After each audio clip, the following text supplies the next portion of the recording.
more than convincing fashion. The fact that it was a 3-0 is still blowing my mind. I remember after game number 2, I'm like, this could happen. They're about to 3-0 Onyx. What is going on? And the doubt was still there because Young Gun Galacticos almost did the same thing. It won 2 games. I'm thinking Onyx is going to make a comeback and we're going to go the distance. But no, Team Spirit puts a stop to them quickly. Yeah, and that was really important because you could tell that if you gave them a little bit of room, it might have just been a best of 5 that went all the way. Of course, our club championship Aramco rankings will give us another story that's underlying all the action happening today, which is that we are fighting for tens of millions of dollars behind the scenes with the club championship rankings. Remember, this is all tying every game at EWC together, all of the 40+ titles that are here, all of the 6-7 weeks. These orgs are competing for a major prize, and that's the opportunity to be a club champion. And if you can do that, like Team Falcons have done back-to-back, it could change the direction of your org. Not as Vincier currently in front, but going into today, there are 2 teams that are actually still playing, Team Falcons and Onyx, who have some implications here if they get a win. Yeah, but I hope they don't forget, as an organization, the Team Spirit is just looming there close by. They're at 950. If I'm not mistaken, that should be 1,000 points if ever they win the grand finals later. But for Falcons, we focus onto them. They really want to get this 3rd place placement. They haven't won a title yet here at EWC 2026. At least get all the points you can get, and then just win one down the road. That will change the picture completely. The difference is when you look at 1,600 and you go to 1,750, you go to that to 800. I mean, the difference between 3rd or 4th or 5th, it might be 100 points. That is what's on the line. Falcons stand to win if they can get 3rd place, 100 more points. So we'll see what happens. Chris has an update on the overall club championship for us as well. Well, thank you, guys. You've let me outside here in Paris. It is a lovely day, as it has been for the past 4 weeks. But club championship-wise, let's talk about it. Our main story this week really has been about Falcons and Vitality. At the start of the week, Falcons were faltering, but they have started to catch themselves up with a good result. And Vitality's poor one has really allowed them to close that gap. It was, of course, around like 1,000 at one stage, but it's been cut down by 300 points by Falcons. And if they win in their 3rd, 4th place game today, it will be cut down again. Another 200 points is on offer. So a massive, massive moment for the side of Falcons. It could be cut down, 500 points on offer for them today if they can finish in 3rd, which could be huge in the club championship. Plenty of other games that Falcons are involved in as well. There's a little bit going on in Street Fighter. They've got a good opportunity to win it in Warzone. They could be first by the end of the week. Let's see how it does close out. We'll be updating you throughout the rest of the day. That is your small club championship update. Thank you, Chris. Falcons known for being pretty much one of the best teams in Warzone as well. I've had the privilege of casting them in some of their matches. That is a good thing to look out for. As today and, of course, tomorrow comes to a close, we will continue to update you, but it's all about MLBB and MSC. We got our grand finals. We got our 3rd, 4th place match, and to get there, we had to crush some keys. That's right. It's an EWC Classic. When you go home, you don't just get to leave the building. You got to get your key crushed, guys. And he was excited for that one. You could tell so much emotions on his face as he's crushing it too. Like he's into it. He looked like he was like pressing hard. He was enjoying it. Yeah, he was like, how hard can I crush this, please? Yeah, it was pretty poetic though. It was the Filipino head coach of Young Gun Galacticos to crush the key of the last hope of the Philippines for the championship at MSC. And of course, Kid Bomba, I'm pretty sure that felt great for him. Oh, yeah. Onyx has been a boogeyman for him in international, so he got that. Certainly has. Here's a look at our knockout bracket. We had a week of group stages to lead to this moment, which then gave us our quarterfinal matchups. We saw Team Spirit and Onyx move out early, 3-2, defeating Aurora Gaming. Move out early, 3-2, defeating Aurora Gaming, who many thought were the best team coming into this knockout stage. Onyx took them down. We expected a big play from them versus Team Spirit, but no, it was a 3-0. And Mom Bomba, Sis Bomba have been features in our crowd every single event. Kid Bomba playing out of his mind. Yengon Galacticos on the other side came in undefeated. They would take their first 2 losses against Team Falcons, and then they would go in and take them down to ultimately send Falcons and Onyx into our 3rd place match, which we will see today to start off our action, and then we will finish with our grand final starting at 2 p.m. CEST, Team Spirit versus Yangon Galacticos. It's the battle for third. It's the M5 Grand Finals rematch for the battle for third in MSC. It feels like we're heading into a new chapter, an end of an era. I'm not saying it's the end of the PH era. My Filipinos, don't come after me. Did you just say it's the end of the PH? No. Clip it. Say that. Clip Don't clip it. that. He said Don't it. clip that. No, It's not me. That wasn't me. It That's was not what I him. said. No. What didn't you say? I just mean like it's the end of an era in the sense that it's the same regions we keep seeing in the grand finals. We see the same regions dominate. Damage is done. Yeah. I got no more recovery. I think the biggest point is neither of these two teams are part of a MPL essentially. Yeah. It's not a professional league that they're coming from. It's more of it's still a pro league in a sense, but there's a big difference between the MPL regions and the regions outside of that. And the fact that both teams, it's not just one that snuck in, got a good win. It's not just one team that's going up against Philippines or Indonesia or Malaysia. It's both teams facing off in an unprecedented match. Like, it is honestly still mind-boggling to think about. Yeah, the good news is that it don't matter because they took down MPL, MAL, MOL, whatever you want to call it. They took it down. So they are here. They are in the grand finals, and they're going to be playing for $1 million. When you take a look at who you think might get the win, not only us have a say up here, not only the players, but you as well. You have the chance to earn your share of $300. That's right. $1,000 of prizes. So get your pick'ems in. Let us know who you think is going to take this grand finals M5 rematch or later on as well in our grand final for MSC here. And also, I cannot leave without saying one more time, it's Rhino Day, baby! Let's go! Make sure to grab your emotes and check this out. This is the celebration that keeps on giving, so go be a part of it. In-game, it's Rhino Day. Get those emotes, flash them to your competitors. I hope Rhino Day never ends. I hope it just keeps going. I don't think it will. I actually don't think it will. All the way until the end of the year, next year. Rain Day just has to keep on posting videos about it. Happy Rhino Day. I'm changing mine. You know what? If Rhino Day continues for long enough, I'm going to change my name to Rhino Day. It's not too far. Somebody probably will let me do it. Clip that. Clip that. Clip that. Okay, guys, the main story of today, Pride on the line for this third, fourth place match. This is what many would think a grand final should look like in MLBB. Heck, this is what many have seen a grand final look like in MLBB. A M5 rematch. The Philippines, Indonesia, Onyx, and of course, Team Falcons PH. Renmar, so much on the line. Yes, $100,000. Yes, the club championship points, but it's also pride. Yeah, it's definitely the key word for this matchup. Onyx has not been able to get a big, iconic win against this roster. Of course, it was few back then. Now it's Haji. There's a new element to them in having Keller and, of course, Lutpi, who has been fantastic for the team. But if you're looking at pride, I think it'll hurt the pride of Onyx more if they lose today. While for Falcons, I mean, there's a sense of pride there too, but I'm pretty sure I'm looking at boys, I'm looking at them right now. They're thinking, we need the points for the bosses, and we need that money. I mean, there's a lot going on, Trex. We'll dive into these two teams in a moment, but to introduce Team Falcons PH, you've seen them make a great run throughout this tournament. We've got Flap, Kyle, Haji, Ogwin, and Super Marco, and we caught up with with Kyle before the set. We are now with Kyle from Falcons PH. Kyle, how are you feeling coming into this match? Not quite good, Yeah. but it's okay. Everything okay? Everyone well rested for today's match? Yeah, everything well prepared right now, and we've reset yesterday of the losses. That's a very quick reset. Yeah. Are you used to doing this type of thing, or? Yep, it's very easy to us to quick reset, and yeah, let's focus on the match. Focus on the match. What's your mentality coming into this match? It's a third placer, it's a bronze match. Obviously, it's not the situation that you would have wanted, but are you still going to be super try hard for this match as well? Yeah, of course, it's a big money for us. This battle for third. It's really important to us. And it's kind of like a rematch to a certain grand finals. M5. Yeah. Are you expecting Onyx to, try to find their revenge today? Yeah, I think so, but we didn't give easily. Okay, they're not going to give it easily. So what happened actually? We didn't get to talk after your loss yesterday. What do you think that Yangon did better than you guys yesterday?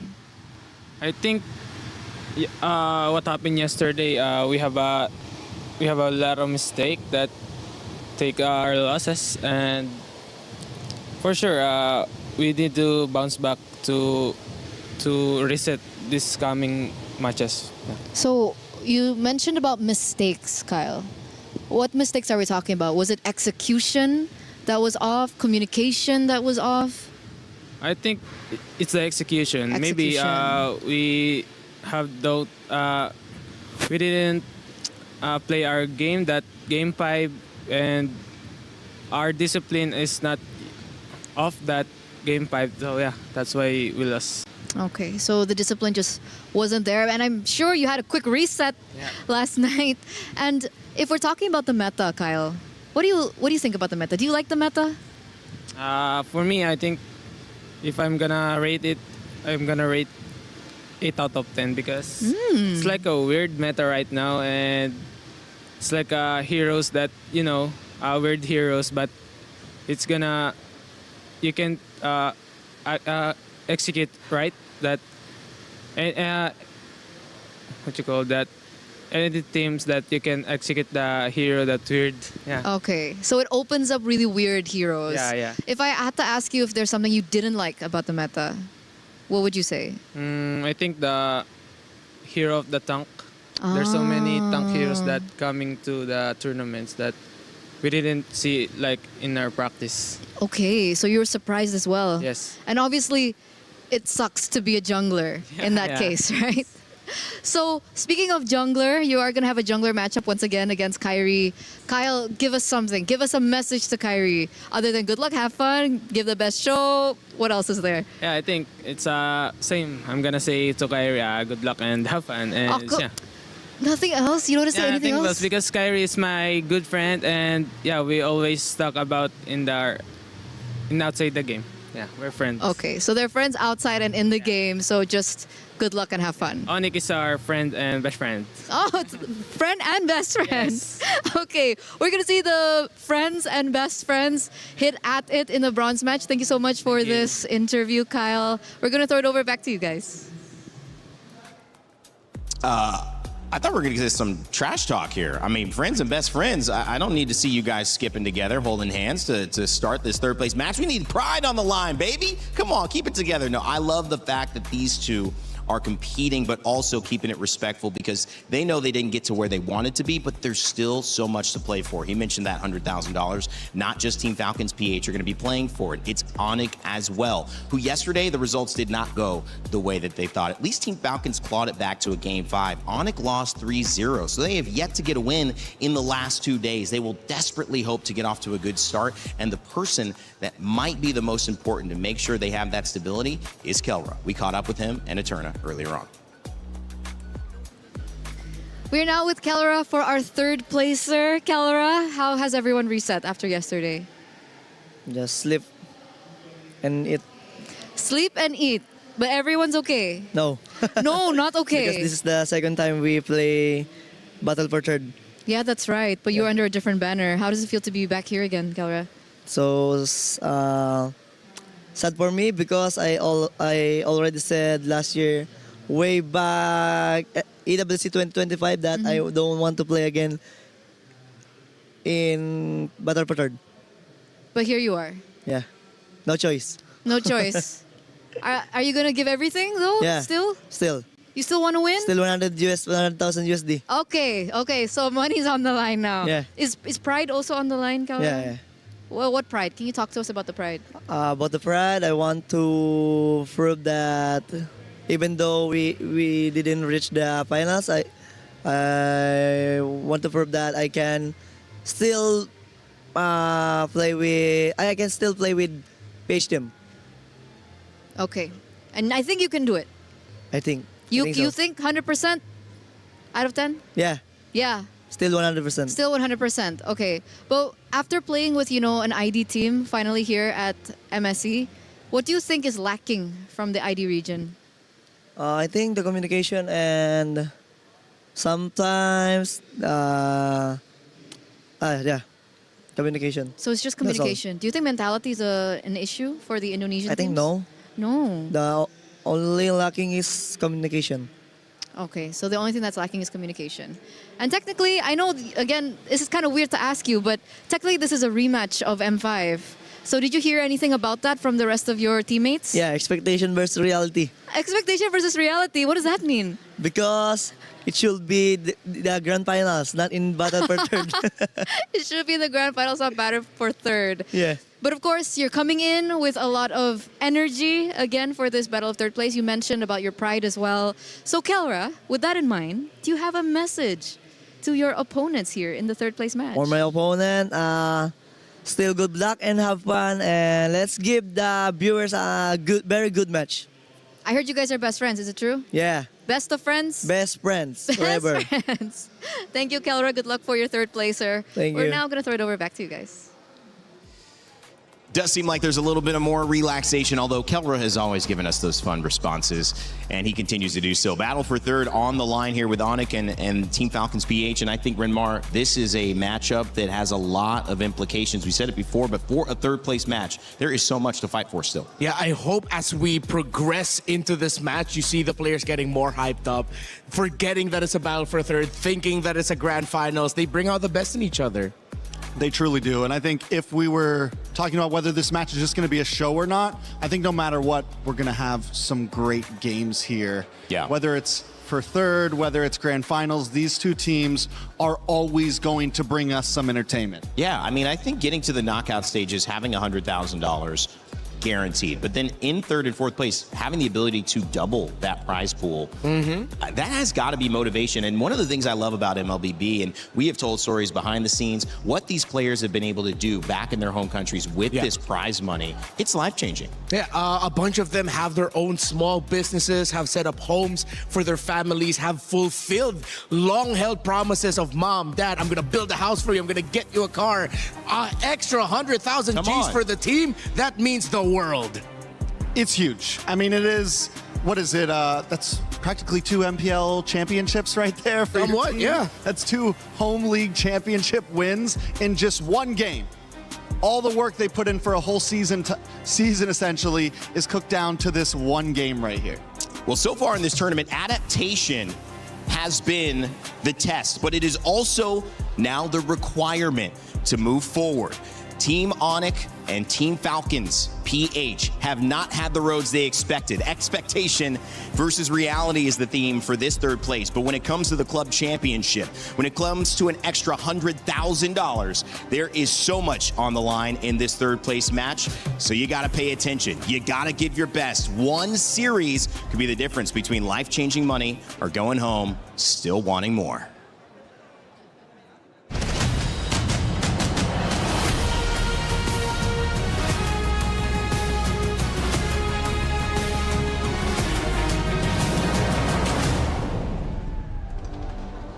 Good morning, my friends, MLBB fans all around the world. MSC 2026 at the Esports World Cup is almost coming to a close. We have one matchup before we head into our grand final. As you've heard on our panel, this one is for the third and fourth place. But trust me, none of these two teams are going to be playing it easy. It's a big Indo-Philippines matchup. And Rose, we've seen this one 1,000,000+ times. Yes, you know what, Milosh, you are right. Because this is not just a ID-PH matchup. This is a rematch of the M5 Grand Finals. And if we remember correctly, that was the matchup where Falcons came out on top.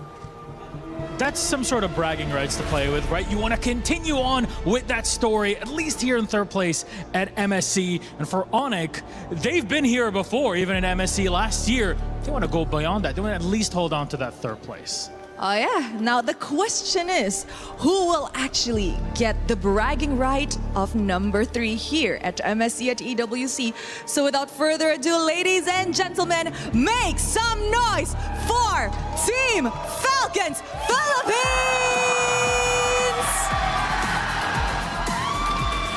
Battling in one final match where they are pouring their everything.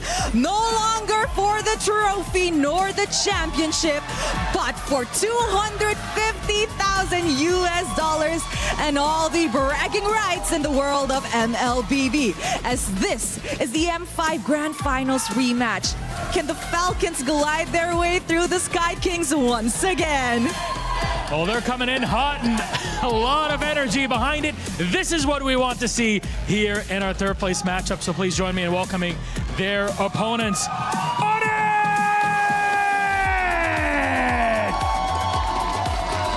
The Sky Kings find themselves for 2 consecutive years between Cloud 6 and 7 at MSC. And whilst the trophy is out of their reach, their cash prize and the bragging rights are still up for grabs at the MSC stage. From the gold lane to the jungle and everything in between, these two rosters are incredibly familiar with one another, including in the moves themselves. My God, dancing steps before a third place game. Hold on. Can we do something different for this third placer match? Instead of a handshake, I would like a little bit of a dance battle. Kelra, Flap, let us meet in the middle as the rest of the players take their seats. As Kelra you're and used to Flap. it, please come on into the middle. A little bit of a dance battle. Oh yeah, they're going at it, guys. They're going at it. There you go. The pride of the Filipinos in the third placer match. All is fun and all is well here in MSC at EWC 2026.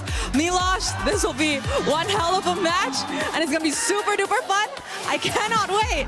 Let us show it over to the desk.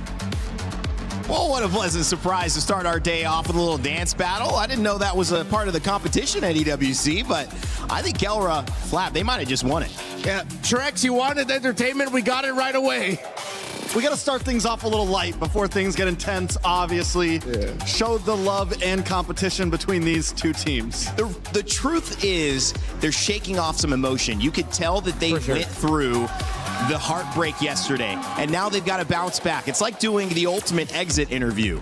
You have to come back on stage after losing, after failing what you wanted to get, and still show up and perform, still put on a smiling face. So I like that they're leaning into it, but also choosing a different approach, because yesterday's seriousness in this meta didn't quite work. So they know they've got to adapt, they've got to take a different route. Yeah, so far, I think they're just slowly peeling away the layers of the onion that is this match. There's personal pride. They want to get past that hurdle of, oh, we're not in the final, so let's see what we can do for ourselves. Then that steps up. It's team pride. It's org pride until the creeping reality hits them like a truck. It's country pride. It's Philippines and Indonesia. And sometimes when you get down to it, in a sport, when there's so much on the line, the only thing you could do as a player, Trex, is just focus on the game. You have to put all that to the side and show up and play how you normally play. And if there's any players that can do that, I think it's them right here. Already, I mean, look at my guy. He's locked in. They're ready. Everything else is gone at this moment. The fans are invisible. It's nothing but them and their opponents in front of them. And you got to think, these two teams right here, they were prepared probably to face each other in the grand finals. Just in a different setting. They were very prepared for this moment. They know exactly what they are about to go up against. And I hope we still get to see surprises in this MSC of upsets and surprises, because last year, there was one big surprise that Onyx, the Indonesian Onyx, pulled up against Onyx Philippines, wherein we got to see Kiboy play an Estes. Can we get that kind of level of surprise again for this battle for third? I hope so. Well, it is going to be a matchup of stars. You could see it in the sign. I feel like Maui maybe is he telling the crowd all of our pre-notes? Because that sign had Gold Standard versus Bulletproof Marco. That's what I was going to talk about here, because the gold lane is a big matchup between two stars, but also two keys to victory for these teams that they have to somehow enable when so much of the focus has been on the EXP lane and the jungle. Yeah, I think these are two gold laners that have gone down in the history of MLBB, and to see them face off today, I mean, we're in for something. And every lane speaks on that. EXP, Kyle versus Kyrie in jungle, mid lane. I mean, all of these players, all 10 of them are veterans. Now let's see what happens in the draft, because we saw how important the draft was for Falcons when they slowly started to realize how they can pick away at Yangon Galacticos up until Yangon Galacticos got the best of them in game number 5. Meanwhile, Onyx, it seems like they just couldn't figure out team spirit yesterday. Let's see if Onyx knows Falcons than they did Spirit in the previous matchup. Flying Cloud, though, does not bode well for Falcons. They have no wins in that map this MSC. And you know, it's interesting because they are on red side as well, and Onyx is a team that does well notoriously on red side, but also on blue side. So this is a squad that is going to be maybe playing a little bit out of their comfort zone, a little bit out of their strengths in comparison to their matchups. But these bans will tell a story. The Selena prioritizing the Barats and the Atlas. That forces also the Fanny and the Freya on the side of Falcons with one more to go. Yeah, I mean, in terms of bans, it has been so interesting seeing them evolve because every single day, every single matchup, depending on what team they are going against, each team decides and opts for different options. And the Selena and the Barats, I feel like, are the new addition in a game 1 set of bans, especially against Falcons. The Selena has been a problem for a lot of teams. Yeah. Trex, earlier you were mentioning the importance of each lane matchup. I think we have to look with EXP first. Lutpi is still undefeated on his Uranus. Meanwhile, his counterpart in the lane, Flap, is undefeated on the Esmeralda. So Falcons decides to respect the Uranus and give the Marcel. But remember, the Valentina is still open, and with Marcel giving shields to the lowest health member of his team as his passive, they might just lock in a surprise Valentina Esmeralda right away. Esmeralda could be good along with that Valentina. Barat's also still open. Harara He's also... Oh, But I like the Harara, though. Onyx. I mean, not Barat's, Belleric. The Beast, my bad. Belleric also still open, and then the Harara as well, which I feel like some of these picks, as we've gotten farther in the tournament, haven't been as guaranteed win. We've been seeing the Harara lose here and there, so maybe it's a smarter idea to round out that front line before you start locking in those damage picks like you were saying, Redmar. Yeah, but Falcons decide to go up against that. They leave the Valentina open. I think they're expecting the Valentina won't get picked up by Onyx, as you usually want to pair up heroes such as the Kimi with this Marcel, sometimes the Eve, so that you get a longer box of lockdown so your opponents can't get away. Falcons, I love this Esmeralda pickup. The Hirara this early on, I feel like this is just a lot of respect onto Kyrie and the capabilities of that hero. Again, a lot of players, pro or normies like us, say Hirara is broken. And she doesn't require the same level of execution to be effective, and those iframes are proving to be big either baits, big either opportunities to go in and get that extra kill and get out. Yeah.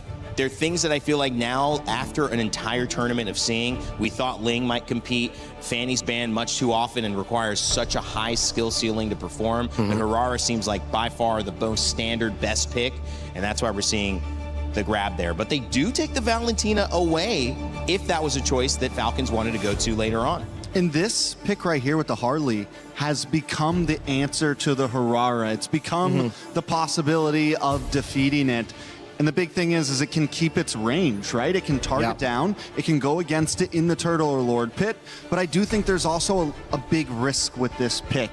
If it takes a big hit early on in the game in the first 5 minutes, you don't see much action until late game at that point. Don't get me wrong, Harley still does have a decent late game. Once that Holy Crystal, once that 4th or 5th item gets locked in, there's possibility for damage and still kill pressure in late game. There's early game pressure, but again, if it gets a death or two, you're kind of locked in for only late game possibilities. Yeah, which is why you see the roam pick up on the glue for Team Falcons here, because if you go back just a few months ago with all of the Harleys and Leomords and Suyos that we saw in the jungle, glue roam is hot commodity because of how quickly you can help clear the mid lane, and it encourages an early invade after you clear the first wave in mid, whether you're going to go to the orange buff or purple buff, but most of the time teams love to go in the purple buff. Surprising here though that Falcons are reading Onyx as the possibility of picking up a Ruby, so that might be a little bit of a teaser in the mindset of Falcons, wherein they might be a little bit more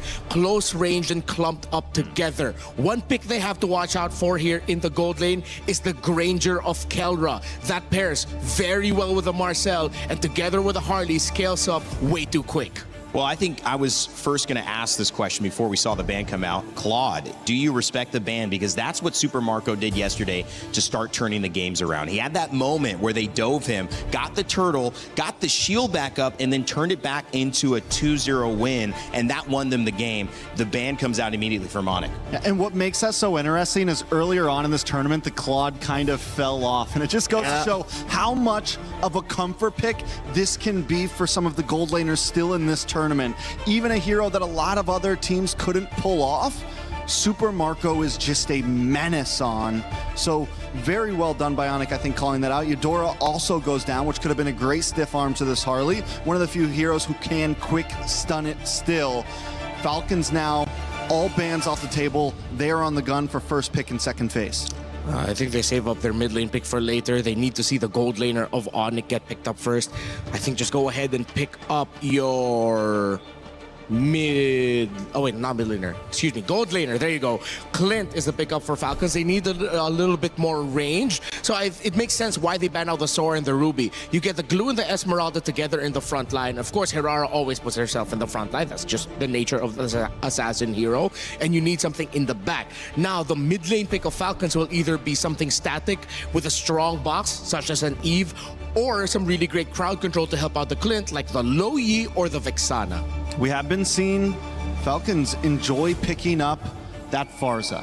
Could be another one. Yes. Very something similar range. They've opted out of the two big, backline mages with the Yve or the Farza. They have opted for the Farza sometimes, the burst damage that it supplies. They could use Shred, though, with the Yve. I think because they already have so much burst on their side, could definitely be the option. The Granger gets locked in from the side of Onic. We saw how well Kelra was able to play that before. Another hero that other teams aren't using, but Kelra is making it a monster. Yeah, again, perfect pairing with the Marcel, and I think this is time. You mentioned Farsa, that would be great.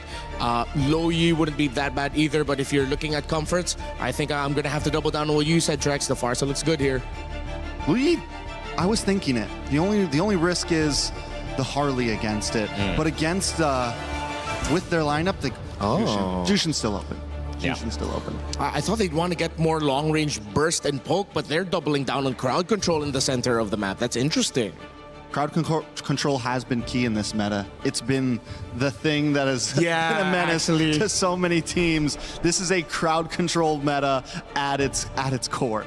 Well, there was a lot of bans targeting the EXP lane, and we have a chance now to see Phoveus let through, and that'll be interesting. Can he do enough on the Onic? We know how the Marcel has been dominant early, has lost a couple times late, but this is Onic and Team Falcons PH, their last chance to make their final statement before M8. It all comes down to this, $100,000 on the line for this third place match, but more so than that, the pride of the Philippines and Indonesia, expectation versus reality. Let's kick off our finals day here for MSC and send it over to our casters, Daisu and Leo. After many matches and almost 2 weeks that lead us to this point, it's a third place match, a battle of pride, but also a whopping $100,000 between third and fourth place finishes here. We'll find out who gets the victory. It's me, Naisu, Leo, to bring you this best of 5. And later on, the grand final is going to be amazing too, but this one is a rematch, Leo, all the way back from M5. That was almost 3 years ago where they took it all the way to 7 games. Here tonight, they might be able to take it all the way to 5 games. We're expecting a slobber knocker between these former champions of their respective regions. Flap here gets caught out, flickering through. Haji with the flare looking for the choke down. Lifts up Keyboy and puts him down just as quickly. Kyle with the steal. Oh my lord, a minute in. Attempted Grand Theft Purple. Can Kyrie stop him? Oh, he does. He got it. All right, Kyrie secured it. Kyle's going to be able to get away here. It was interesting too in the draft because if I remember correctly, yesterday it was multiple times. Oh, hold on. All right, flicker burned. Keyboy should be, yeah, he's fine. He's on the Marcel. He's got enough mobility, but they went with this first pick, Marcel, who's kind of slipped through some of the drafts. He's been either banned out or teams have gone and picked him up. But it was Onic that picked up the Herrera multiple times throughout yesterday's Whoa. Speaking of the Herrera, Kyle here put down to a quarter of his health. Ogwin stopping the backup from coming through. It's not just Onic who has this identity that they're forcing through from yesterday's bouts. Even Falcons, you see them play the Esmeralda once again, the glue in Oakland's hands that, 2 games in a row dismantled Yangon Galacticos' Yang on Yam, or the Burmese Ube. And then they still have Haji on the very high prio Zushin, who in the hands of Kaiser yesterday was the finisher. He was the MVP for sure of game number 5. We see here Haji in trouble. Crimson flare back, and that's one major tool out for this turtle. Yeah. They want to fight for this first objective here. Some tools already used. Sans has his own beacon that he can play into. So they've got control around this turtle. I'm not sure if Falcons really wants to do too much. Kyle's trying to get his purple buff, but they may be forced into a fight here. Oh, Kyle secures his own purple. But then again, the retribution was short. Kyrie secures. Now Ogun flickers back. No harm, no foul. No casualties just yet, but Onyx gets the big one. Yeah, they get the objective. Looks like taking a little break here before this. Again, no first blood given just yet. And this is kind of the nature, man, of the compositions that we've seen, throughout MSC. It's like this push and pull factor. And a lot of that has been because of where the jungle meta is and it's fallen into. I mean, we heard Kyle share some of his thoughts leading into this matchup, exactly how he feels about the jungle meta. I'd say that's partially true, but half of that truth, to make a better picture, is it's just these 2 teams. Yeah. It's rare that you see a full-on Titans of Southeast Asia clash in MSC. Look back at the last 2 weeks, Joseph. Look back at the last 2 weeks. I'm looking back.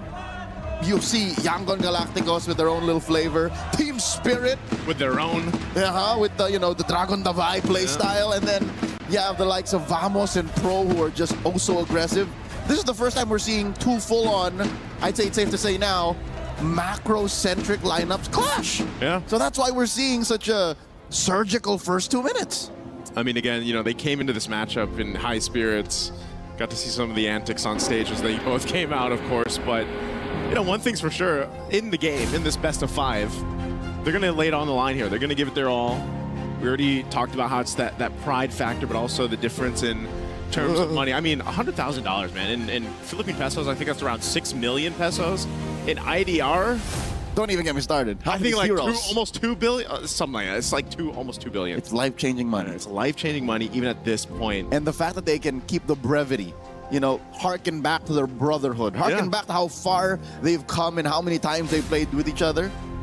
They decide to dance in their entrance. Like, that's just the kind of athletes and just young men they are, how much they love MLBB, while still acknowledging the stakes. Yeah. I mean, they did mention that, again, off of the Land of Dawn, they're the best of friends, right? It's always sometimes, I would say, looking at yesterday's interviews, that's one thing why I love, when we get a chance to see Kid Bomba, for example, talk, the way he speaks and the way he kind of, even his messages to the opponents, a little bit more than the good luck, have fun, that we see. But of course, when it comes down to the in-game, that's where you really see it kind of come to fruition here between both these teams. And as we wait a little bit longer to jump into this one, that first game really kind of sets the pace of the entire series. But also, if you look at what, for example, Falcons had to go through yesterday. This sometimes in some cases a reverse sweep where you're down 0-2 and you got to come back to it. So it looks like we are back into the game. Let's go to jump back into this one. We're just under 3 minutes into this one, this first match again in this best of 5. A minute and a half till Turtle spawns lower quarter. Not much of a distance. Flap and Lutpi have to go through. And if I'm reading the map correctly, I think Kyle might try to go ahead and play their side of the map a little more, since that first attempt at Grant the Purple kind of cost them. Yeah, it didn't happen, right? But I feel like, too, when you just have the Harara, you're kind of allowed to do that. You just got so many ways to move across the map and kind of avoid things, It's like you're kind of self-reliant in yourself, although the most successful Harara gameplays that we've seen is because of your team being able to support that, right? So there's this kind of case where Harley probably does that. Oh, wow. Okay, he's burning the flicker. So he's got that, but Harley essentially does the same thing. You're pretty self-sufficient to be able to move around the map. You don't have to rely too much on your team until, obviously you get to that mid or late game. Yep, they have their stats skewed to one side slightly more on a spectrum of junglers between mobility and, single-handed burst damage. Hajin when holding down the fort, stopping the rest of Onyx from actually crossing over. So both teams respecting their boundaries, their jurisdiction when it comes to stealing away and taking out resources from the other. About 20 seconds until the turtle spawns, lower quarter. This is as safe as it gets. Again, not more than a 500 gold swing either way. Yeah, Leo, this is about as safe as it gets. It's like you're playing, there's your side of the map, here's the line. We're drawing it, we're going to stay on this side, you guys stay on that side. I mean, imagine, you know, 4.5 minutes in, no kills, no first bloods. Just that turtle is what they're fighting for. This one definitely looks like it's going to be resulting into at least this 4v4 as both gold laners still up on that top side of the map. Fighting for the second turtle. Luffy's going to jump in here. Uh-oh, Keyboy running through. Haji bursted down, forced the Crimson Flare back, and Suns helped Kyrie score the kill via the deadly magics. Now Luffy jumping up. Ogun finds them out. In comes Kelra. Warning shots. Finds another kill on Ogun after a golden hour. Revitalize, making sure that the rest of Onyx are topped up, and in comes Lutfi. Finding a couple more. Down goes Kyle, down goes Flap, and that's all she wrote. Unless Marco wants more flying clouds. In comes Haji. Looking for that choke up. Sans will be able to save himself. In comes Keyboy. The jump back at the flicker will not save Marco. Wanton mayhem on Falcon's side of the map, resulting in 6 free kills plus the turtle for Onyx. They just got a whole lot, man. We were just talking about how nothing had happened in those first, few minutes of the game, and then all of a sudden, boom. Look at this, 3,000 lead, you got 6 kills plus a turtle. Joseph, a whole lot is an understatement. That was a metric ton of advantage that Onyx have scored in that minute-long sequence. Again, one more look. Maybe the fact that they got the mount was the sign of, okay, maybe we should try. Yeah, I mean, again, even fighting in between the two turrets here, I thought Falcons would be a little safe. That should have been. Yeah, that should have been, but no. The fact that there was a revitalize, and sure, despite the crowd control being sound for Falcons to an extent, it was still Onyx who was declaring and dictating where the fight happens. So now they're up 3,000 gold. Kelra can move around where he wants, and all right, say what you will about the Hirara and the Esmeralda kind of going where they want to. Uh-oh. They find Kyle once more, and there's no way Kyle survives this. Lutfi scores, and another mount. This should be a clear sign. The first time around, it did not work out. Yeah. Falcons should back off. And I mean, even on this, golden hour used. Uh-oh. Ogwen just chopped down to a little stomp as they force Patrick Star to take a dirt nap. Luffy gets knocked up, but again, there's no damage between Flap and Haji here. Falcons once again lose 2 for free. I mean, what do you do, Oh, Kyrie, oh, he stops him. He does, but the damage is real. Kyrie finds another. But there is a trade-off. Down goes Sans in mid. Haji traded out for Keyboy. What is he rocking? These enhanced basic attacks on the Marcel are doing work. What is going on here for Falcons? I feel like across the map, it feels like Onyx is everywhere. And at this point, that's what they can do, man. Just continue to build this lead, 5,000 up ahead. The next turtle, last one, is coming up here. But look at this, Kyle. No breathing room. That's it. We've seen Hirara survive a deadly magics through a sequence of spell vamps and iframes, but not like that. Not in a moment of, I don't know, savage vulnerability, because that's what it feels like, Joseph. About 2 to 3 minutes worth of that gung-ho intent that they had against Yangon Galacticos last night. This feels like Onyx time, like in game 1. I mean, for sure. This is going to be the next turtle that they get 3 for 3 there. You saw the difference for gold in the gold lane, man. 2,000, I think it was, for Kelra. I'm wondering, too, if he already had the Sky Piercer. I'm not sure if we saw that. If we can take a look at the items here to see where the gold lane is falling in. Yeah, so he's got the Sky Piercer. I'm not sure exactly when he picked it up, though. Minimum 2 stacks. Minimum 2 stacks. Malefic Roar already. I mean, think about it, man. You got a Malefic Roar, Hunter Strike, and Sky Piercer already at that 8-minute mark. That's why, all they have to do is lay down Keyboy's golden hour. Here's some Rhapsody shots. There's the stacks. He got 4 stacks. There you go. I counted minimum, so I'm like, all right, apparently he built it before the whole shebang went down. Hey, man, if you could just line up Rhapsody shots and then guarantee them to hit after the golden hour is done, like, what else can you do, Looking for more. They burst down Flap, force him to back off. Flicker spent. Again, better flickerless than dead. They will lose this tier 2, though, before the 9-minute mark. So already I think that ship has flown. That boat has sailed. They can no longer play it clean and safe. Golden hour. Putting Owen right where they want him. Another stack for Dwayne. That's got to feel bad. And look, there's more. It's for Marco. Oh! The KK connection is online, baby. They're up almost 9,000 gold. Oh, Daniel, I hate to say it, man, but this might be one of the cases where Falcons just go next, you know? It just does not seem right. I don't know if it was the fact they're on Flying Clouds and they just haven't won a Flying Cloud map, but this might end. I mean, they have a wave coming through. Falcons can clear, and I'm glad to say go next might not be the next thing in the to-do list, because I think Falcons can still clean up, all right? Falcons can still kind of tighten up the belt and say we'll play cleaner, but it's going to take so much. It's going to have to involve Onyx saying maybe we stop. I'm worried, you know? Change the belt, change the cowboy hat, because right now, Super Marco, yeah, he's got to get a new horse, you know, because right now he just showed up to this rodeo without one, and that's unfortunate. He's 0-3. He's so far behind Kelra. And so what do? You know, this Lord is just going to easily go over to Onyx. They ballooned up the lead to 10,000 plus up to this point. They already took out the top base turret. Oh, look at this, the damage. Even underneath tier 3, they take 2 for free. Kelra is close to maxing out, man. He's 1 away, building that BOD. They pop the Holy Shield. Oh, no, and even Marco, so close to the base, gets taken down. That's not very yeehaw. Not at all, partner. Oh, man, it looks like it could end here. Leo, Flap, and Kyle still alive. They got a wave pushing in bot every single lane. Lord is just now spawning. Is Onyx looking to end? Kyle, of course, use the iframe early. Couple of dashes back. Loot P in the heat of it. Flap eats a face full of deadly magics. Down goes Ogwin. Next up is the base. Onyx one more. Kelra max out on stats. Gets another just for good measure. Onyx take game 1. Onyx will just pad the stats in game 1. That's exactly what they were doing there at the end. They knew they had it in the bag. A dominant win in this game 1 against Falcons, man. You know, and again, you look at just the way they played. It was executed well. Onyx made it happen. But as all of the armchair analysts and online pundits will say, I think Falcons knew what was up. Yeah. Halfway through that game, I think they knew that go next was the next measure.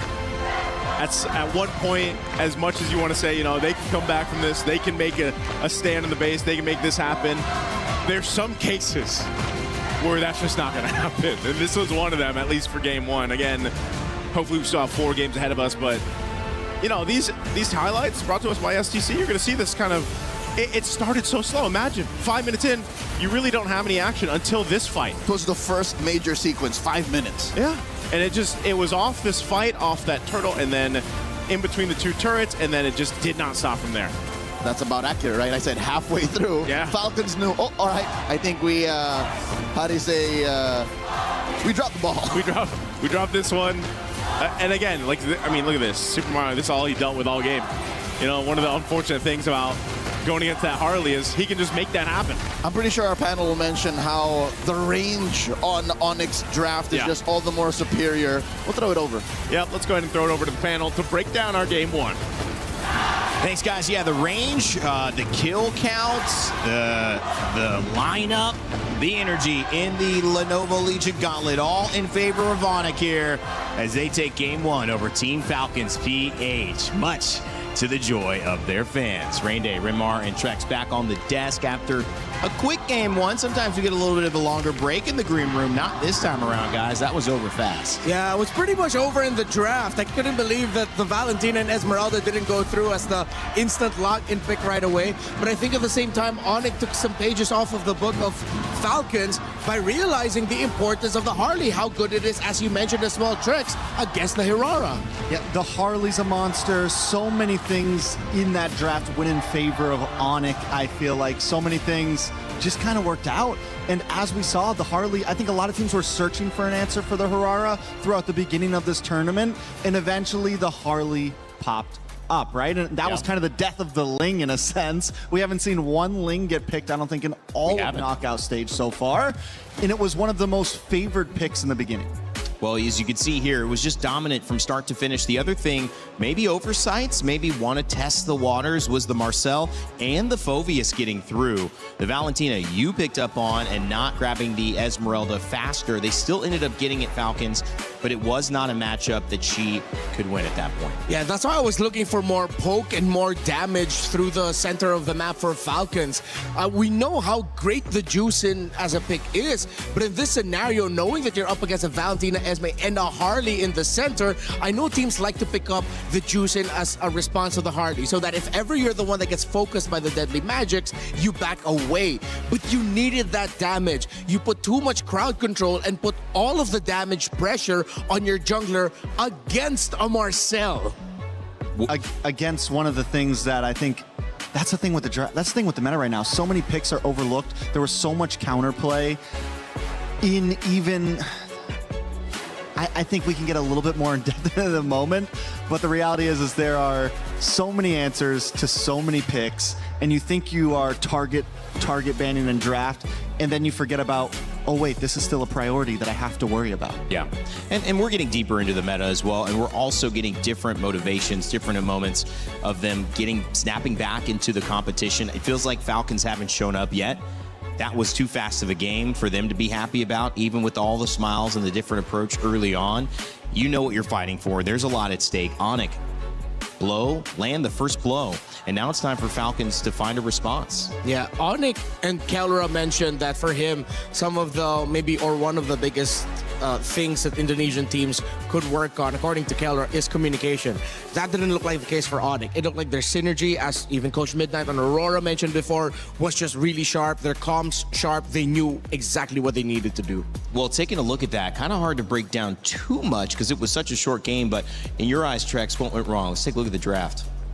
We're going to take a look at the draft. This is actually my first time getting to use this thing. I'm going to put my glasses on for it. So the major things I want to focus on is the beginning in the first set of bans. Now, Team Falcons, being on red side, opt to go for some more target bans. One of the major ones being this Uranus. And I think that is where the big downfall of this whole draft begins. Instead of banning out the Marcel, they go for this Uranus ban.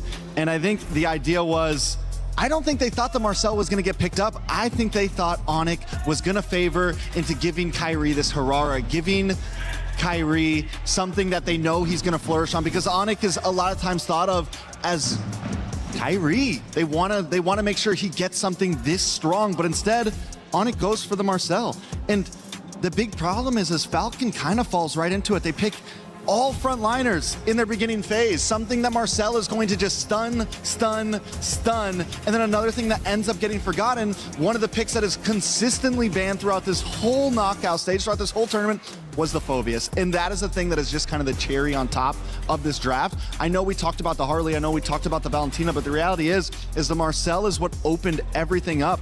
And every time that these three heroes wanted to come in, they immediately got stopped in their tracks. And I think Remmar's going to go over some of the highlights that shows that how this Marcel gives the opening, that Kyrie can come in on this Harley and just shred everything up. Now, again, it was a 10-minute game. I'm not going to go any deeper than that, but Falcons is definitely going to have to think about in their next draft what they want to give over and what they want to keep for themselves, and what risks are they really willing to take in that first phase. Yeah, I don't know how to erase things. No, don't worry, I got you. So clearly, it seems like Falcons decided to look way too deeply onto the Uranus pick that we did mention is undefeated for Lutfi. I'm good. I learned some techniques from Brigida yesterday about how to do this one-handed. Yeah, exactly.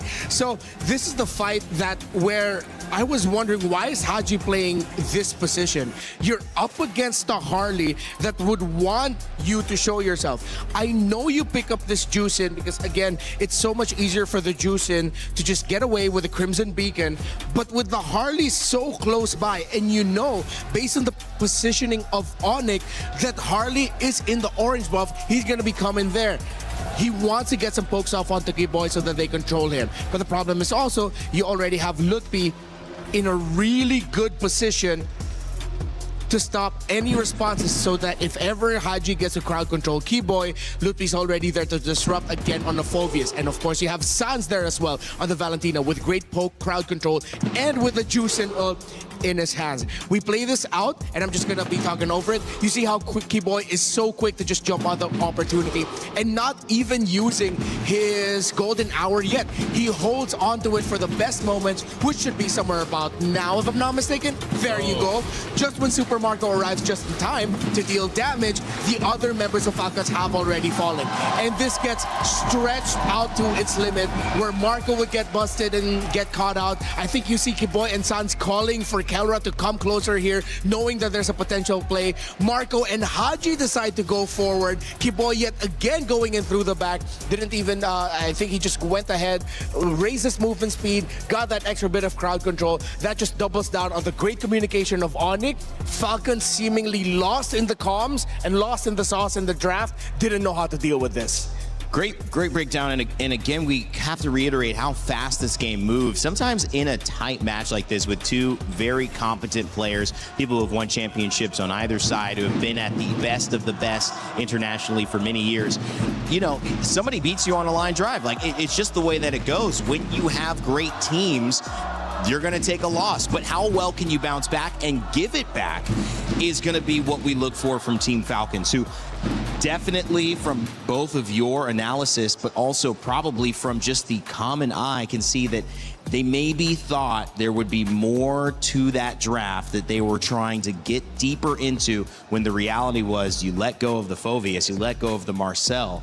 You didn't get an advantage almost anywhere in that draft, and it made the Harara your key advantage less impactful. Yeah, you also let go of the Valentina. Again, I keep scratching my head. Why prioritize the Hirara right away? I know she's a great pick, but you already found the answer to the Hirara and to those kinds of lineups into the Harley. If ever Onyx picked up the Marcel, then picked up the Hirara later, Falcons could have picked up the Harley at the next point of the draft. Yeah, I guess that's true. My thought is they realized the Harley was a prio pick, not only for the jungle from Onyx, but also the fact that that felt like that would be good for their jungler. And I think that if they gave away the Marcel, they were looking at giving away the Hirara as well, if they didn't take her. Yeah. I think that's probably in their mind. Might not have been the right call. Yeah. But you feel like they were just like, we can't give him Marcel and Hirara, and, you know, I feel like that's maybe where they were at.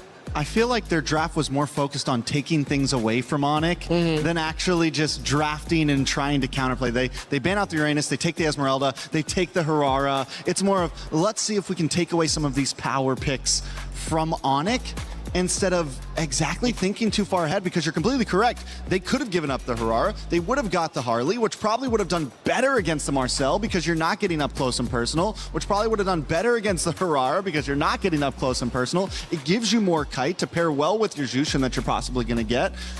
Just overall, the draft could have been approached differently. But one thing about Falcons that we have to remember is they lost 2 games in a row yesterday and were still able to come back and win 2. It's definitely not out for them. They have the ability to always recuperate themselves. Yeah. I mean, when you look at this conversation and you take a look at the head-to-head and the player spotlights, it's Kelra who also had a very good game, 9-0 on the Granger. Remember that Claude was banned on the side of Super Marco, and while we do focus a lot on jungle, EXP, we even focus on mid, one of the stable foundation points for both of these teams is who has a better game. Is it Kelra or is it Super Marco? And it felt like they leaned better in the draft on that one as well. Yeah, they ended up with a great combo for the Granger. If Harley's not going to get the kills and Granger's going to quickly get the stacks, we saw the Marcel, Valentina at the center. Again, if Falcons, you got to stick to the textbook. If you're willing to give up Marcel, pick up the Valentina. Ever since Marcel popped up in the meta, that's always been one of the things you want to pick up against it. That's why you see some teams on the blue side who want to get Marcel. They ban Valentina in the first phase because they want to be able to set up and manipulate the draft so that the other side is thinking, oh, do we ban Marcel? What are we going to do? I think this is just one of those cases where Falcons made it easy for Onyx in the draft, making it easier for them in the game. Interesting. Trex, your thought on this Valentina? Rinmar's pretty focused on. I mean, it's one of the reasons why Valentina has consistently stayed in the meta, because every time some new crazy hero comes out with an insane ultimate, how do you counter it? Well, you just get the ultimate for your own team as well, right? It's something that even if Valentina gets a little nerfed in terms of damage, her utility, her package, her skill set will always be viable.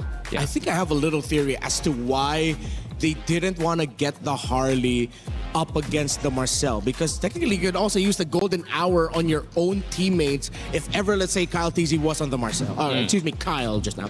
If he was on the Harley, he gets to pop off the ultimate, and just when the Deadly Magics pops, that's when you bring down the golden hour.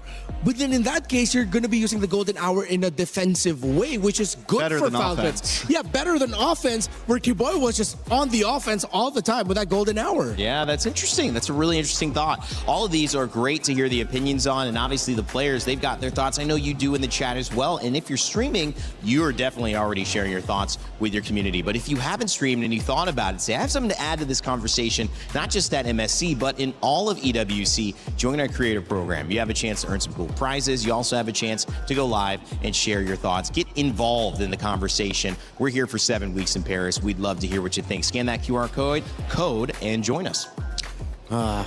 Man, I don't think Falcons expected that to happen in that fast. I think that's why we saw Flap laughing there at the end. It's like, oh yeah. Even Leo was pointing it out. I was like, yeah, at some point they probably just said, let's just go to the next one, guys. If it's a natural oversight that looks so obvious to us, I have a feeling they were just in the moment, caught off guard. Yeah. And now they have thought, okay, we can't let that happen again. The interesting thing, though, to see, and we don't know where they'll be, red side or blue side, we mentioned how good Onyx is on red side. Almost a 50% win rate, when that is much lower on average for most of the teams who deal with getting that second 2 picks and that final last pick. They thrive there, and they make it an even match. Will they switch over to that side? Will we see Falcons fall for another trap in that 5th pick? Or will we see it going back and Falcons realize, you know what, we can do this on red. We understand what they did. We won't make that mistake again. I mean, Falcons in past has opted for red side. They're one of the few teams that enjoys it. And I think in a meta like this where there's just so many power picks, the swing back of the 2 in the first phase can be dealt with very, very well, especially in the hands of Falcon and their coaches. So I think, yeah, it's just to recalibrate, regroup, think about whatever side they choose, they have opportunity. It's definitely not over yet. I think that's the most important thing that we all need to keep in our minds. If Falcons decide to go on the red side again and they still keep the same bans, then I think their mindset is really just Luthi on the Uranus is something that they'd rather not deal with. They've seen the 5 games where he went undefeated with it and realized that there's something with how Onyx plays the Uranus that even their Esmeralda might not be enough to just deal with that pick. But I don't think they should lean too hard into that. We've seen them go up against teams with some fantastic Uranus players and beat them with the Esmeralda. Well, I mean, is it better, right? I mean, they said no Uranus, but like, okay, Phoveus, and then you have a Marcel and a Golden Hour to deal with. I mean, let the Uranus through if that's what you're facing. Notably, no Belleric as well in response to slow things down and try to set up some counter initiation if they do try to get aggressive. But again, I think you've got to get the Giants off the table. And I'm sure the bans will look different here, Renmar. Yeah, Trex did mention it really felt like Falcons just kept wanting to deny things from Onyx, but in that desire to deny what Onyx wanted, they ended up giving everything Onyx wanted, which is a fast game where they can just, you cannot stop them. So there's the choice, though. Falcons opt for blue side. They take first pick, which immediately forces something different. And even the way they're banning already changes up. We still do see the Barats from blue side. Last time it was Onyx, but this time Falcon decides to take out the Melissa. Oh, could we be searching for a possible Fanny here? Something of that nature? Yeah, maybe. Definitely something divey, looking for the Harar again as a possibility. Onyx have taken out the Freya and the Selena, similar to their last set. Yeah, I think that's definitely the play here for Falcons. You don't see this Melissa banned out often on the blue side unless you're trying to trap your opponent into getting some specific bans so that the Fanny is open up for you. But they decide to ban out the Marcel instead. Yeah, meaning there's still an Atlas on the table. There's still a Fanny on the table. There's still a lot of things that Onyx is forced to choose from here. Yeah, and at the same time, if ever Falcons decide to rush pick the Fanny and not give it to Kyrie, fair. But be ready for Kiboy to show up with something like maybe the Badang that's going to be a pick. The Cho's still going to be an option. You mentioned the Atlas as well. There's a lot of picks that if ever Fanny gets rushed, the composition might not be enough to set up for it. Oh, Onyx says, let's play the game. Let's roll the dice. We are going to leave it all open. We take out the Valentina. So Fanny open, Atlas open. Harara still open. Lots of opportunity. In some ways, it's saying take the Atlas. take the Atlas. You know we can't get the Valentina. You're going to have the Fatal Links. But we've sometimes seen teams that dive into the Atlas without the Atlas Barats, without the Atlas Cho, without something else to be that kind of lockdown alongside to burn Purifies, to burn Ultimates, to burn Flickers. And I like it. I think Falcons have a good response there and said, no, that's okay. We'll grab Fanny. Yeah, I think the internet would have dogged on them more if they decided to just give Kyrie the Fanny. So fair to just go ahead and pick it up despite there being so many answers open. Yeah, we have to remember what happened in Game 5 of Onyx versus Aurora. The Fanny was the nail in the coffin. And when you're behind a game like this already, it might not be something you want to give up. But this means Atlas for Onyx +1. They don't need to pick up a jungler because Fanny's already been picked on the opposite side, so they have freedom to pick up something else big in another lane. Do they go into EXP lane? Alice? Uranus Esmeralda still available, so is Zushin, so is Phoveus. A lot of characters that we've seen banned, and it's the Harara back in it. Interesting, but I think just trying not to show their cards too early. I wonder if there's just going to be a Belleric Atlas trade here, so we get the Belleric for Team Falcons. Will make things disruptive. I think Belleric Esmeralda would be okay. You don't pick up the Uranus. You don't pick up something like Hilda to hard focus an assassin because the Esmeralda is still open, and that if ever the Hilda gets picked up, Esmeralda will be an easy pickup for Onyx. I think Esmeralda plus mid laner. Oh, Claude, yeah, you're right. Claude and Esmeralda wouldn't be bad for Falcons. Yeah, it denies it, Claude saves Belleric. a ban. Oh, Claude Belleric, excuse me, yeah. So they decide, do we pick up the gold laner or do we pick up the Esme? Honestly, with how deep the EXP lane pool, the EXP lane goes right now, they go for the Jushin instead. You get a little bit of crowd control. You get some possibility to kite, so definitely not a bad idea. This is a hero that is never so stable and sitting in the same spot that it can kite back from the Atlas. Yeah. It also can pick up the Purify and still be very, very viable. At least now Falcons know that they don't need to worry about that Harley. I think either you can make a case for any of the picks that show up here, whether it's going to be the Claude, and then Onyx will later just ban out the Brody. If you pick up a Sans pick, then Falcons will ban out the Claude and maybe even ban out the Harith at some point. Should be worthy. So they leave everything open again. They don't fall into the trap. They pick up the Uranus. They're probably going to ban out the Esmeralda. That forces Falcons to ban out things like the Brody, as we mentioned, and the Moskov as well. But if you ban both of them, then you're going to have to worry about a mid lane pick being very free for Sans. Onyx decides to ban out the Diroth because they're expecting Falcons to put that into the EXP lane as a response to the Uranus. You play by playing this draft right now. The way, did you see how they looked over at Flap and Flap smiles? Yeah, the rap moment, God, man. the moment the Diroth gets banned, Kyrie looks up, Flap looks back and smiles. How do you guys feel about the Diroth? Yeah, it's Ban out, obviously. It could definitely be a clutch pick. I don't think they needed to, Right? but Is it keeping something open? Is that why they're doing it? well, I what's mean, the it thought can process be, behind that. It's a shredder, right? It's something that could be the possible counter to the Uranus, Yeah. and maybe whatever else Onyx has in store. Obviously, looking at the Uranus and the Esmeralda as two kind of yin and yang, two pieces of the same pie, and Sans already grabbed that for his team. Obviously, still looking for that mid laner for Sans as well, who went crazy. Kind of something we've called him before, Crazy Sans. Finally had that big game. Oh, they banned out the Hanabi too. Okay, that's some really good respect by Onyx, not gonna lie. It's interesting. It's interesting. It's definitely respect, but this means that I think of this. Are they just having fun at this point? Are they just having fun? I hope not, man. I mean, I hope they are, but I also hope not. I feel like they got to understand the implications. I mean, this is for Falcons as an organization, the back-to-back-to-back. I'm sure that's not taken very lightly. With a quick game, you've got to get some edge. I'm almost wondering if this is is Onyx gonna get a little crazy, go for double fighter here and like a Farza in the back or something? With the Diroth ban, with the Hanabi ban, it's making me think that they could be going heavy front line here. Yeah, to be fair, Paquito is still open. Yeah. Paquito in the gold lane for Kelra. Give it a Sea Halberd at some point so you get some form of basic attack damage. That would be good. And then you pair it up with even more burst in the center. So as you mentioned, the Farsa pack. The thing is, are they okay with playing the Paquito into the Jushin and the Belleric? So they pick up the Vexana, one of the heroes that we did mention all throughout this draft. Again, Onyx damage profile, their strong front is just good. The Vexana for the Hirara in the mid as a means to support that jungler is so much better. Have they had an answer to the Fanny yet? Do you feel like they're missing something here on the side of Onyx? A little bit.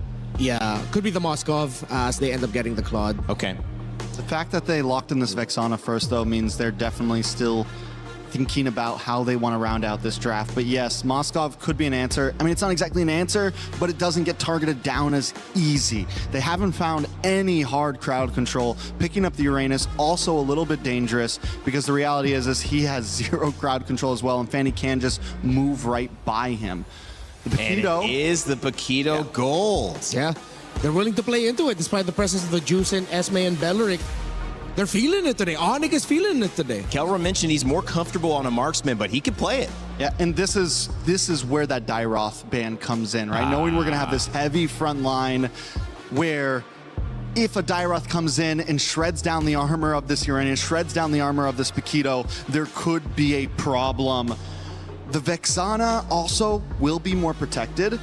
And now you have this big group where everyone can kind of stick together, Ube-esque, and the Fanny coming into that, it is a death ball for, so that is your answer. Instead of crowd control, we just all stay together, and if Fanny comes in, you die.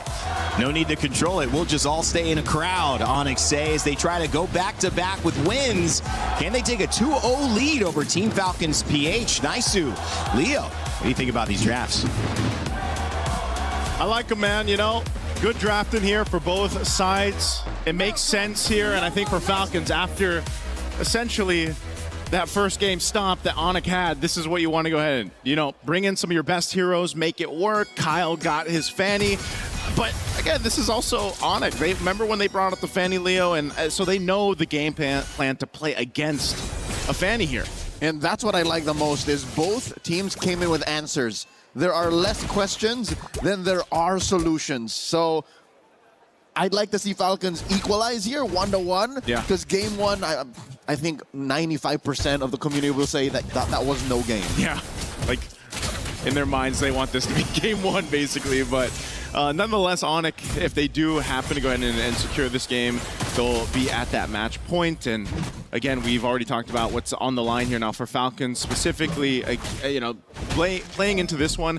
Putting something like the Claude on Marco is way better, I feel like, than having that Clint, just because, again, you can be a little more self-reliant. He's got a Purify to work with. This was the hero, again, that, you know, this bulletproof Marco moniker started on, and just the fact that he's really hard to kill on it. So some of that alleviated by the fact that you complemented it well with a Jushin, who could help control some of these team fights, you know, around this beacon and that Lantern Flare. Flap, usually pretty dominant on the Esmeralda. I mean, the XP lane is going to be, you know, nothing's fancy is going to happen against Uranus and Esmeralda. It's more of what happens into the first objective fight, which is just seconds away here. It's interesting that both sides actually commit a few rotations to bottom. I think they knew that both of those gold laners needed a little bit of help unlocking themselves to try and make for quick rotations. Lupi, man-to-man defense here on the Flap, trying to get a bit of damage before Flap actually hits level 4. The Prior actually does that first. Keyboy looking for a quick frigid breath to stop Flap from pushing in. Quick knock up on that Lantern. Keyboy down to an 1/8 of its health. He does survive. Jump in, falling Star Moon, answered by Internal Guard. Extra bodies for Onyx does help reset the turtle. Kelra comes through. Rest of the fight, they already got the beacon out. A whole lot expended for this first turtle. Another big knock-up. Put that Eternal Guard Witch, why not? Kelra punching Haji in, forcing him to go back. Suns with a little bit of burst damage from that Vex. Takes down the turtle. Ludwig threatening away Kyle's purple, but I guess that was Falcon's priority to begin with. Oh, look at this threat too. Kelra enough just to plant himself right here. The full champ stance here in front of Kyle, but again, he wants to go ahead and secure his golem. Keyboy and Sans are just here too. Whoa! Oh! Massive Fatal Links catching Kyle, serving him up face to fist on Kelra, but Haji trades it out for him. 1 for 1, all in an effort to secure the golem. Joseph, I don't think that was worth it. You know what? I think at this point, Kelra, he's happy to take it. You know, it slows down the Fanny buildup, I guess. Oh no, another EG. In comes Kyle. He wants to go again. But there's 3 of them there. Make that 4 if you're counting the EG. What this does allow for Falcons to do, though, is put a lot of bank on Marco. Marco spent the past minute just taking waves, Unfortunately, he did not get the chip away at the shield. So I guess he's just half happy with the outcome on that. Yeah. So it looks like at least Kyle's going to be able to get his orange buff. I didn't know if Onic would continue to put pressure there. A couple punches here from Kelro. T-Boy's here around the corner. Okay, nothing's going to happen after this. Again, good responses here on both sides, but alleviating some of the pressure. Nothing built up on either side off of that, but it's mainly that kind of nature, right? When you have a fan, you got to go ahead and help secure that jungle, and that's why Onic knows. Let's put pressure even on the green camps, the small camps if we can. Kind of slow that down a bit. And you can see there was a small lead now in terms of XP being built up by Kyrie. And Kyrie slowly rotating, holding that fence brush. Will not force it, will not push his luck and try to steal away the purple. Kyle will get it, so this will allow them to at least go 50-50 on this turtle spawning lower quarter. All right, Kelra in position 2. Fighting for that. Whoa, Kyrie gonna get forced off his green camp. Oh! That wall was the bane of Falcon's existence. Tower shot coming through. Cyclone Eye to get the safety. Oh man, Kyle is not in any shape to take the turtle. Gets taken down by Lutpi off of an Ionic Edge. It's all Onic. The Sky Kings are taking their second turtle as they apply more pressure on Falcon's jungle. I thought it was going to be the perfect escape, man. The cables going through the walls, getting a little speed boost, but then Lutpi comes through with the flicker to take him out. So now Onic looking to build up more. Confused. Oh, Ogwin used that Wrath of the Dryad defensively to stop him from pushing forward. Are we back to square one? Is this the game one situation all over again? Onic playing on Onic time. Yeah, feels like it. I don't know if they're going to be able to get this turret too. It looks like. Oh, hold on. They want to attempt. Falling Star Moon. Flap. Put down about 0. Just like that. Onic are 2,000 gold up, given that was 4 members of Onic underneath tier 1. Yeah. It's not as devastating as game 1's turtle take that, where we had that one team fight and Onic pretty much took everything. 6-0. You know, 6-0, but Falcon's still okay. This lead is building up. They got to look for something to slow this down, though. That's the big problem. I mean, look at this. Keyboy's waiting position 2. Lutpi enough to zone out. Oh my God, Haji had a couple of major members of Onic behind him. And now Ogwin tries again. Comes in with a Wrath of the Dryad. Kyle does not have enough energy to start running roughshod in that small little avenue near the purple. This is tough because Onic are now up 3,000, push tier 1 in mid and bot, so the map is shrinking. The crazy thing about it is Onyx not really doing anything too fancy. It's just they're kind of putting pressure where they need to on the camps here of Kyle, but you know, because that's the thing. If you put enough pressure, you know that Falcons has to respond to allow Kyle to get this kind of farm or even his purple buff hell, and Onyx can just continue to press down on the wound here. Get a quick knockup, but answer with a fatal link. Super Marco couldn't make that blazing duel last more than 2 seconds. Ogwin underneath 3. Make that 4. AG coming in, knocking up the big tree, chopping him down. Lutpi scores another. But they find a punish on Suns. Can Kyrie finish what he started? And Kyle falls. He might find a shutdown on a Kyrie here. Kyrie gets away. Oh man, the mobility again with Hirara on the showcase here. Just when you think, you know, sliver of HP left, we're going to at least take something down. At least Kyrie, but he gets away. Let's look at the replay here. Brought to us by STC again. The Eternal Guard in this fight. Enough crowd control to keep Ogwin in place. Obviously, Kyle comes and gets a kill, but at the cost of his own life too. So, you know, again, it's just Onic playing to the advantage. And now we're going to see that continuing happen here on this side of the jungle. And they've already got this lead built up, 5,000. Oh no, Onic knows. Oh no! They force Kyle a retry as he goes for his purple. They take him down, and they are gonna continue to march through. They steal away his buff, kill him, go for the turtle, and then pressure mid continuously. Man, I don't know. Onyx lineup is just like having, they just got bouncers, man. They got the Uranus, they got the you got to count the Eternal Guard from the Vexana, and then you got Keyboy and the Atlas. Like, these are 3 tanky dudes just giving so much space to Onyx to work with. Technically 4, because with perfect match, that's another body you have to worry about. True. Team Falcons are getting smothered here. It's literally just dude advantage. Yeah. There's literally more pieces that Onyx are bringing in, and 8 minutes in, almost 8,000 up. The math does not side with Falcons. Yeah, I mean, you can see this. I mean, Loopy of all people on this Uranus, just go ahead, face off against 3-4 members of Falcons. Doesn't really matter. You know, he's not going to get shredded down at this point, unless somehow Falcons can catch up to this. But just like we saw in Game 1, being down, 8,000 gold leading in to eventually this First Lord, you almost expect Onyx just to secure that and start approaching these base turrets as they now take down all Tier 2 turrets of Falcons. And I would not doubt in this next wave, they're able to actually pop that holy shield. Ogren falls once again. Kyle secures his Malefic Roar, so there should be some hope. Flap gets knocked out by Kelra underneath that inhibitor. I don't know if there's any hope here, Leo. It looks grim. 2 of your tankier heroes being taken down in the lineup here against Onyx. Kyle's got no choice. Oh, Kyrie jumping in. Gets the beacon out, too. They might just take a base turret now. All right, the Siege Minion will fall. They will have to wait. Kelra sitting at 3-1 and 2. Sure, look at Kyrie 404. But Kelra since minute 1 has been the forward assault. He's been basically the bouncer that can't wait to get some quick knock-up on a Lutfi. But it's enough time to buy that takedown on mid. This is the best position for Falcons to be in, but Fluff gets taken down first and Oakwood too.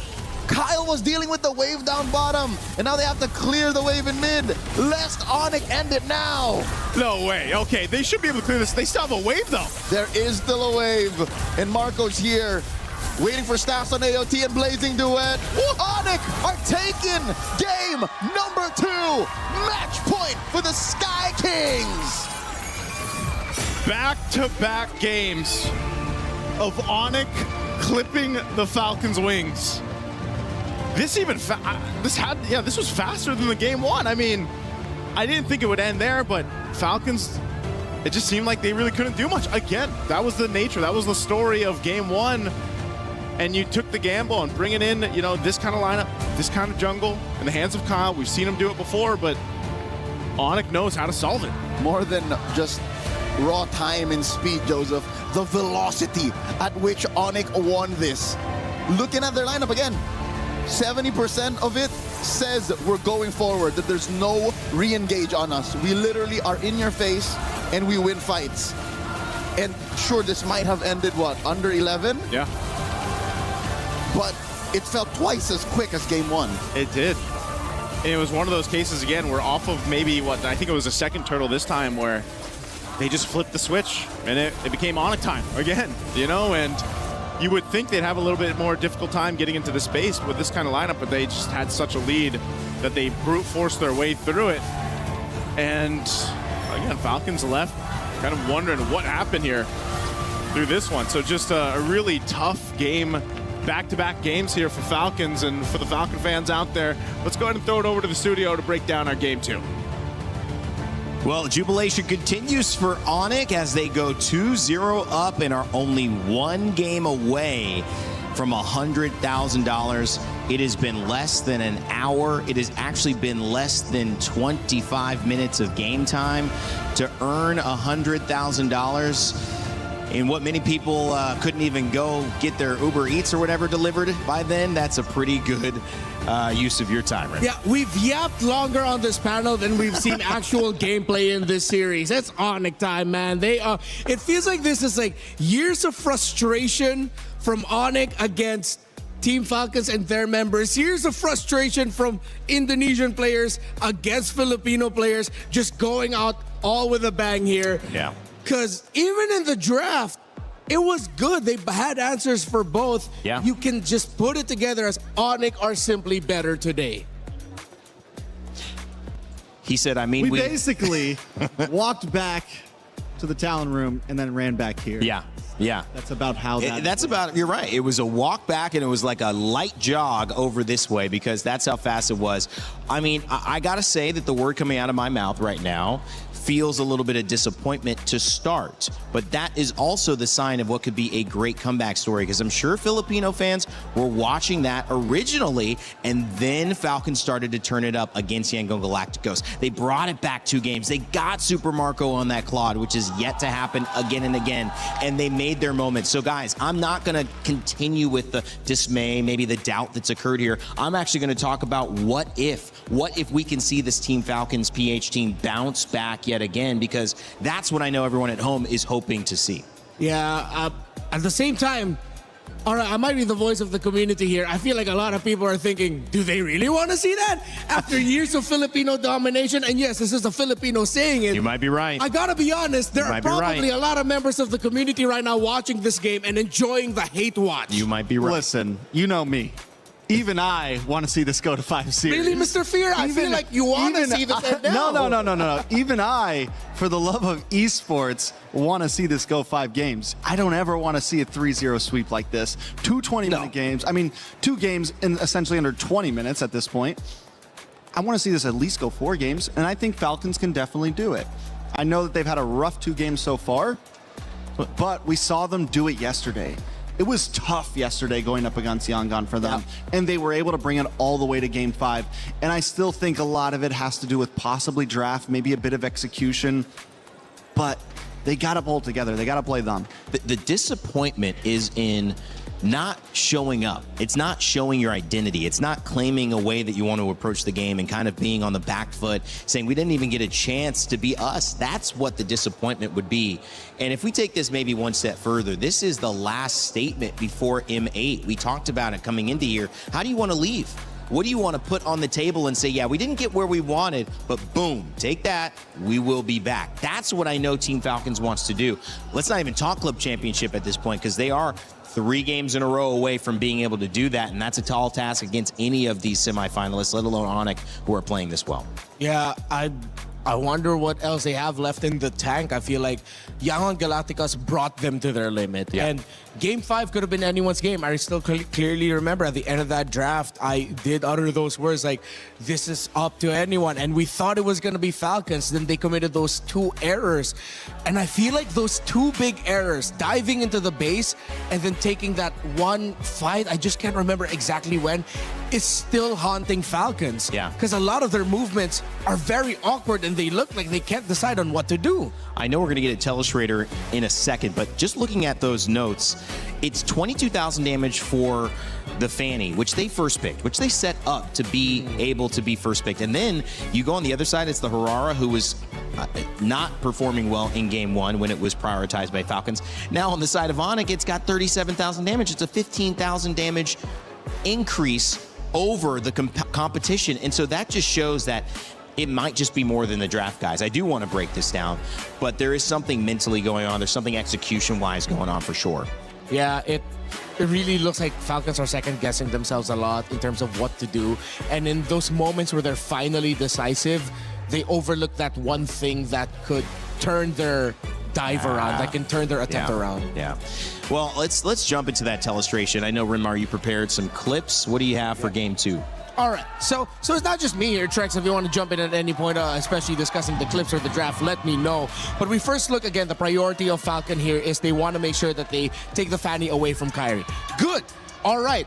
Everything set up really well. And as expected, the Atlas is going to come in through for Onyx because, well, you want to be able to invade that Fanny. And you don't want that Atlas to go to the side of Falcons, because if you do, then no matter what you put in the jungle, in the end it was the Hirara, Fanny's going to be well protected and diving against that is going to be fine. So one thing that you do up against a jungler that wants to have really good tempo and be the one to be aggressive is that you pack strong side lanes. Yes, so far in this tournament, Esmeralda versus Uranus has been somewhat maybe 65% leaning towards Esmeralda over the Uranus. But what Lutpi did in this series as this Uranus is fantastic because he just kept cutting the waves. He didn't take that duel. He said, looking at the map of Falcons, what am I? Gonna be at the risk of getting taken out by a Belleric and Juicin? That's not gonna happen. The Fanny's not gonna be able to take me down right away. So Lutpi kept cutting waves to control that so that Flap is always late in helping out the Fanny.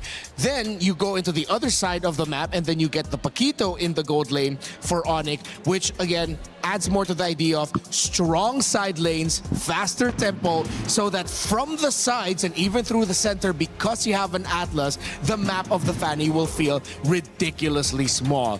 The pick here that I feel like won it for Onyx and lost it for Falcons, funnily enough, are the picks in the mid lane. You get the Vexana for Onyx, which in the one clip I will show you, crazy that Sans is actually able to get a great Terrify off onto Kyle, and then the Juicin on the other side. The Juicin for control, great, yes. But then, similar to their draft previously, they were putting a lot of the pressure onto the damage simply through the jungle. When your roam mid trio is very jungler damage coded, strong side lanes beat that. We saw it in game 1 and we saw it in game 2 again. Before we go to the clips, is there something you want to add to this, Trix? No, I think you did everything perfectly.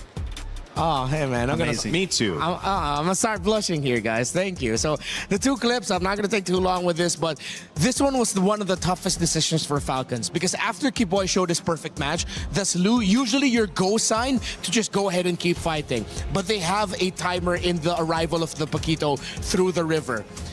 We go out. They get Kiboy down low, force out the flicker, the targeting. Kyle, he's hoping there's just enough in the tank to take down Kiboy, but he won't be able to. Because right now at this point, Marco has made the call for the rest of the team that, hey, the Paquito's on the way. And when the Paquito joins in, the Falcons made the right call here, but it was a tough call to back off. Despite the really good Falling Star Moon, despite them forcing out the ultimate of the Vexana, once Kelra shows up, you really need to back. Despite Kiboy being very low, you just need to go back here. There's enough crowd control, enough damage from the Herrera as well to mess them up, and they just got pushed back. Again, because the Uranus, yes, doesn't have crowd control, but constantly being in the fight, a long stretched out fight up against a lineup that, again, assassin burst damage coded. Uranus is very happy for that, and eventually Falcons just had to give up that turtle. They needed that turtle one and some kills to add on to that to get some momentum going, but they couldn't. So they make their next big play, their next big attempt. Flap and Kyle find the opening through the golem and want to go for it, while Ogwen and Haji are still clearing up mid. And look where Lutfi is coming from, as we said earlier, cutting lanes. He's a little bit behind this time, but it's gonna be fine because they know that they can survive this, because Sans is gonna pull off something really freaking cool. Let me just zoom in right quick. Terrify. Mid-air, doesn't care. He made that look way too easy. That ruined the flow of the cabling for Kyle and the damage, forcing the Purify out from that Esmeralda easy. And Ogwen and Haji, who are taking their sweet time, clearing mid with a Belleric and the Juicin together. That's another reason why Onyx just felt so fast here. They cleared the mid lane much faster. Vexana, terrific at clearing up minion waves. Add a concussive blast on your Atlas for that, and then it leads to them just getting around the map faster, taking control, and Falcons not having any time whatsoever. It was really a pace issue for Falcons. It was an identity issue. We talked about it, maybe a draft issue as well. But more so, it might have been an expose, not just on how Falcons didn't get it done, but how good Onyx really are, and how yesterday's match versus Team Spirit exposed how great Blink has been playing. Because finally, Kiboy getting that moment to shine, you can see when he's on the right roamers, when he's on the right characters, he can make a world of difference. And last series, it was really Blink who went so deep into the roam pool. Kiboy didn't have as many options. Now he's on an Atlas. Okay, yeah, I'm gonna do what I need to do. That was a great showcase. So again, yes, we're looking Onyx, we're looking Falcons, but also the grand finalists took both these teams down. Maybe there's a nod to how good they have been playing that have not allowed us to see some of the strengths that these two teams have brought into it. Speaking of two teams, speaking of playing together, we have a new update from Acecraft and a new mode in co-op, and we fly together to check out. On the other side of that, we'll be in the draft for Game 3.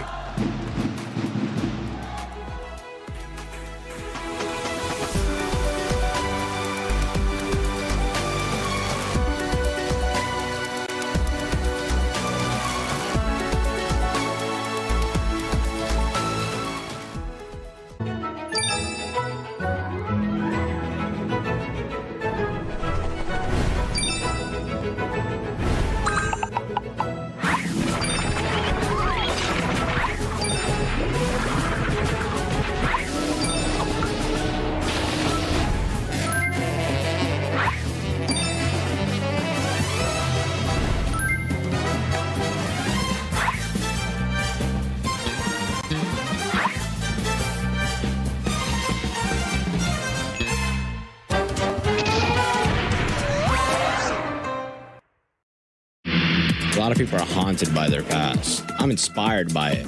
They're not just playing for themselves, they're really playing for their entire family. They have defeated their demons! They have crushed the curse! He thinks he can come in here and play my game! Let's go. He knows nothing! Let's go! Tyler 1, you're done. Raw energy, powerful, blow the house down!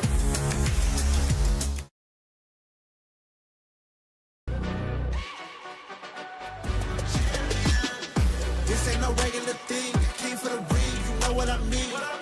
You see my name in the lights, better get right, champion.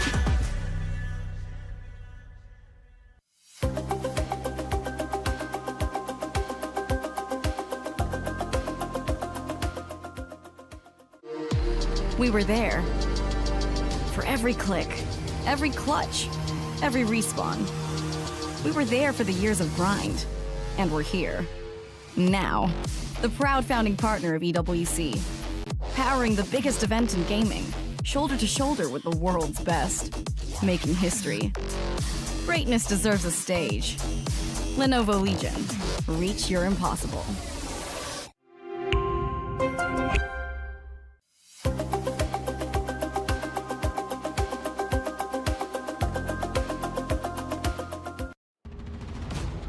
Well, if you're here in the crowd, you're having a fun time. Our Snapchat filters catching members of the audience. And speaking of the audience, it's packed now. It's going to be even bigger when we get to our grand final matchup, which is set for 2 p.m. CEST. So in Paris time in about, let's see, an hour and 40 minutes from now, we'll be heading towards that grand final and seeing who will be our new champion in the new era, Yangon Galacticos or Team Spirit. But for now, it's Onyx and Team Falcons PH who are going toe-to-toe. It is the final game potentially for Onyx Trex, but that also means that the Philippines run here at MSC could come to an end with Team Falcons going down one more time. So much on the line here for Team Falcons. If there was any team that I thought could come back from match point right here, would definitely be them, but there are a lot of things they have to answer. We focused on draft, we focused on in-game mistakes, and the whole plan just needs to be shifted at this point. For me, coming to this draft, I do really think Falcons needs to get back to the basics. So many target bans, so many things that just seem like they're trying too hard to big brain the situation. Just go back to banning Fanny, banning Phoveus, banning whatever else plus that, and keep the draft simple. I think they're also coming into this with the same mindset as maybe what helped them realize how they came back against Yangon Galacticos. They put a Juicin in the center of the map to help control the tempo. I understand that Yangon and Onyx are both teams that want to play aggressive and play fast, but Onyx are not Yangon and Yangon are not Onyx. So I think one way to start with is you deprioritize that Juicin, get something else for Haji, and get it in the second phase. Falcons have brought things back to some simplicity. The Atlas and the Fanny ban on blue side. Final ban coming in. You could still take out the Barats if you want. You could maybe even take out the Uranus here if you wanted. Keep it simple, and that forces the side of Onyx to take out the Marcel most likely, which I think is clean play right here. They go for the Valentina, which again forces Onyx to most likely ban out the Marcel here. Yeah, and then when they ban out the Marcel, most likely either a Belleric rush or they go for one of the Assassins open. And then on the other side, Onyx will get the Belleric. If they still let go of the Belleric, then Falcons should not bite into that bait and then just pick away a Keyboy signature hero like a Cho. I think I'd rather Falcons give the Belleric to Onyx because Keyboy doesn't look like he's not that comfortable with it because it's not a Keyboy hero. It doesn't feel like Keyboy. Right. Yeah, the Fanny has been pretty standard. The Atlas as well. But the focus on Rome early, I think, has been more beneficial to Keyboy and to Onyx than it has been to Falcons. And I do believe that maybe second phase is what's important. There's been a lot of EXP bans. We've seen the Uranus ban twice and then picked up. That's been high priority for this matchup. It hasn't really worked out well in the hands of Falcons. But Flap now trying to pick up something that could shift the tide. The Barats finally open, has been banned 2 games in a row, and now could be something that they go for. Got to go for Marcel here. Marcel gets picked up, which is huge for Falcons. Unless, I mean, if Onyx has an answer to this right now, then I guess Onyx just, they were destined to win this series at this point. They take up the Harara. You go for Belleric here. I feel like Belleric is okay against the Marcel. You want someone that's going to come in. Yeah, another possible answer down the line. Yeah. Again, though, but my only problem with the Belleric is it's Belleric for Kiboy. Just to me has just never felt so comfortable in terms of an idea. So they go ahead and prioritize the Barats. Tough thing about this now is if you decide to pick up the Harley, you have another big stompy boy coming in through the EXP that could mess you up and mess up your engages, because essentially it becomes a 1-for-1 trade. They're going to get the deadly magic off onto someone and will deal damage. Barrett's is going to choose someone up and then it's going to be a -1. I think Jusin should not show up for any of these drafts, and both of the mid laners need to go for burst, high crowd control. Get Vexana back, get Lo Yi back, Farsa, anyone who fills in that idea. I think if they can go for a solid front line on the side of Falcon, the Harley can still be viable. And honestly, kind of feels like it's the only option right now. Or the Guinevere. Guinevere, another decent option, honestly. They also fall into Marco, give themselves some comfort. And I think, in my mind, this is the only way this draft should have really gone for Falcons. Don't big brain it too hard. They get the Marcel. They get so much power in these first few picks. Play what you know you can do and what you know will work. He gets the Claude for the first time as well, Super Marco. And I am a little bit worried. The only reason I'm worried on the side of Falcons continuing this on is because wouldn't you just think Onyx no? I mean, they're giving the Marcel, so they must have an answer in mind. Maybe it doesn't work in practice, but they know what they're doing. One thing that Onyx needs to ban out, I feel like, would be an R-Lot for Flap. You see the Matilda, there's a chance for Matilda Barretts together. With all that dive and aggro, some strong crowd control. Again, I think Falcons this time can lean towards a little bit the idea of tempo control as long as it's not around a Juicin in the mid. You already have a Guinevere, get burst on your mid, get a high sustain, high mechanic EXP laner in the R-Lot that can be disruptive, and that would be great for Falcons.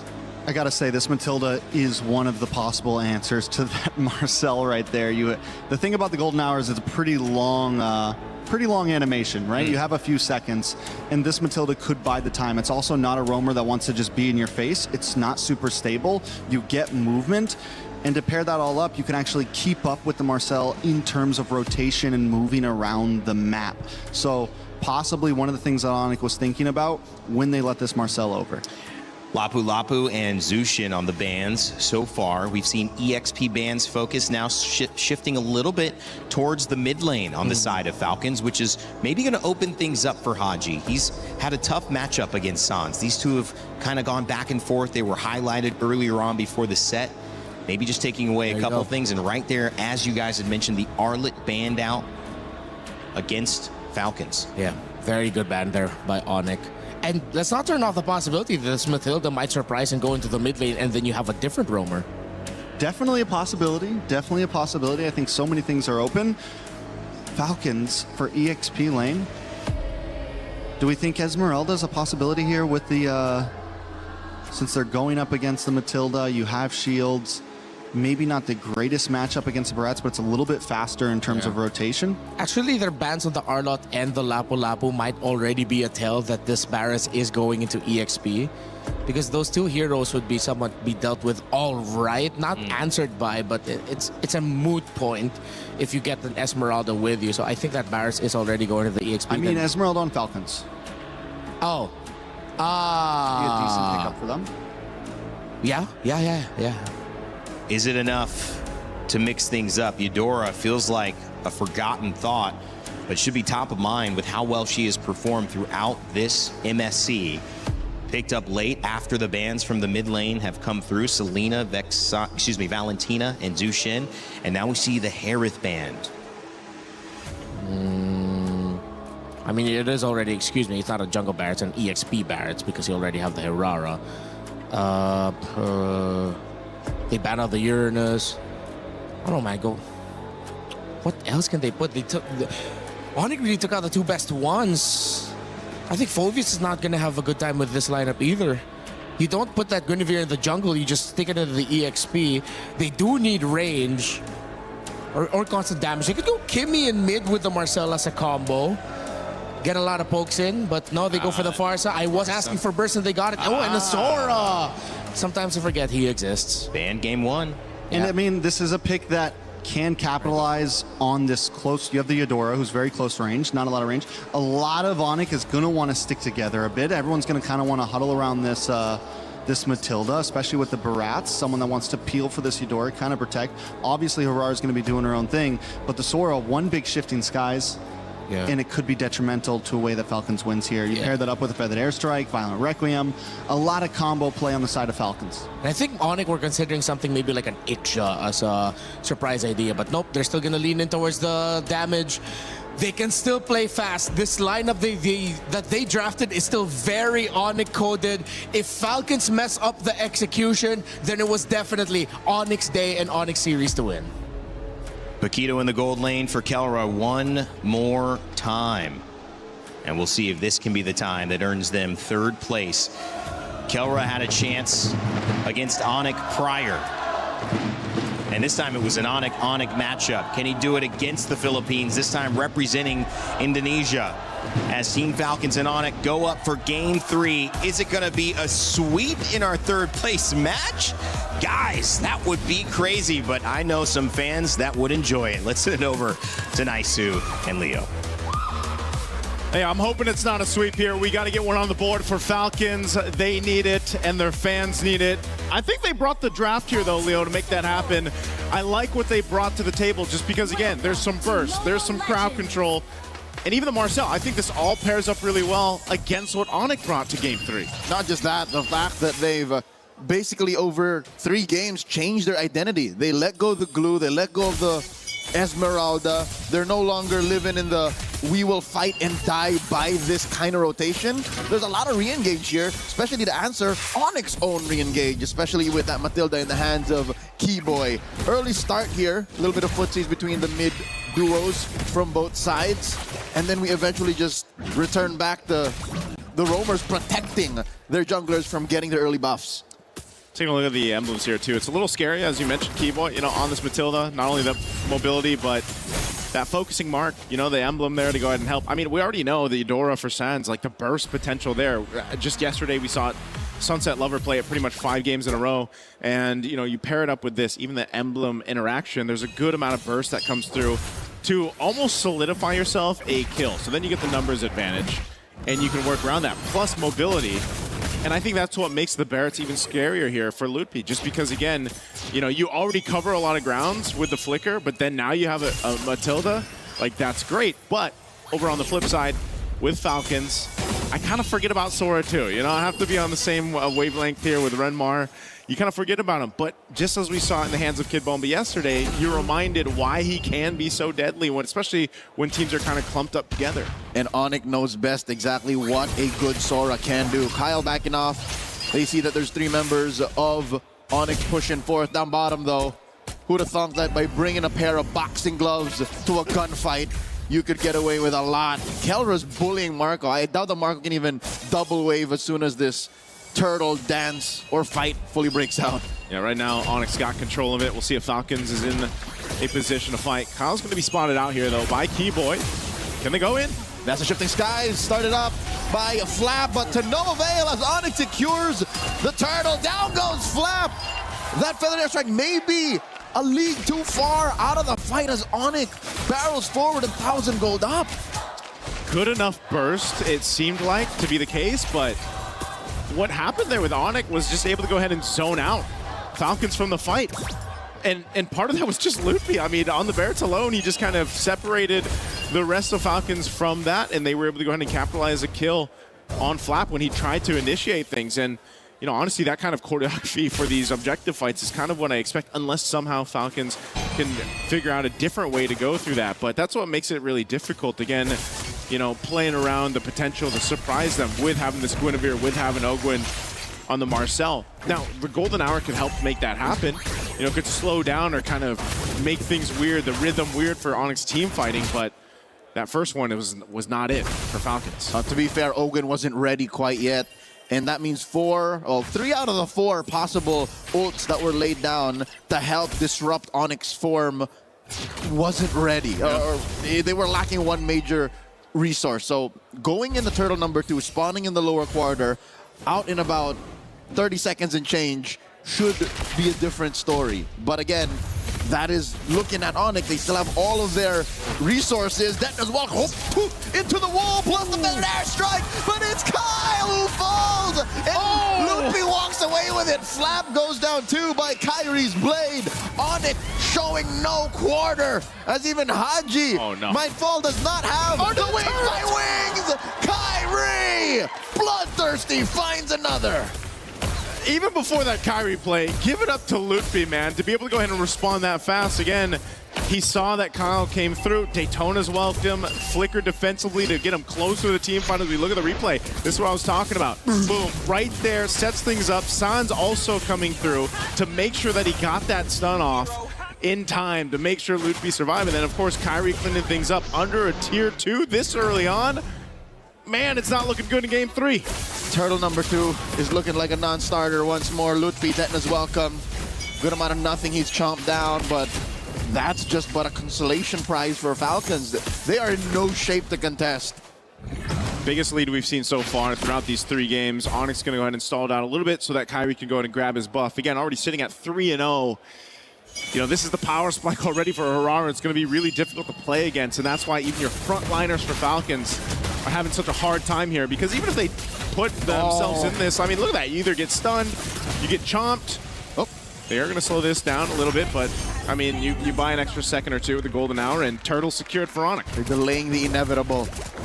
Onyx knows that they were going to get the turtle anyways, but I don't know if they saw that Marco was going to work the opposite lane. So that's at least a turret on the board for Falcons. They'll help keep this lead down to a palpable 3K, but Kelra will make quick work of that turret on the other side as well. So I'd say it's still just the free turtle that Onyx are riding on that puts him up at about 4,000 gold. They find one! Ooh. And Kaku saving himself. Keyboy with a circling eagle.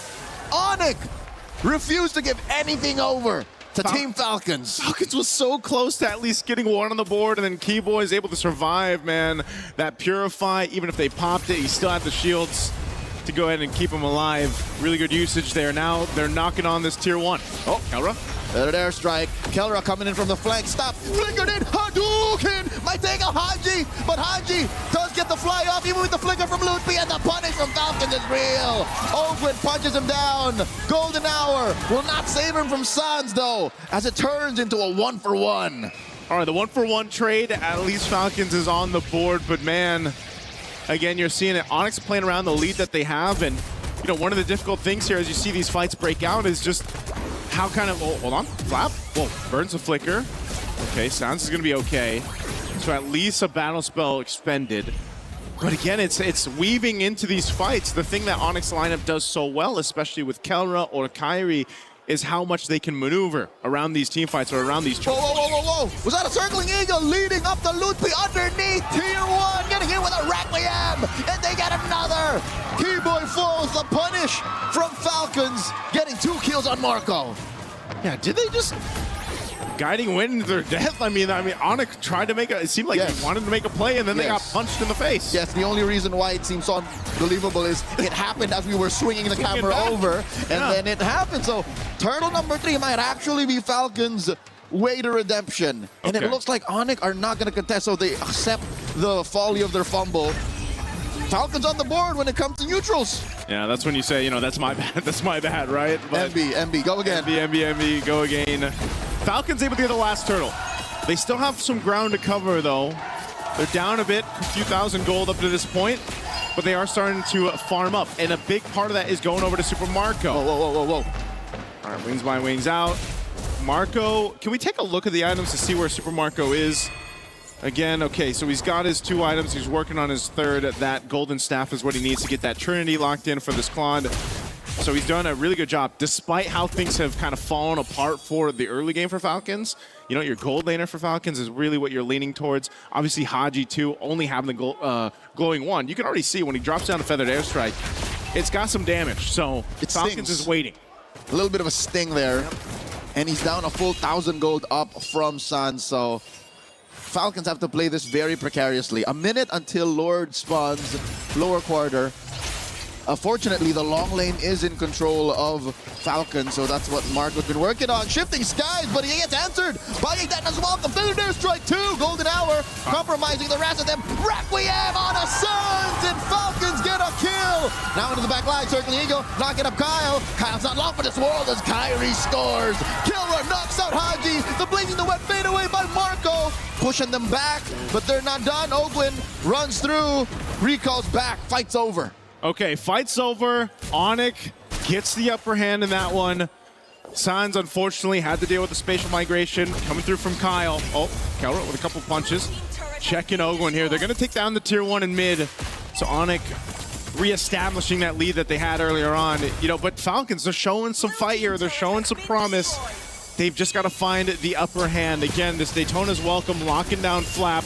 Look at Kyle, he finds Sans. That's great, but then this fight kind of gets split up, you know, and they don't really have the room to work with here. Flap has to disengage from it. The Blazing Duel from Super Marco didn't get as much value as you'd hope for if you're Falcons. So it was just, again, having that upper hand in terms of itemization for Onyx, and now this Lord is up. So they've got control of it. Falcons here. Do they contest? Ogwin jumping forward to give some information. They will reset the Lord, though. Flap holding this brush behind the Lord pit. He's going to get flushed out by Lutpi. Missile expert to throw him out there. And look at Kelra. Kelra is just doing God's work right now. The fact that he's threatening that long lane, all this while Onyx is also just threatening the dance, makes it so weird for Falcons. Like, what do they commit to? Sure, they have a BMI. Sure, they have the wings by wings, but those are massive resources they're going to need if they want to fight against Onyx, who's up by about 4,500 gold. Oh, hold on. Detna's welcome, throwing it over. Golden Hour to delay the damage. Coming on a Flap, and he goes for the Shifting Skies. Jumps through. Kyle. And now in comes Kyle. Marco looking for the perfect Blazing Duet entry. And there's some wings by wings. The damage on Kyle is real despite the Requiem. Failure Strike at point blank range. Kyrie finds the double. Make it a triple. Marco with a defensive Blazing Duet. But he's the only survivor left, and Onyx wanna clean up house. Kyrie in the base. Can Marco do it? No! Kyrie finds him! The Savage in the groups gets another, and I think we're close to calling it. Oh, man. Ignore the Lord. They've got waves pushing in here. They'll take what they want. It's Hunger Games right now. Look at the replay here by SDC. Again, this was a fight that was not in favor of Falcons from start to finish. And the team fighting here by Onyx, again, just able to kind of dissect the fight. Lutpi denied the Savage. I counted 5, but that's why it didn't come up, because the 4th went to Lutpi, and then Marco got cleaned up. Well, you know, you can still take the Maniac, right? I mean, and then the Savage came earlier in the tournament. But regardless, Falcons find themselves in an oh-so-familiar spot in this series. Onyx knocking down on their bases. Waves coming in from all directions. Down being almost double digits. Again, this is an 8,000 gold lead. Eminent. Yeah, and they got a Lord coming up to that top side. Big item pickups here for Onyx too at this point. 12 minutes in. BOD for Kyrie. Divine Glaive for Sans. You know, again, it's just you've got these items locked in that you needed, and you're ready to go ahead and knock down some of these base turrets. So, Daytona's welcome. And it's canceled by a Golden Hour. In comes the rest of them. Down goes Flap. Ogwin barely gets away. Pops that Purify to buy time after the top lane inhibitor crashes. So Falcons are just staunching the bleeding here. Feather Death Strike coming in from Haji, blasting away those waves. And they will save mid lane inhibitor. Top lane still in jeopardy. Bottom up next on the docket to defend. Onyx looking to control the amount of bodies that they put underneath Kyrie's that. hitting the base. And Kyrie's just looking to burst it down. Ogwin looking for the punish. And Kyrie survives. Okay, I guess Kyrie's like, you know what, if you guys are going to deal with the defense, I might as well just go ahead and hit the crystal a little bit here. So he does some damage to it, but they maintain 2 base turrets. It looks like Onyx wants to go again, though, because Lutfi's got a flicker and the Daytona's welcome set up. He doesn't have many stacks. He's going to throw out the rockets here. Oh. Eats up Ogwin. Answer with a Feathered Airstrike. That is a Shifting Skies lightning form by Flap. Lutfi put down 1/8 of his health. Kelra trying to do the same Kyrie was doing with the base, except on that lower inhibitor does not find it. Falcons still keeping their eyes on the prize. At least we can say that the Philippines' last representative is just on point, keeping it on lockdown when it comes to the defense. They holding on, man. They have to. Again, even staring down this lead, this deficit that Falcons is against, almost 10,000. You know, they've only got a couple turrets that are down on the map to work with. They're nearly down to the last base turrets here to stand for Falcons. And honestly, all these team fights have just been Onyx throughout it. There's been a moment where you might be able to catch one or two, but Falcons just doesn't have it just doesn't seem like they have the ability to win these team fights just yet, unless something goes really wrong here for Onyx. There's so much vision provided that Onyx can just kind of take into this, because you know, you have control across the jungle. Your Lord's coming up here in 15. I would be surprised if Falcons tries to contest it. Realistically speaking, the best thing that Falcons can hope for is a pickoff off of Onyx, but wait. They do force Ogwin here to back off. I think he held on to his Purify, so he is fine. I think Onyx are also looking for Falcons to slip up. They're looking for them to, you know, waste an ult here, waste a battle spell here, to confirm this Lord and to confirm the end. Detna's welcome answered by a Requiem here. Wings by wings back. So a couple of ults spent already, as well as the Feathered Airstrike. Those are big ults that are expended by Falcons. I don't think you want to be anywhere near this Lord. Whoa, big knockup on Lutpi once again. He answers with Detna's welcome. Golden Hour trying to save that one target. And there's a Shifting Skies pushing back and splitting up Onyx attack. And they find Kelra, forced to back off. And now it's Lutpi up next. How has Falcons done this? He goes for the freeze, winner crown, Feathered Airstrike, and a big knockup by Kyle. Kelra falls. Straight upper flap. Sans goes down as well. 2 for 1, make it 3.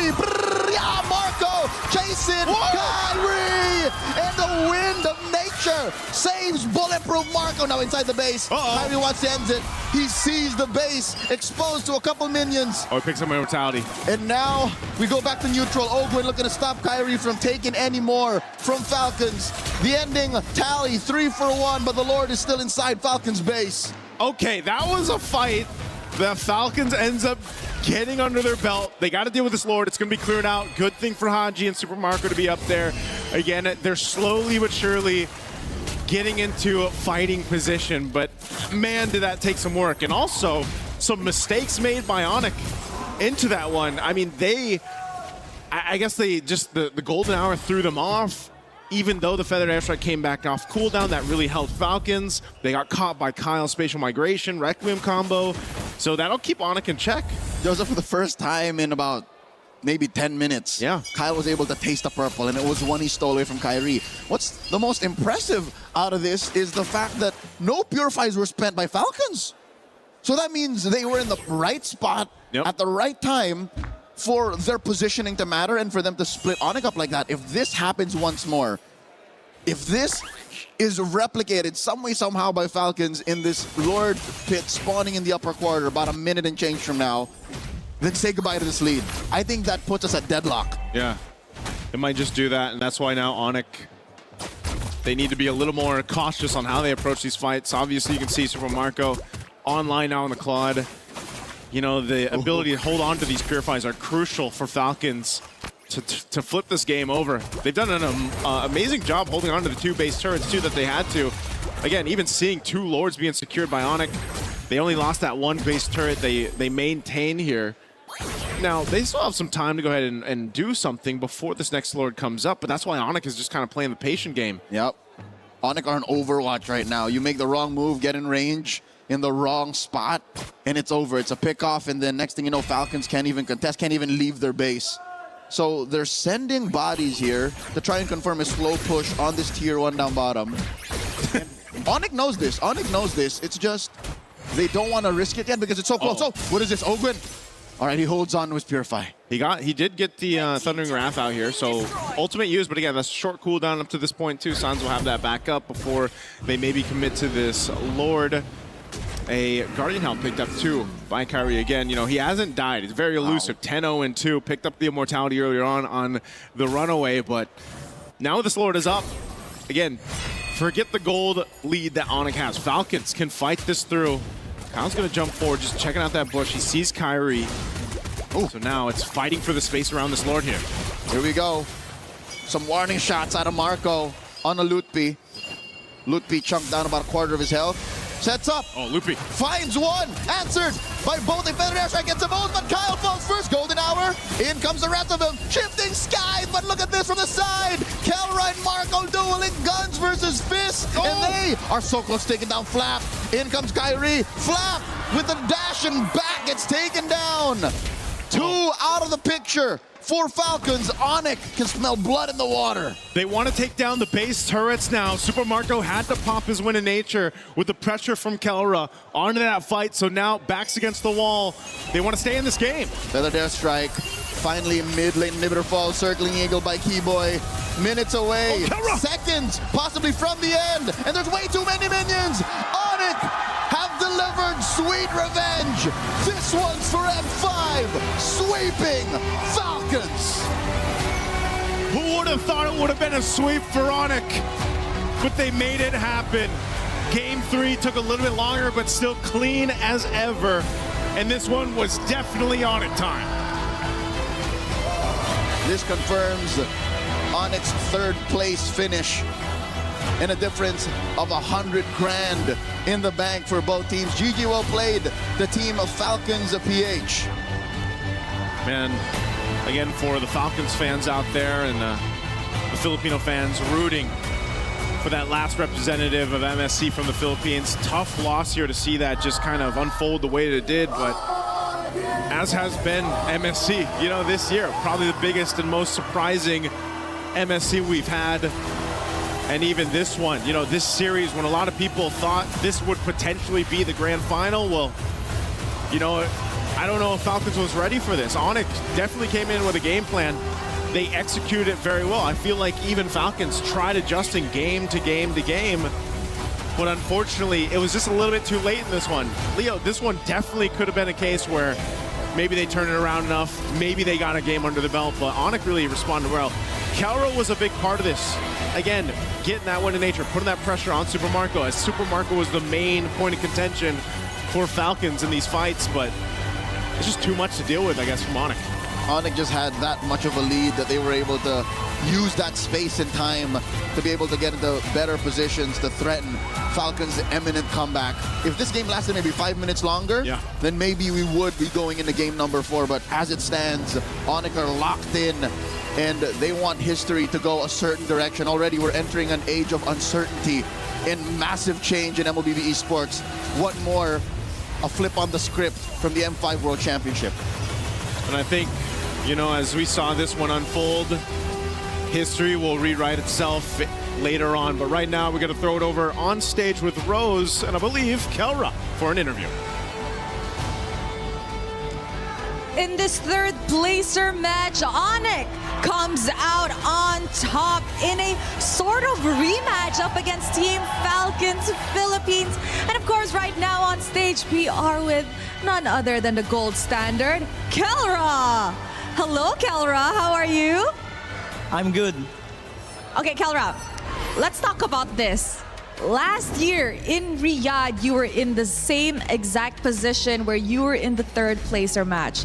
This is a back-to-back match. And after that match, you told me and you told a lot of people, I don't want to be in that situation anymore. What happened today? Why are you back here? Tagalog na? Go ahead. Ako sinabi ko na ayoko na maglaro ng third battle per third uli, and last year and ngayon sasabihin ko uli yun na ayoko na uli maglaro ng battle per third dito sa AWC, and papangako kong hindi na maulit tong nangyari sa amin ngayon. Kelra said that yes, last year he did tell me that he didn't want to play for the Battle of Third anymore. This year, although unfortunate, he had to play for the Battle of Third once again. But he said he is making a promise to everybody that this will be the last. And you know what? Maybe next year it's going to be in the Grand Finals, no? Maybe next year it's Grand Finals? Let's see. Okay. Now let's talk about this matchup because we know it's like a rematch for Onyx and Team Falcons Philippines, like a M5 rematch, right? M5 Grand Finals. How do you feel about beating a Filipino team here, you know, in MSC at the third placer match? Malungkot na masaya kasi dito, yung ina-expect ng mga tao sa nung una sa yung magtatapat is kami ng Falcons sa Grand Finals nga lang. Kaso ito, battle for third eh. And wala rin nag-expect talaga na makakapasok yung TS and YG and sobrang galing talaga nila. Wala kami masabi sa performance ng Yangon and TS. Magaling talaga sila. Now, Kelra actually said no one expected this to happen. Of course, he feels mixed emotions. He's happy that he won. At the same time, he's a little bit sad that he had to beat his fellow Filipino brothers on the other side. And of course, they expected this matchup in the grand finals, and yet they are here battling it out for the third placer match. He did, however, say though that Yangon Galacticas and Team Spirit both deserve their grand final slot because they're just so good. They have nothing to say. Now, you mentioned both YG and Team Spirit, who in a few moments' time will be playing in their first ever grand finals. What does that say about the MLBB ecosystem as a whole? Siguro parang nag-ano yun na kumbaga hindi naman end of PH era, kumbaga lahat talaga ng team kailangan mo respetuhin and kailangan pag-aralan. Kelra said that not having the Philippines or, the Big Three region in the grand final does not mean it's the end of the Philippine era, but it's more towards the teams actually need to start respecting other regions more, those underdogs, because at the end of the day, they can actually give a surprise, and that's what's happening later on. So Kelra, what's next for you? GOF. That's it, GOF? Yeah. What are your expectations for your next tournament then? Mas ina-expect ko na mas magpe-perform kami sa GF muna kasi yun yung pinakamalapit na tournament namin and ina-expect ko sa team namin na magiging aral sa amin yung mga nangyari dito sa EWC.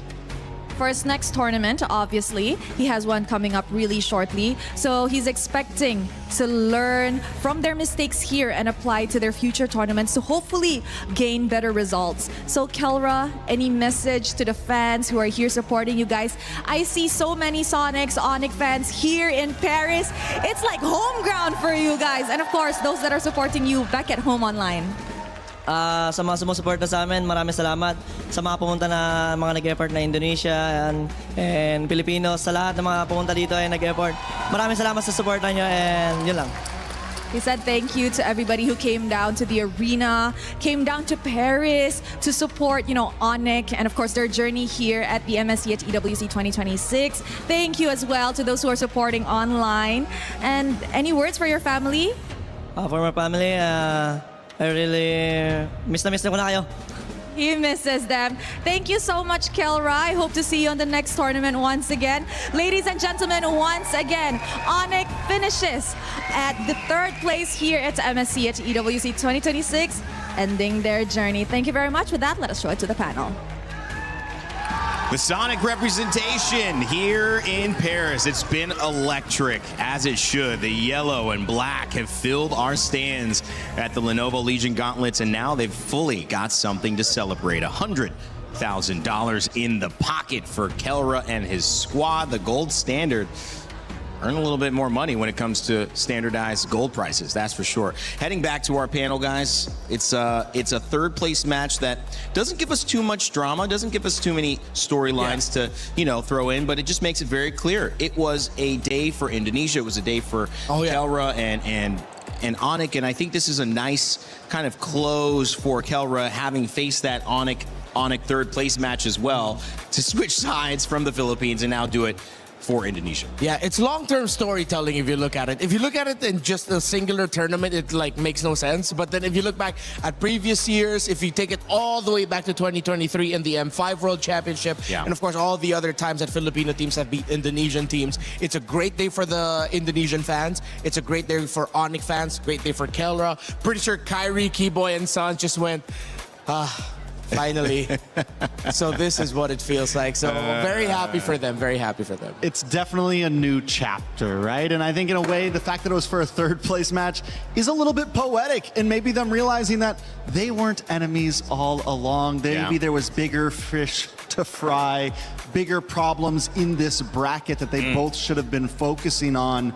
And now it's a new chapter, right? Maybe not a new era, but essentially for MLBB in general, we're seeing with all of these new teams coming up with two of the biggest faces in MLBB fighting out for third place.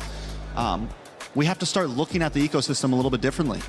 Yeah, and I think that's a great age-old story where you see two powerhouses, or maybe three in this case, looking at each other only, and then underneath it all, there becomes this kind of underdog, this dark horse that's building up strength, building up passionate communities behind them, and now also building up the ability to challenge them, unbeknownst to those who held the power for so long. And now that's where we will eventually be able to turn our attention with our grand final matchup. Yangon Galacticos and, of course, Team Spirit. It's EECA and Myanmar. But again, let's put a capstone on Falcons. Let's put a capstone on the Philippines. Renmar, I'll let you kind of speak on that, the journey. That's the official final game of a Filipino team, and from the shock of Team Liquid falling out to now this performance, what's your takeaway? I think my takeaway is now, even more so, I am more excited to get back home and cast MPL Philippines, because I know the teams who have seen the Titans rule for so long. Of course, Onyx is expected to be a contender now heading into that. I think all the teams back home, they are salivating at the opportunity and the realization that this meta game, how Moonton has now developed this game where it's not so clear-cut textbook. You have to have a lot of room creativity. Cheese picks, pocket picks, all the more welcome now that the biggest dogs back home now have to worry. Yeah. They have to worry. And if everything stays like this at this point, not even just MPLPH, but so many different leagues around the world, I feel like are going to be chaos at this point. Because it's true, even from that match there, we just saw the possibilities of no matter what you get, sometimes it can still lose. And even some of the best coaches in the world are still scrambling in draft, are still scrambling in game. It's this meta, this MSC has been one of the most dynamic and interesting ways. And I mean, even us as casters, we haven't really been able to guess drafts. We have been scrambling, trying to figure everything out. But part of that is that sometimes they're wrong. I mean, the players are sometimes wrong, and we're proving it here. Not that they haven't put the effort in, not that they aren't amazing and some of the best in the world, but they're trying something, and it's clear that there isn't a clear answer. I think this is the way that the world is going, though, as you can see it. You know, school is hopefully becoming more expansive. We're getting out of those. There is one right way to describe this or to say this. Out-of-the-box answers are being appreciated because we're getting exposed to so many different ideas, and I think that's just what's happening in MLBB as well. Yeah, for the longest time, the Philippine era has been highlighted by what we call checklists. Checklists of conditions that you need to take in the draft and in the game before you commit certain actions. The dynamism of this meta, as Trex pointed out, came from the fact that that checklist has been thrown out. Because now you have heroes such as the Hiraro and Paquito, who, by the way, it's kind of criminal that they both ended up for Onyx alongside that Barrett's, wherein you can now just have one or two to do whatever they want in the map, and that's your checklist. Because they gain so many things from that. Either they already take out one member of the opposing team, and with that gone, it's the Wild West. Do whatever you want as long as you're man marking properly. It's tough. It's tough to overanalyze, Trex. I want to, kind of lean into your thoughts as well. Coming in from a region in the Americas, we saw Entity 7 have a really nice run. They obviously were able to take down Team Liquid Philippines, but it's more to the story of these regions that we maybe don't expect or bring a unique perspective, having less of a spotlight and therefore less awareness of what they believe, how they draft, what they're doing at the global stage. Maybe we're just seeing some of those ideas. It's their time to shine right now. Yeah, I mean, it's definitely, Opportunity has shown that teams that are thinking outside of the box are winning games, right? Opportunity has shown that. Even Kelra in his interview there saying that it's time to start respecting other regions. It's time to start respecting the fact that MLBB globally has grown so much in a competitive esports sense that so many regions are ahead of the trend, and with an ever-evolving meta like this one, it is favoriting those regions that are constantly playing against, not your checklist players, not your checklist coaches. People are like, hey, well, let's try this, or let's try this, or let's break the box a little bit and get outside of the mold. And that's exactly why we have the grand finals we're gonna have today, right? Well, I think it's interesting because we just saw, if you were paying attention to sports, another world record being broken for an under 4-minute mile. Earlier on in our lives, we thought that was not possible. Many people did not think you could break a 4-minute mile.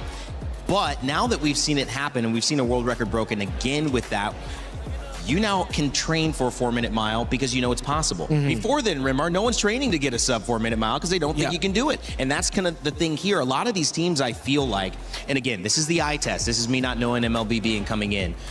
Didn't know that these types of ways of playing the game existed. And now they're like, you know, we need to go back to the drawing board. I can't just adapt in a day. Like, I need to rethink the way I'm thinking about MLBB. Yeah, I think there's always been a very clear distinction of how you play the game in the pro scene and how you play the game just for normal people like us. Now, even more so, you're seeing a little bit more of a closer reflection of somewhat RG-style thoughts where it's like, yeah, I'm gonna go ahead and do this thing. Is it the most efficient looking move possible? No, but it's gonna get me something good, and that might translate better for the rest of my team. Yeah. The game slowed down, and then now it's sped up again. We're back to what MLBB was like years ago. Faster, damage. Whoever gets the most kills simply wins the game. Be willing to give up objectives. Get bodies because you can get more objectives. Yeah. For the longest time, it's just been objectives. It is highly micro, yes, this is true. And I noticed it when we came into knockouts, even to the point where Lord dances aren't as long anymore, right? Yeah, Sometimes a Lord fight could last 2 or 3 minutes, you know, just kind of testing the waters, trying to play off lane, things like that. And it is definitely tightened down. Yesterday, I think we saw Lord get bursted down in about 6 seconds from Falcons, stealing it away from Yangon. Teams are willing to take those risks. And I think that is, you know, it's high-risk situations, and the teams that are willing to do them and execute them correctly end up getting the wins. Yeah, the esports side, the pro side, was forced to evolve because the game evolved. Yeah, and you can see, you know, when it comes to performances, there's no doubting that Kyrie had a great game, that he was able to be dominant across all of these matchups, whether he had the Harara or whether he didn't. It was really good for Monic over the board and I think across the board, excuse me, of how they approached each draft, of how they approached the play. And this maybe wasn't what you expected because we didn't get to see any of Onic. And so maybe being a little bit let down at not winning a game and the semifinals, you know, Falcons almost made that huge comeback. Now Onic get a chance to say, listen, this is really our last statement. We do know what we're doing. We haven't figured it all out yet, but look at what we do when we're in a good position to win. We can make ourselves go toe-to-toe with the best of them. Yeah, I think Falcons, especially in that last game, really approached it in a sense that, yes, we might lose early game, but we normally have the capabilities to drag it out. And that has been the MO for a lot of Filipino teams. Even if they're unable to control early, playing for third turtle, first Lord has always been a major winning point for them. It's like, yeah, we can let them have a 2K gold lead. We can always get ahead, but Onic is a team that is not going to let that happen. We will push and push and push and push, and Onic just did it successfully. 3 games in a row, essentially. Yeah. I just hope this doesn't start a precedence for future metas wherein we just get even more busted heroes. I mean, Suyo, excuse me.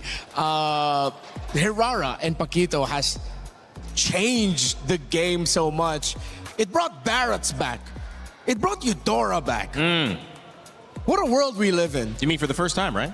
For quite some time after I lost that one. Yeah, I do love some Eudora, man. That's all I know. All I know is this meta. So it's kind of fun hearing their past, you know, kind of nostalgia for these moments. I was talking about a movie, Midnight in Paris, as well. And kind of the interesting thing is, whatever present you're in, you think that the past is a little bit better. That's kind of the theme of that movie. So you guys wishing for something different as well, maybe, you know, I'm looking at just enjoying what we've got here. I know we had a chance to talk with Falcons. It's not quite an exit interview, although this is the end of their time playing at MSC. Their coach Moody was standing by with the tournament.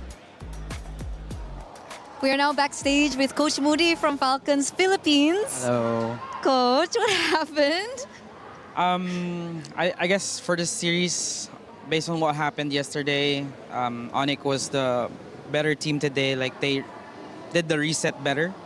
Of course, it was tragic for us, but yeah, we'll surely bounce back. Okay, so it was maybe mentality going into the game? Yes. Because it was a 3-0, Coach. not what we expected as well. What did you think happened? Do you think was it from the drafts that were a little difficult, challenging? For sure. or- I mean, the drafts were pretty much also. We kind of messed up as well. So, Okay. In general, all of the team, I think. So including execution or Yeah, more execution so- and draft, yes. Okay, so 50-50. Yes. 50-50. What were the players okay? Like what was the mentality coming into this match? We were trying to boost their morale, but somehow it's just not there, you know? Like the energy was different from yesterday. Understandably so. Yeah. Sorry. It's okay. I have nothing more to say. Okay. Well, the rematch succeeded for Onyx. What do you think was different about Onyx this time? Just like what I said, I think they were more prepared and they did the reset better. And yeah, they were just a better team today. Just a better team, just in general, better Yeah. team. Is there nothing specific that you saw, as a coach, like you saw maybe a certain player's performance was better, or? It's hard to say because I feel like we were also playing bad, you know? Okay, Yeah. understandable. And of course, again, I think we talked about it a little bit yesterday, but what I really wanted to emphasize on was the fact that it seems like all the other regions are catching up. Yeah. No ID, no Malaysia, no Philippines. Philippines. What do you think this means about the ecosystem right now? I think it's better for the MLBB community in general, just because it's, yeah, like what they said, it's a different era right now. At the same time, I feel like this is an eye awakener for the Philippines and Indo and Malaysia, just to step back and look like where we at. But for sure, M8, it would be different. I'm excited for M8. So that's the next on the checklist, M8? For us, it's GOTF first. Okay, so you have GTF first and then M8. M8. And we can expect you guys just Hopefully. flip the script. Hopefully. But I'm actually curious, Coach. I mean, when we're talking about new meta, new patches, usually the Philippines are the first to adapt. So what really happened this MSC? I guess before MSC, like I think there was a 1 week patch or a patch happened before the MSC. Right, yeah. And we kind of struggled with adapting as quickly, just because the screams that were the opponents that were also screaming are also an MSC. So it's just like it depends on how creative you could be coming up into the tournament, you know. And we did really saw a lot of new heroes and yeah, new picks in this tournament. So that was a setback. That was a challenge. But obviously, like Philippines, Indonesia would have had the same challenge, right? Correct. Especially that they're not in the grand finals, you know. Yeah. Don't remind me about that. Sorry. It's okay. We're all in the same boat here. But Coach, what was the biggest lesson that you learned from MSC? I guess it's still the mental really matters, you know. Like just based on the game yesterday, I think that was the biggest thing, that you really need to prepare your players on stage, and like I think it's still the preparation in general, you know. Besides the draft and whatnot, because you do see a lot of games before the matches. It's just a matter of like how can you adapt well, and how. I'm sorry, I'm out of words. It's okay. It's okay. I'm so sad, guys. It's okay. Are you more sad because of what happened yesterday, or? Times 2 right now, you know. Times 2. Because we didn't even give a good fight. Not what we were expecting. But I guess it is difficult to bounce back after. It is, but it's a must because we still have a tournament after a week, you know. But I think you got this. Thank you. Coach, this is the final interview I'm going to be having with you. You particular, is there anything that you want to share? Maybe to someone, or about anything, what's going on in your mind, anything like that? I guess overall regarding the MLBB community, we're still people trying our best and doing our job. Regardless if you're a Filipino, Malaysian, or Indonesian, whatever, this is still good for the MLBB community, and thank you so much. And I'll speak in Tagalog. Maraming salamat sa pagsuporta sa Pilipinas. Babawi kami sa M8 or GOTF, especially next EWC. Maraming salamat, guys. Keep supporting Falcons, guys. Coach, thank you so much for this interview. I know it's not easy, and I'm seeing emotions coming up to the surface. Let's end this now. Thank you, guys. I like Moody. I like the approach. I like the energy. I like the fact that he's just being straight up with it, and that's sometimes what you got to do when a loss shows up. for you. You just have to be straight up and try to learn from it. I feel like we were robbed of an opportunity to see Coach Moody sing on the international stage. Yeah. But there's always MA, there's always the next big major international. Hopefully he gets to sing then. I'm glad that he wasn't completely broken down like we've seen some of the. He was able to keep a positive attitude, you know? I mean, obviously sad. Obviously, these two teams that weren't able to make it to grand finals, it was tough for them.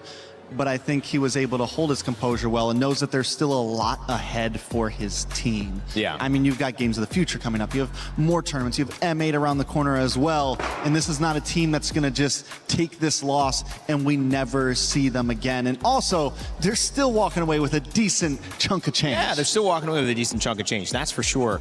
The difference, I think, 150 from that fourth to 250, which Onyx just grabbed by winning in the third place matchup. Guys, as we take a look at the bracket and the schedule coming up to close out our day, close out this part of it, I want to give you two opportunities to talk about what we're going to be seeing coming up. A new chapter being written. I know we said history rewritten, but maybe that history is there. Maybe it's important that it's there for this new chapter to have the same amount of significance that it does, because you're not seeing any of the three top regions. You're seeing Myanmar going up against EECA. So I'll start with you, Rinmar, and Trex. You can close us with your final thoughts on today's set, but also looking ahead. It's great long-term storytelling on the side of Spirit. I'm looking at two people. Sawa and Sunset Lover have been here since the very beginning. They have been the faces of their region since the start, and now they're fighting the grand finals of a major international. A long time. Meanwhile, on the other side for Myanmar, Trex, it's long-term storytelling for a country that's been begging to be back on this level, and here they are. It is honestly, no matter who wins here, the storyline is supreme. Yeah. You have Team Spirit that for the past couple of years have been so close to this moment and always fall a little bit short. They have been regular top 8 team, top 4 sometimes, have always had it just within their distance and then just can't quite make it. And then you have Myanmar, who have essentially were so hyped for a while and then they kept on not making it. Falling out early, not making it top 8 or just making it top 8 and then getting cut short. And now 5 years later, they're finally sitting in the grand finals again. And from both sides, it is hard to say who's really the favorite here. And seeing them clash up, it's just going to be history in the making. We do love it. And I think maybe that's a better way to put it. It's going to be historic, whether we're going in the past, whether we're going in the future. This is going to be something that is noted. Will it be as noted as the Odyssey, something that happened like 3,000 years ago? I don't know. In 400 years, we'll have our MLBB Homer writing about this. But maybe we did say Yengo Galacticos are the best team in the galaxy. So far, no one has been able to disprove that statement. And I don't think anybody from another planet is going to be able to join us before 2 p.m., which is when this final will start. If you think you know who it's going to be, Team Spirit or Yangon Galacticos, get your pick'ems in because you have your chance to earn $300,000, your share of that prize. So maybe you were right on this first one. Maybe you'll be right on this next one. Rinmar. Trex, it's been a pleasure, guys. Been a pleasure. Working with you. Fantastic MLBB, fantastic MSC. Coming up, we got some more fun content. You'll hear from those guys about their highlights of this tournament so far. And on the other side, we will begin our grand finals. Play is in our DNA. Whenever we let it out, it becomes our superpower. Now imagine an entire city being built to supercharge it. Kadir City, powered by Play.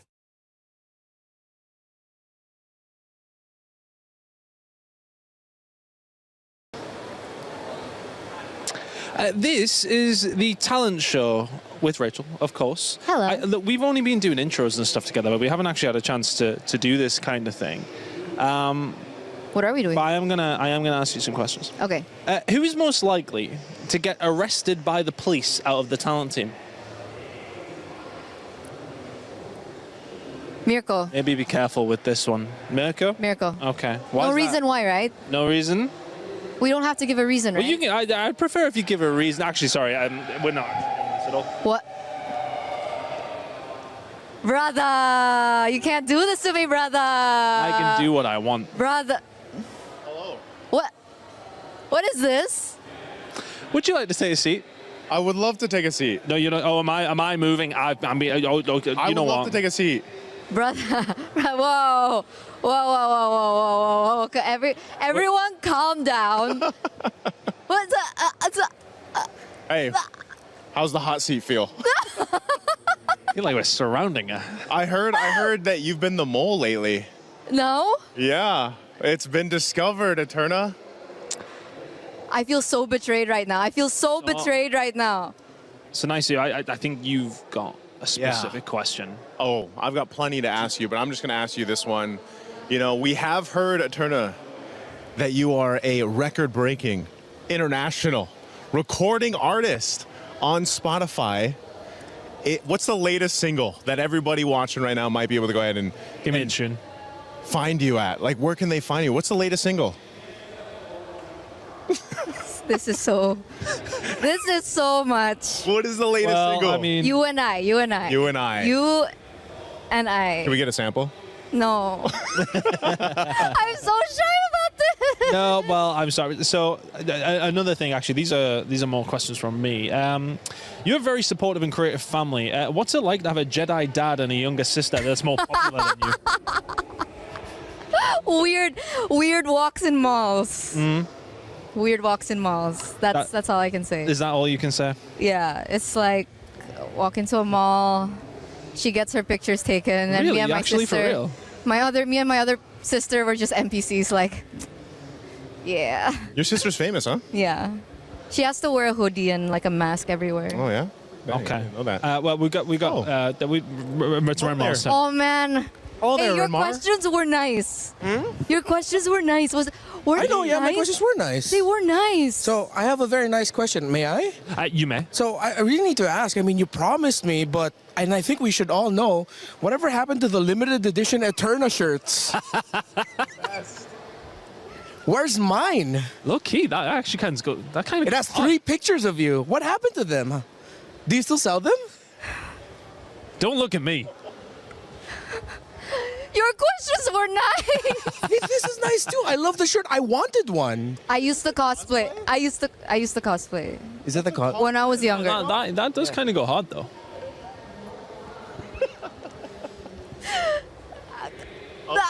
So yeah, update. What damn. happened to them? They're gone. They're gone? They're gone. How wide is the lens? That's what I want to know. We got the whole gang on here. Wait, why is he? I've got another question before we actually jump into things. What happened with Goni? What the? Gani. Hey. Look,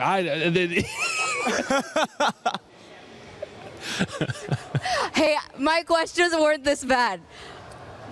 Donnie's an ex. He was a cast. Well, he is a caster, not was. Sorry, guys. I was only allowed. I was told you're still friends. We are. Okay, well that's okay then. Everything's fine. We just grew out of each other. Why are you guys laughing? Like, grew apart. Wow.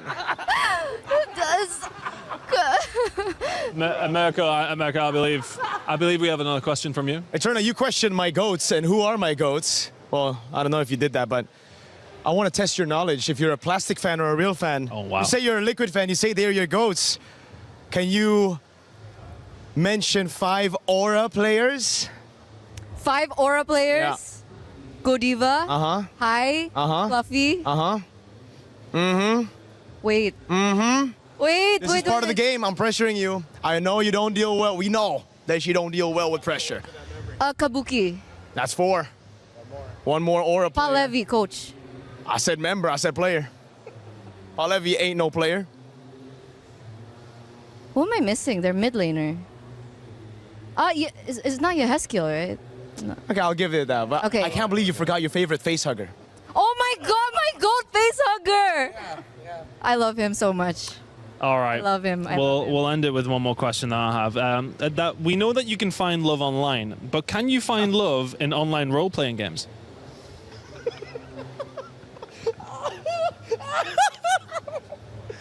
I think that might be enough. Kill me. That was Eterna's confessions. We got her in the end. We got her in the end. Guys. Good job. question. Guess my question. A lot of people are haunted by their past. I'm inspired by it. They're not just playing for themselves, they're really playing for their entire family. They have defeated their demons. They have crushed the curse. Welcome to the talent show. I don't know who the talent is. Is it me? Is it you guys? I don't.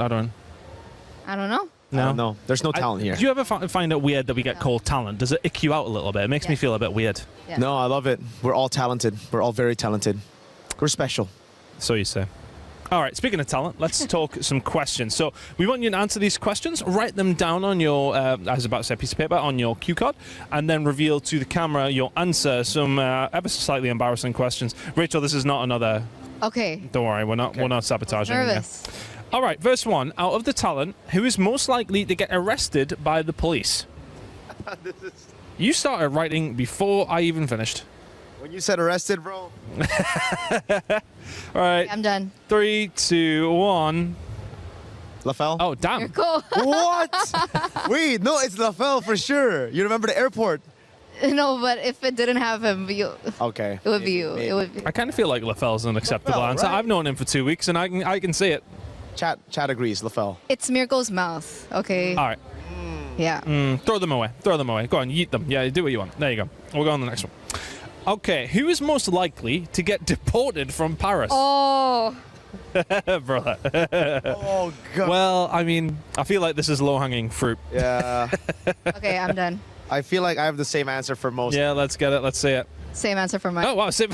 What? What does it mean? Again, your mouth.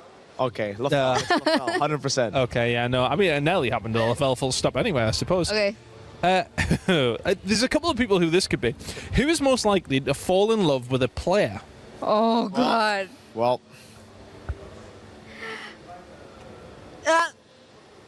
Oh, she's not even here to defend herself. Hold on.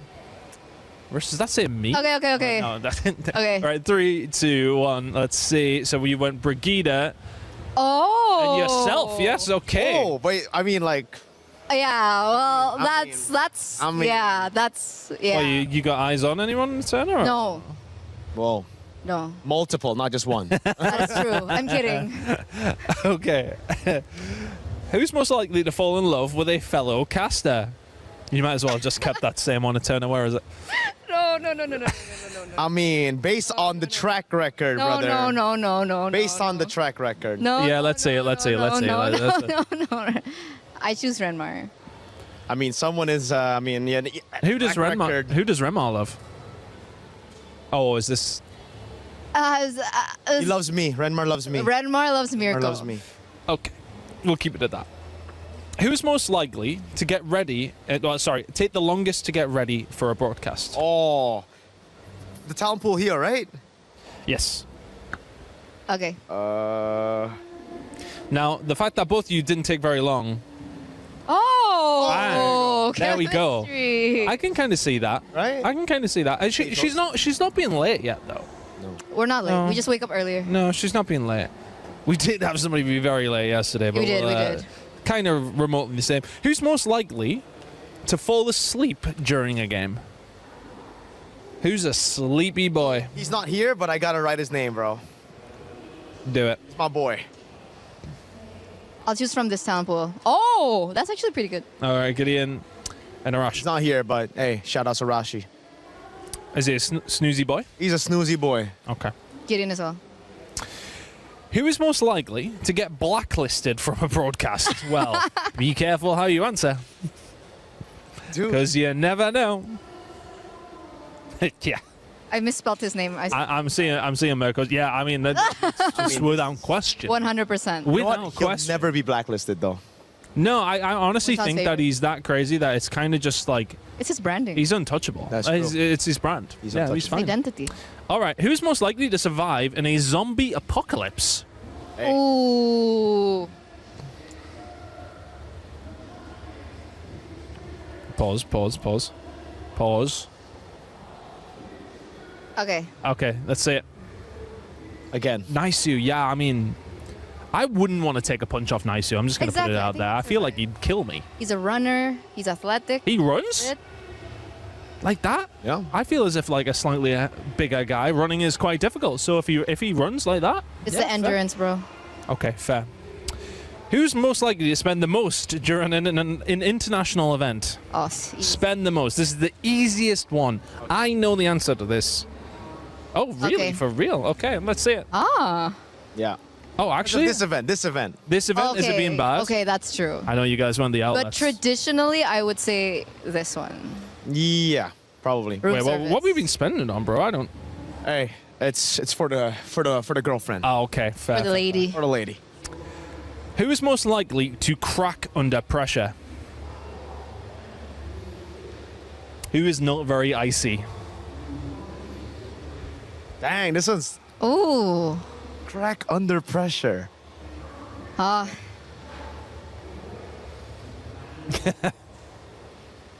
Three, two, one. Oh, damn. No, Oh. no, Eterna, Oh. you're fine. You're fine.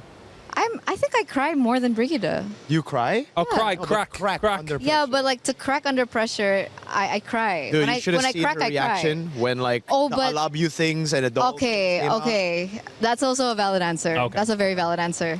And final one. Who is most likely to win MVP in a game? So who's the best player in the talent group?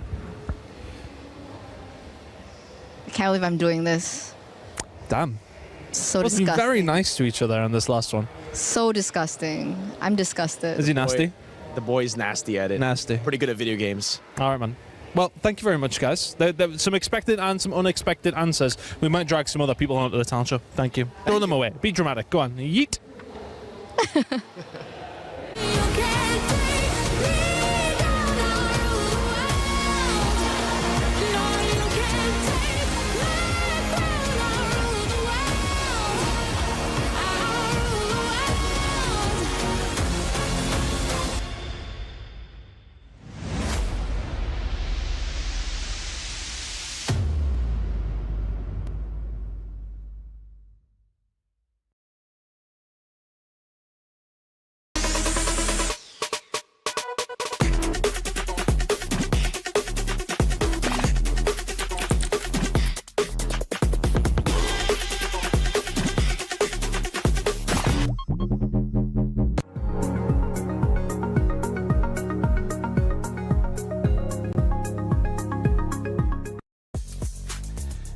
Well, we have a little bit of time to fill since Onyx just absolutely swept through Falcons, so I thought I'd have a bit of a chat with the boys. That one was a little surprising to me in a certain way, but looks like Falcons just didn't show up, did they, Remo? I mean, it's been a long 2 weeks. Yeah, That was bad. Come. You wanna take this? Yeah. They didn't show up. They didn't show up. I'll speak for him. He's very sad. This is he's never had to feel like this before. Welcome to my world, Renmar. Welcome to my world.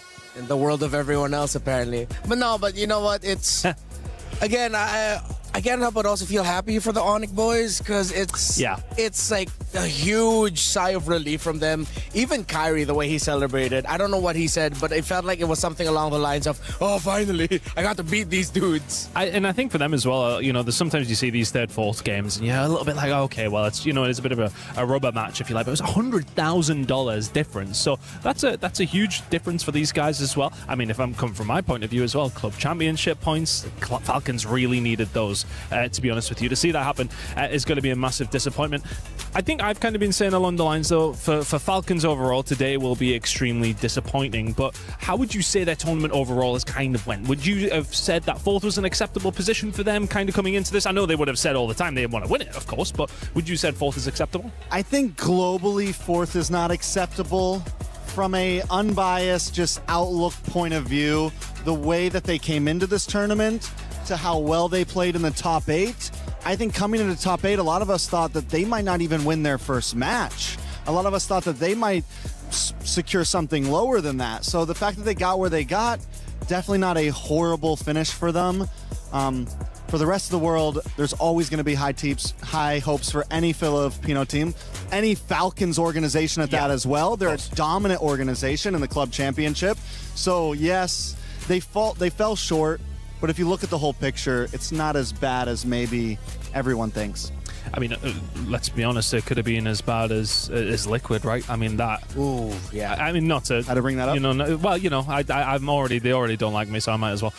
But look, I think, you know, when you look at expectations in that sense, though, they have got to be the team that everyone was looking at. That's got to be the biggest disappointment of the whole entire 2 weeks of the MSC. Yeah, and I'm pretty sure it was a massive wake-up call for the team and for the org and all of its players. That wait, we came from such a high of winning it in the Philippines. We get here as one of the team's favorite to win it, to get some very important points also for the club championship for Liquid as an organization. By the way. Yeah, they are also struggling. So a lot of the big dogs who've been duking it out for the club championship for the past 2 years, now Vitality has a chance also to just sweep in through any other club that are ready for any surprises.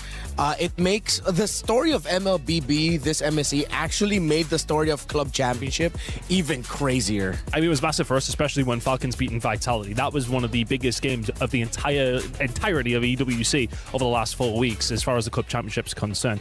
Who would you say has been the biggest surprises, though, Trex? I mean, coming into today, I mean, a lot of people, is this the final they would have maybe expected to a certain degree? I'm not too sure, but what would your biggest surprise be? Throughout the whole tournament? Yeah. I think Aurora and Team Spirit are probably the two big surprises for me, both of them being able to break in.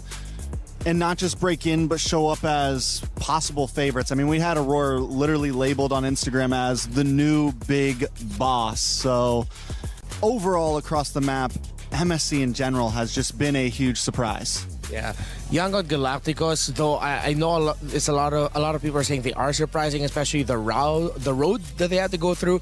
But I think the story of Spirit is even more surprising. They went through, oh my goodness, are they actually not going to be able to make it to knockouts? And a team from China will be able to make it to knockouts first in Guangzhou Gaming, and then they get through, and then in the first round they get to defeat Vamos, who destroyed them during the group stages. And now so far, Team Spirit have actually yet to drop a game heading into this grand finals for the knockout stage. It's insane to see how well they have performed. Guys, thank you so much. I mean, we get to kind of kick back a little bit for what is going to be an absolutely fantastic round. You know what? I'm kind of joining you. They were asking if we could get your jackets off here on this one. You know what? We might just kick back. We actually went a completely different room in studio. It's nice. And we've just kind of taken over for a little bit. And this might be the spot that everybody wants for the grand final. Very excited to see how it's going to go down. And it's time for the desk to get us started. Rain it.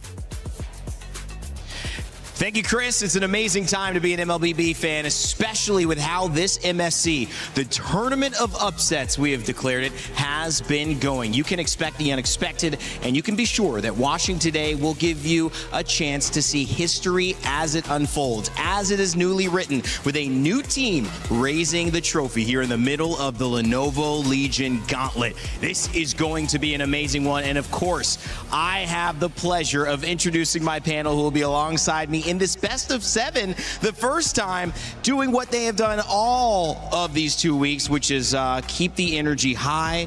2 hands, LaFell. I like that. They're good at it. 6-7. Anything else you want. Looking flashy, both of you. Brig, LaFell, it's great to have you here. Thank you very much. Thank you very much. This is the new Telestrator, huh? Yeah, this is me practicing in case Briggs wants to screw me over and be like, you know what, maybe I can just put it here. No, I can like hands-free. Be a backup dancer or something, you know, when does the illustrator while we do the analysis later on, because who knows, I have never experienced a sweep here in knockouts rain days. Yeah. So I'm just assuming the pattern will carry over. Well, if that happens and we see 4 games in a row won by either Team Spirit or Yangon Galacticos, that would be one of the most incredible things. And by the way, speaking of incredible, I want to introduce you to our Crunchyroll story of the day, which is that we will see the rise of a new champion here at MLBB. It is historic either way you slice it. History has been made before we even got to this final stage, but now we have a chance to see who will claim this as a part of their destiny, whose journey will be diverted to look at another grand finals for their chance to raise the trophy. Brig, this is a momentous occasion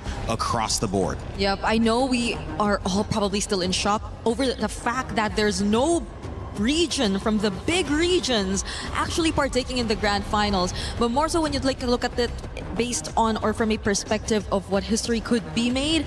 Especially for these regions, none of them have actually had an international championship ever. So it's going to be such a great achievement for either of these 2 teams if they ever get to make it that far.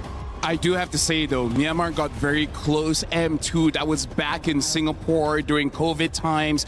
They went all 7 games against Bren Esports during that time where Carl TZ was playing. So now this is like their second chance of making it so that they actually become champions. Well, just to put it into perspective, Zaur Egoist, the star jungler on the side of Team Spirit, was about 10 years old at that time. So he didn't really have much to say in that conversation, Brig. No.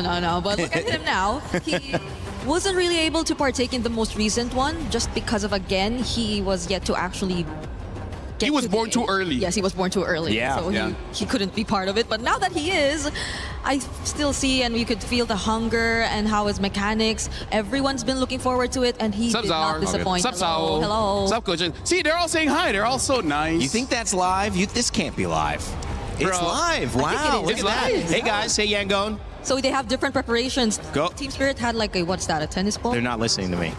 They're just practicing their mechanics. They're practicing their timing. Yep. See, Briggs, that's what we should do, right? I throw something at you. Do not give these 2 props. Please do not do it. That is by going the to be way, chaos. I threw 2 things at you and you didn't dodge both of them. No, it's okay. You got hit by both. The other one was a necktie. I will say, LaFell, you're looking very nice today. You are looking better. Briggs, mediocre. But other than that.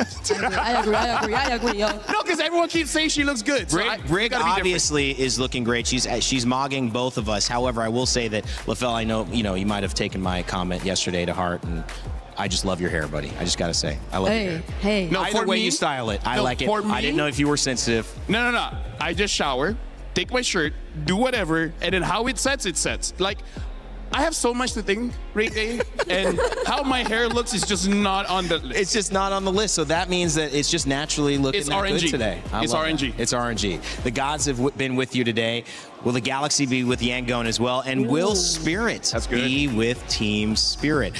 This team has done so much to get here. They've represented ECA, and they've turned their nomenclature of being described as the gatekeepers to the ones finally entering the gate. At this point, they stand at the precipice of becoming champions, but it's Hiko who had a chance to catch up with Eterna to let us know how this moment feels for him. And we are now with Hiko from Team Spirit, one of our grand finalists. Congratulations, by the way. Thank Top you. 2. How does it feel?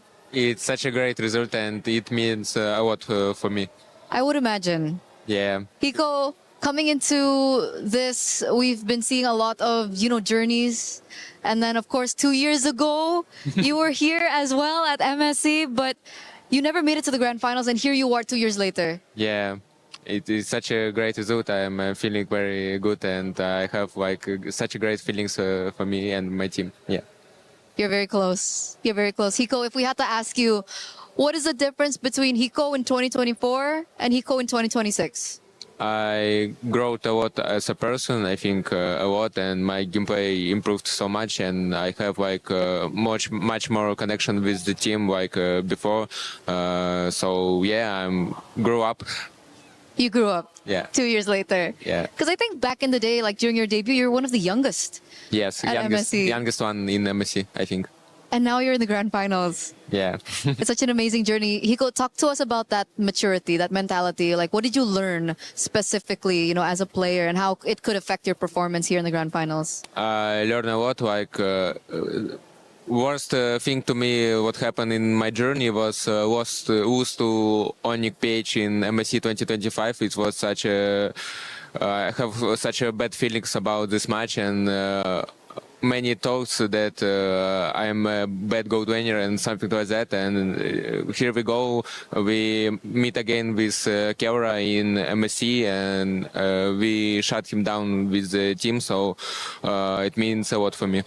So you were able to prove that you're on par with the gold standard. Yes.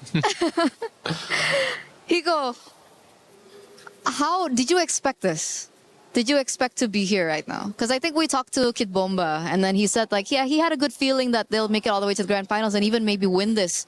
tournament entirely. Did you share the same idea with Kid Bomba? We have like great preparation in Malaysia. 3 weeks worth of hard works and trainings, and we have such great results. We have like 80 win rate in scrims, so it's not a surprise that we go into grand finals. But we have some issues at the start of this tournament, and we fix them and we adapted to the meta so quickly. So here we go in grand finals. And we're very proud of you. But you. in this grand finals, you're going to be up against Yangon Galacticos. I heard that you were scrim partners. Is this true? I think we met them like 2 times maybe. Do you think that that's going to be a good thing coming into the grand finals? Like, do you have a read on Yangon? We knew how they gonna play, but I think we better as a team and we have better drafts. I think so. I'm sure we can win them. Okay, so there's a little bit of insight there, but you're still confident that you're going to win this. And you won against them before, right? M7. Yes. You were the ones to knock them out actually in the lower brackets. 3-0. 3-0. He has to remind me. 3-0. It was 3-0 guys. Replicate the same success? Oh, what are you going to say? But third game was like longest game in M series tournament, so it was such a great series, and they give us a fight sometimes. So are you happy that you're going to meet Yangon again? I'm sure we will beat them again. Okay, they're sure they're going to beat them again. But what do you think has changed about Yangon Galacticos? Do you think they improved? How have they improved? They ran up has a little bit of changes. They changed gold laner and mid laner, and their old trio like XP, Rome, and Jungle right now in like their prime. They have good connections and they play good team fights. So they have great roster, but we have better. So. Okay. Let's see. This is going to be a matchup to watch. It's a new era, people are calling it. Kiko, do you have anything else you want to say before your grand finals match? I'm just very grateful for my team. They support me so much in this journey, and all our fans also. I want to thank them because it was such a hard journey to get to grand finals in major tournaments, so I'm very thankful for my team and fans. So keep supporting us in grand final, and we'll see who better in this grand final. We will see who is better in the grand finals. Hiko, thank you so much. That was a remarkable message. I'm very excited for you. Good luck. Because now we are going to throw it over back to you guys. Well, Hiko's already let us know that he was one of the youngest people at MSC the first time he played. In fact, this is how young Hiko was. We have an image of his first moment in MSC. It was quite a spectacle. Our Egoist, I know, is sometimes who we talk about, but you see that right there? That was young Hiko winning 3-0. Kid Bumble couldn't believe it at that point in time, guys. Pretty amazing. I mean, like for me, even I didn't know. Yeah. Let's face it. Because it's a baby. Asian babies, they all look the same. I'm sure you look like that when you were a baby. Brig? Probably not the hair.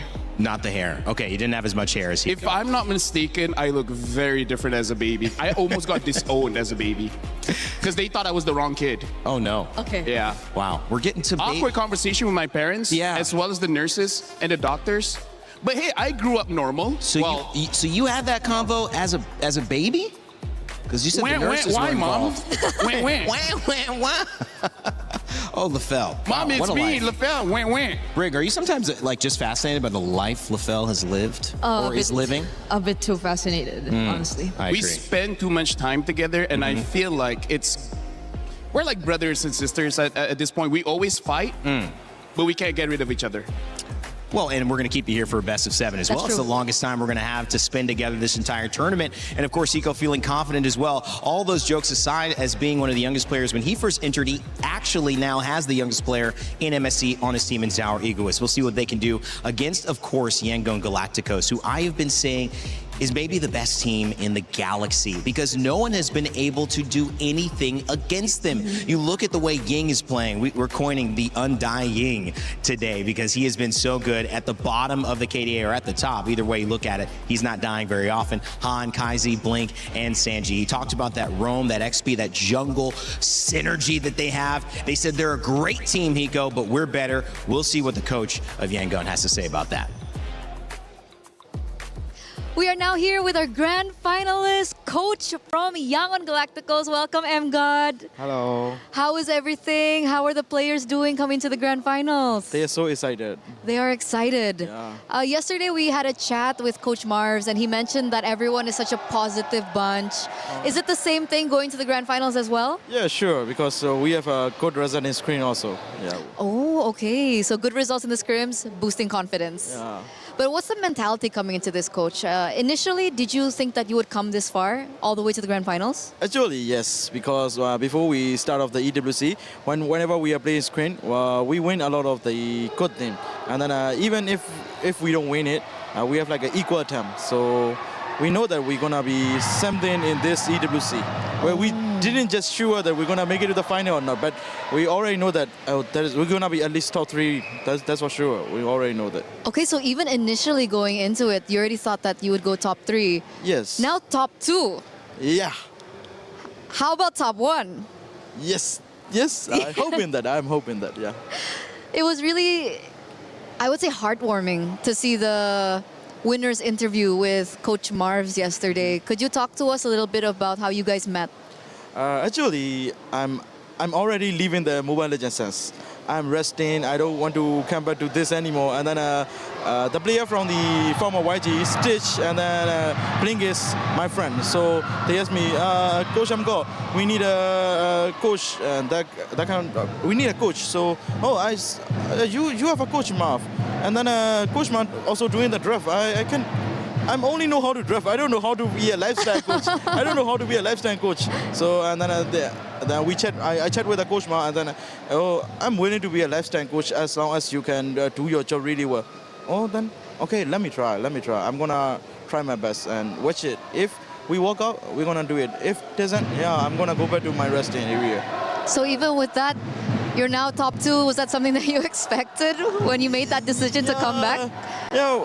Actually, last year at this time, I don't do anything. I don't even know what is happening in the Mobile Legends meta. I don't know anything. I just lying in my bed. I'm trying to walk a corporate life or attending the any university. I'm thinking about should I attend the university or should I join to the corporate life? I'm thinking about it, but that one decision really changed. And then the player mentality, this guy want to win so much that they are willing to sacrifice everything.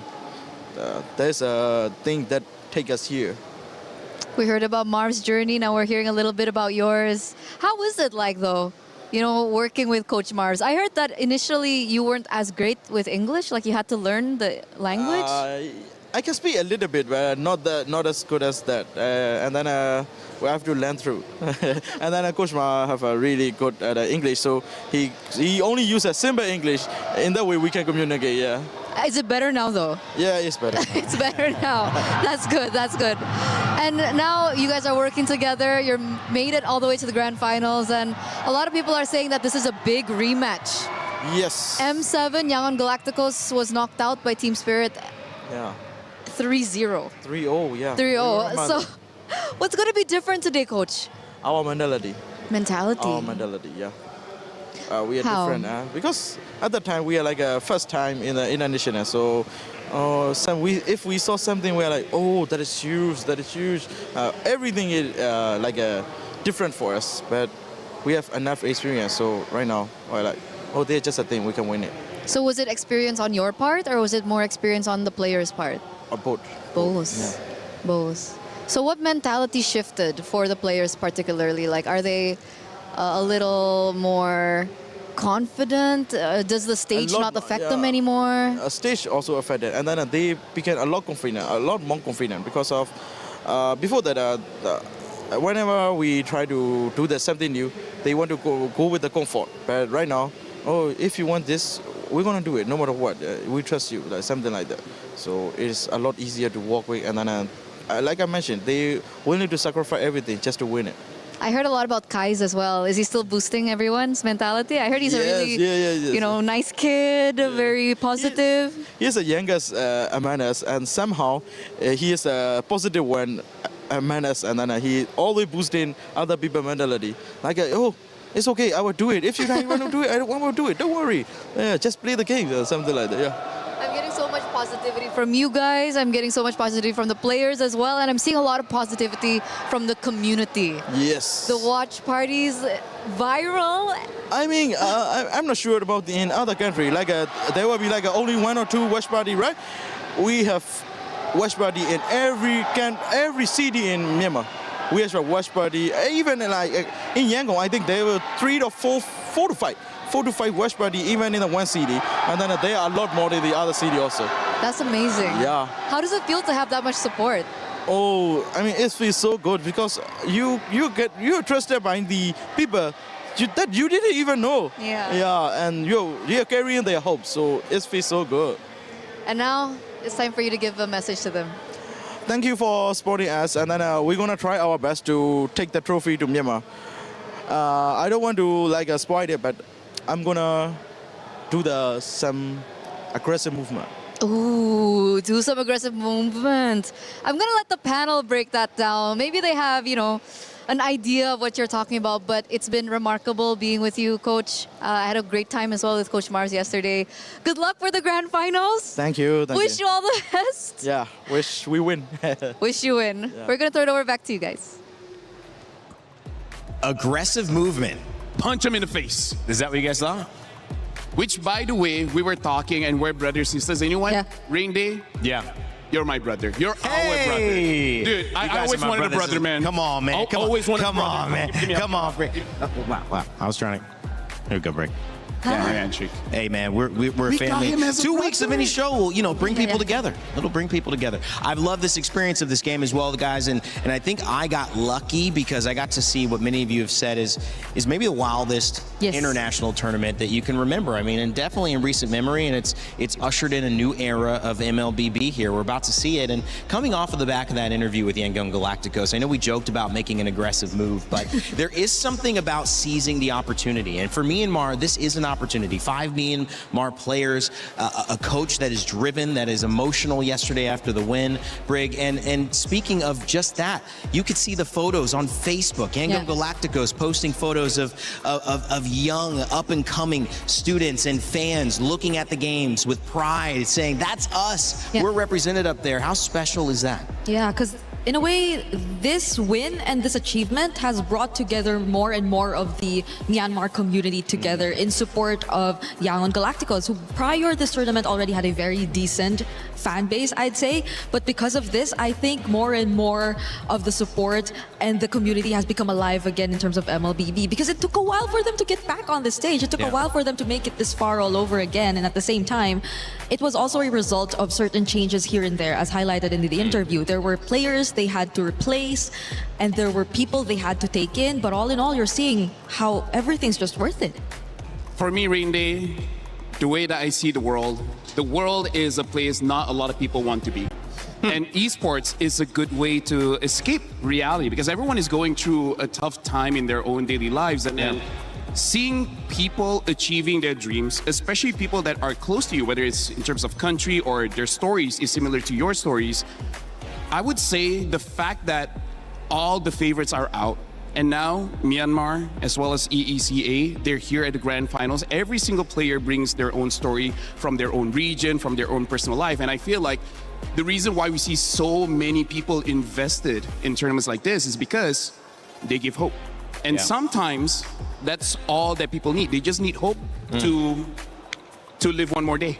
Well, when you think of the implications and Moonton and this game, what MLBB has done, not just for players and for hope, which, as LaFell mentioned, is the undercurrent of humanity, the ability to hope, to dream, to have faith. One of the big things that has occurred here is the ability to change your life. And $1 million is on the line. $1 million for these players from Myanmar to win and change their families, their legacy, their grandkids' potential. $500,000 just for making it here. But on the flip side of this, there's also a team from EECA, and that's Team Spirit. And when you talk about fandom, it's hard to ignore the obvious. Yeah. Mom Bamba, Sis Bamba in the crowd.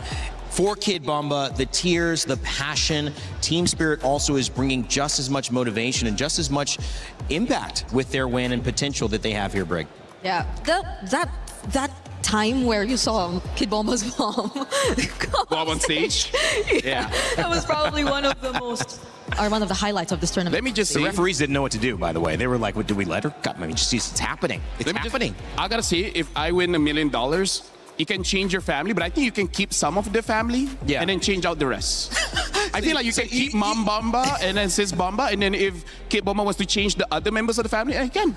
I didn't mean change your family like that. Oh, not like, No. Oh, yeah. miscom. Yeah, change your family's circumstances, not swap. Do you want to change your family? Wow. No? See, this is, you know, you got to be careful when you give certain people money, what they'll do. LaFell already thinking about, if you're a family member of LaFell, let us know in chat. We're here to support you, okay? And please don't let this man get $1 million because you may be next. I feel like, can someone dig me out of this hole? Dude, it's just a misunderstanding. I thought people keep saying, "Oh, you would change your life, change your family." I'm like, this one is not that great. This one is a failure. We're just gonna. I mean, I don't know. If I can have Billie Eilish as my sister, that'd be great. I think we should keep it as life. You want to be my sister? You need Briggs already your sister. You need Billie Eilish too. I mean, Billie Eilish is pretty cool. I wouldn't mind having. What does the total social Instagram following of your sisters need to be combined? Because at this point, you're in the millions. At least 2. That's too much, man. Oh my. That's too much. Guys, this has been fun. At this point, I want to just give us some hype. Brig, Yangon versus Team Spirit. This is going to be fun. Yep. In a way, you kind of already see, and it was suggested too in that previous interview, that the last time these two went up against each other, there was already some sort of story brewing. And this is Yangon's chance to get back at Team Spirit and potentially make an even stronger statement by winning this championship. Dude, MSC has been one of the best internationals we've ever had. This grand finals better live up to the hype. Brig, all of your games have been going all the way. This one, if it goes all 7 games, at that point, I don't care who becomes the champion. Just show that you are worth it. Just show that you are the real champions that everyone has to respect. I'm going to have a good time. 7 weeks of the Esports World Cup here in Paris to determine champions across multiple titles and multitudes of special moments. But just 7 games now will decide the fate of these 2 regions. Myanmar and, of course, EECA, Team Spirit, and Yangon Galacticos will usher in a new era of MLBB.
15 of the finest MLBB teams from around the world gathered in Paris to battle it out for their dreams and hope.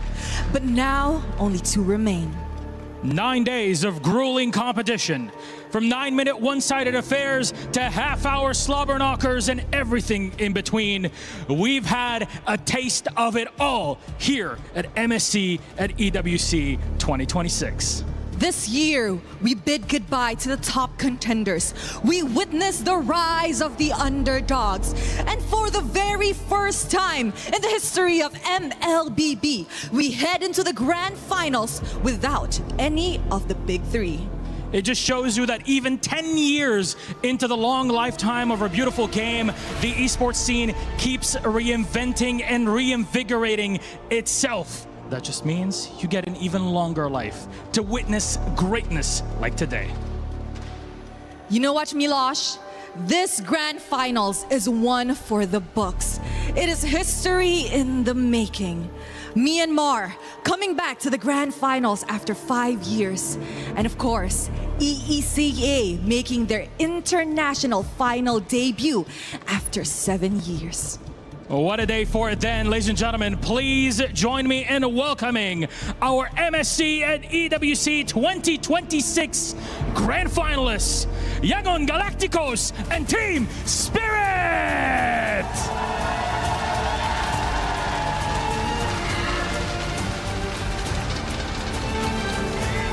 After 5 years, a new Burmese representatives return to the grand finals in attempt to write a legacy of their own. 7 years of blood, sweat, and tears. The effort pays off. The hard work shows results. And Team Spirit are the first ever ECA team to make an international final. The past 2 MSC champions headed into the grand finals with a 100% match win rate. And today, Yangon Galacticos attempts to follow in their footsteps. Can lightning strike 3 times in a row in the land of dawn? At M7, it was Team Spirit that ended Galacticos' run. Today, 191 days later at MSC, they have the opportunity to do it again and claim the championship title, both in one fell swoop. Throughout this MSC, both these teams showed their ability to come out on top no matter the circumstances. And in this meta, they showcase excellent drafts and the cleanest of the cleanest gameplays. So for our final time here at MSC at EWC 2026, let's bid our captains welcome. Please join us for our face-off. Teams, you may go already. Get set for yourselves, please, on your desks. Come on close, gentlemen. Face off into one another's eyes. Let the truth shine. Any final words from Yangon Galacticos? Kulla. Have fun, guys. There we go. There we go. Captains, you may place your keys and once again meet in the middle for a handshake. Let's get up for a handshake. Oh! There we go! History is about to happen, ladies and gentlemen. It all comes down to this. What will unfold before you over the next few hours will go down in MSC history. Our promise is simple. Today, you're about to see some of the best MLBB you have ever seen. Enjoy. The final echo fills the land of dawn once again. It was pretty cool for our journey. In our first experience in MSC, we go to the grand final. Reaching the grand finals means a lot to the dreams of Myanmar. After seeing our flaws in M7, we are laser focused on what are the things that we need to adjust right away and understanding the meta and the patches. The good thing about the players are they are willing to understand things and they're willing to listen to what's really currently happening in every day. Yeah. From the ashes, The Burmese rise to claim the crown. Winning this MSC, we want to make a statement that we're not underdogs. The Dragons of the North have proved it. They brought the Sky Kings to their fall. We had a rough start to the tournament, but we were able to bounce back. And now in playoffs, we're like in our true form. We overcome whatever problems we had. This is the first time we're going to play a grand final in the international scene. And that's why I think everybody is really happy and excited to play. I don't think there's going to be any pressure at all. The pressure is always on our opponent. For the first time ever, there will be no major regions. We are here to write our story. We are here to make the impression. We are here to win. No PH, no ID, no Malaysia. We expect us to win this finals and finally claim trophy for ECA region. Going against Team Spirit, we are very confident to beat them. We are going to revenge them because we lose M7. We give you all in, you give us the all in, we give us the best games that we can have. This is unfinished business. Looking forward to see them. Myanmar team, they improved a lot. They made this journey to the grand finals, and especially their win against the Falcons. Coach Marvs, he wished us luck to meet in the grand finals. He was also really hoping to meet us there, so it's the last step before we can lift the trophy.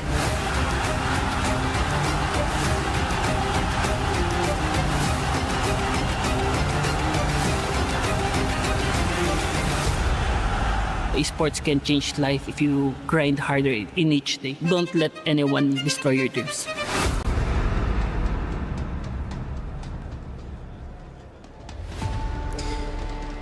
As it starts, sometimes the dreams, they feel out of place, out of reach.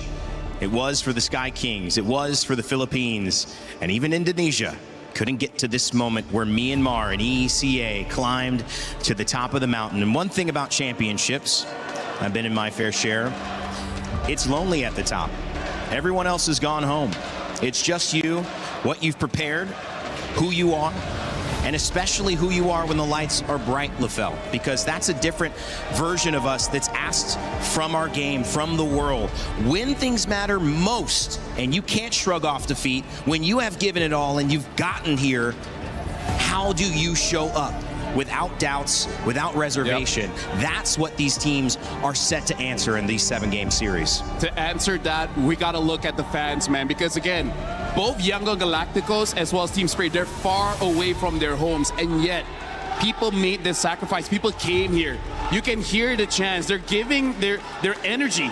For one team is giving their spirit. Because here's the thing, this reminds me of how I and a lot of Malaysians felt back in 2024 when no one expected us to go to the grand finals. But the moment that came true, so many tears were dropped, so much emotions evolved out of that. And now both these teams, the people that have been supporting them are feeling the same thing. Some have waited for 5 years. Some have waited for 6. And now, finally, it's paying off. And leading to this day, I feel like even just yesterday, these teams have already had a fair share of all these posts showing, extending support, passing through their own individual feeds. And I hope that is going to be enough boost, because whether we like it or not, we are indeed very far from their respective homes. And you can only count on so much to show up here on site. But the support you can and expect to receive from your very own regions, I'm pretty sure everyone's really paying attention to what's about to happen right now.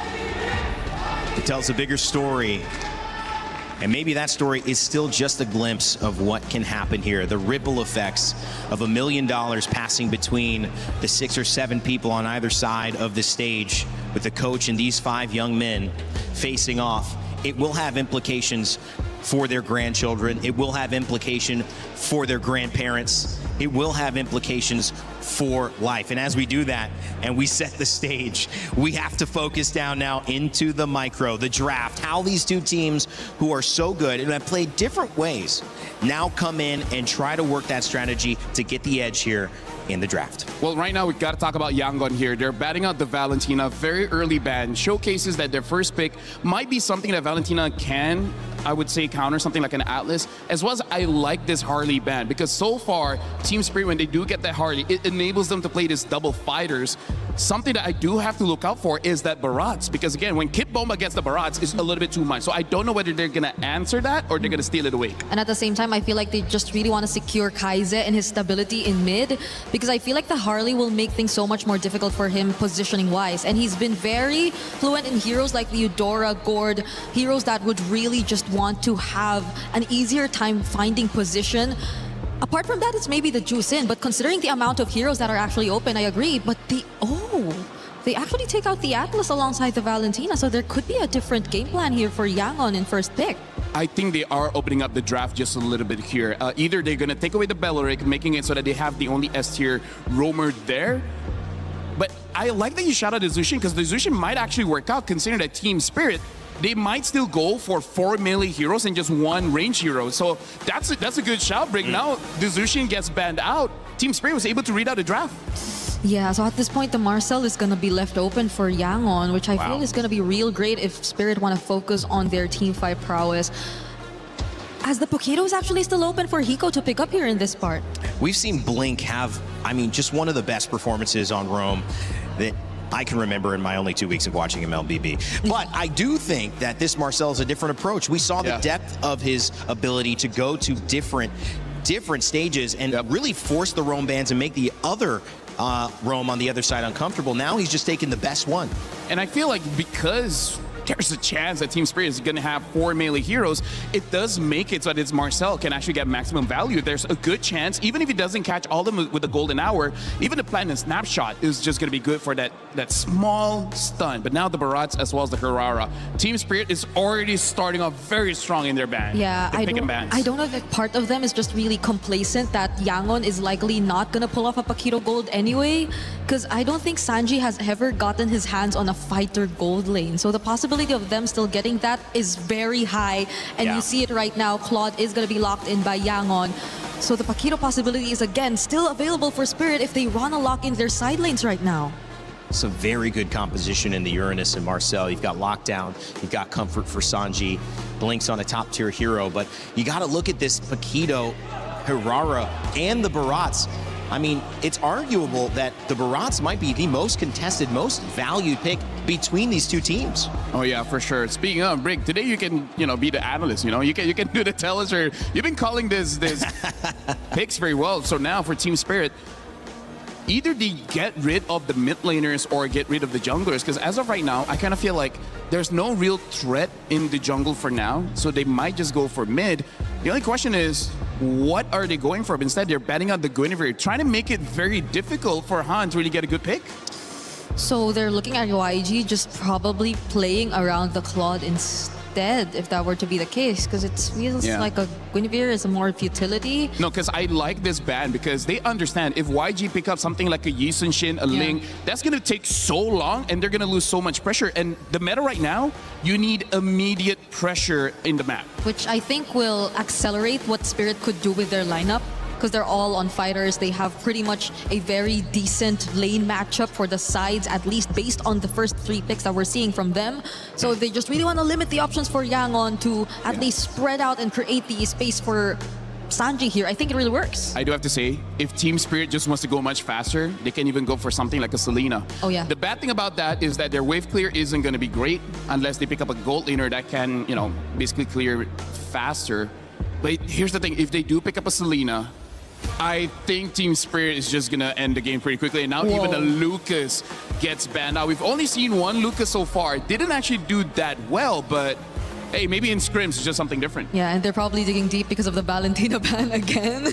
By the way, that was in Bahasa, but they basically say, Kit Bomba, you're the best. Oh. In case anyone wants to know what so we have a lot more international fans now. Yeah. For Spirit and Yangon. Oh, then the Cho gets taken out as well. And Spirit steal away the Eudora. So the only comfort, at least based on this tournament, that's available for Kai's is the Gord, which I don't think is going to be a fun hero to play here in this lineup. I don't think so. Maybe something like Akimi so they can pair well with the Marcel, but even Akimi, I think will have a very bad time here.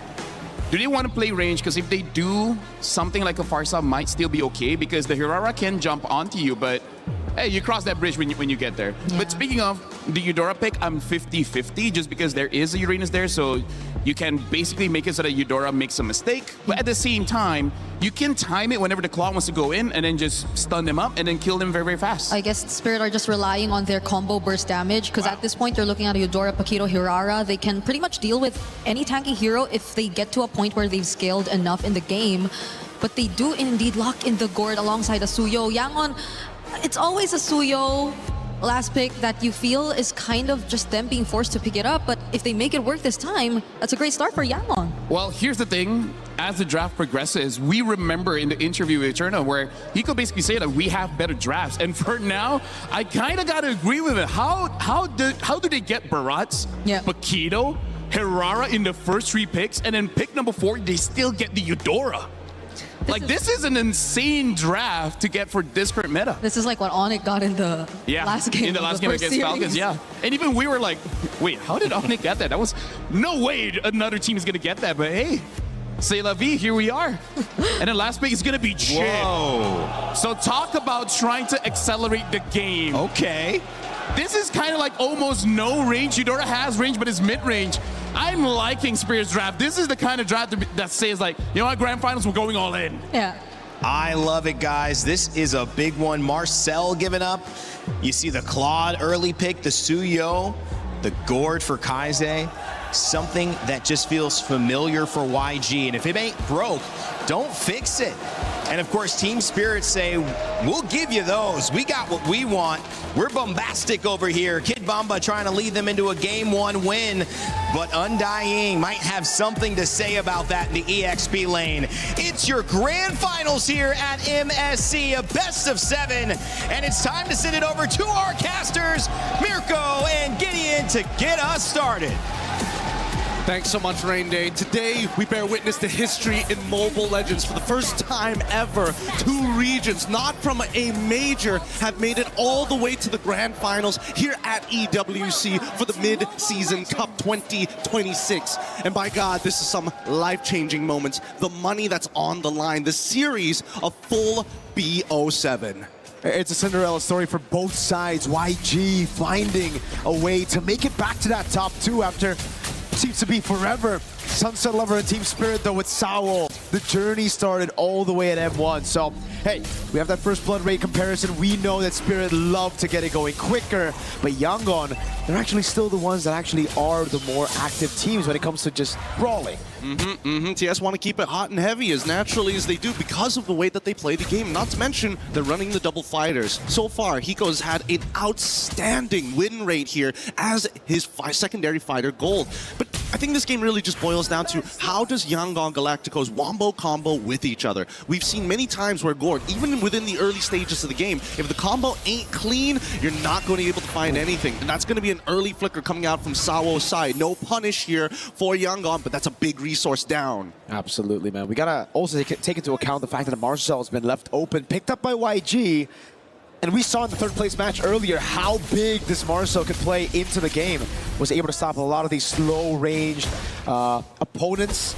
Back in that match, Onyx versus Falcons, it really stopped the Hirara as well. So YG are utilizing that, really just using Blink as a way to actually zone people away, trying to take that XP crab. It's going to be Han who actually secures it. Ying caught in the CC lockdown, has to Purify out. Yep, you can see a lot of respect coming out from both of these teams. We're really coming back at it. We're seeing the TS now taking a lot of the space here, forcing Yangon back just before the turtle. They want to make sure they get that first position really, really quick. And Kai's understands that, hey, I need level 4. Without it, this ain't going to work. So they're going to back off, make sure that there's no damage on their side economically, and make sure that they clean these lanes back up. Because the next thing they have to worry about is Sao hitting level 4. YG have studied Team Spirit's game. Spirit just yesterday against Onyx in that crazy upset victory. They were able to take control of the game so early on through pickoffs, through finding tempo on the map, and YG, they don't want to fall for the same trap. They know, all right, we have a Suyo, we have also the Gord and the Claw. They can play it late. Ying, no Purifying Bomba. Puts out an attempt there with a Denset is welcome, can't find it, but again, it's just YG trying to survive in lane, especially here up top. Oh, wait, hold on. Okay. They summoned it really, really early on. Luckily, at the very least, while this is happening, look on that top side. Blink is already in position and trying to alleviate some pressure onto Sanji, who's being denied his level 4. I mean, these are the small incremental leads that they're looking for, right? And that's what TS wants to do with the double fighter comp. Build these small leads and then eventually cause it to get that big cash out at the very end, usually coming down to the third turtle, closer to the very first Lord, and really taking the reins from that point onwards.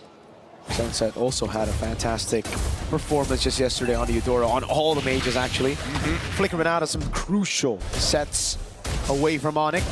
YG, this is one of the first times we actually don't see a big setting to on Blink, right? Mainly because of the Marcel.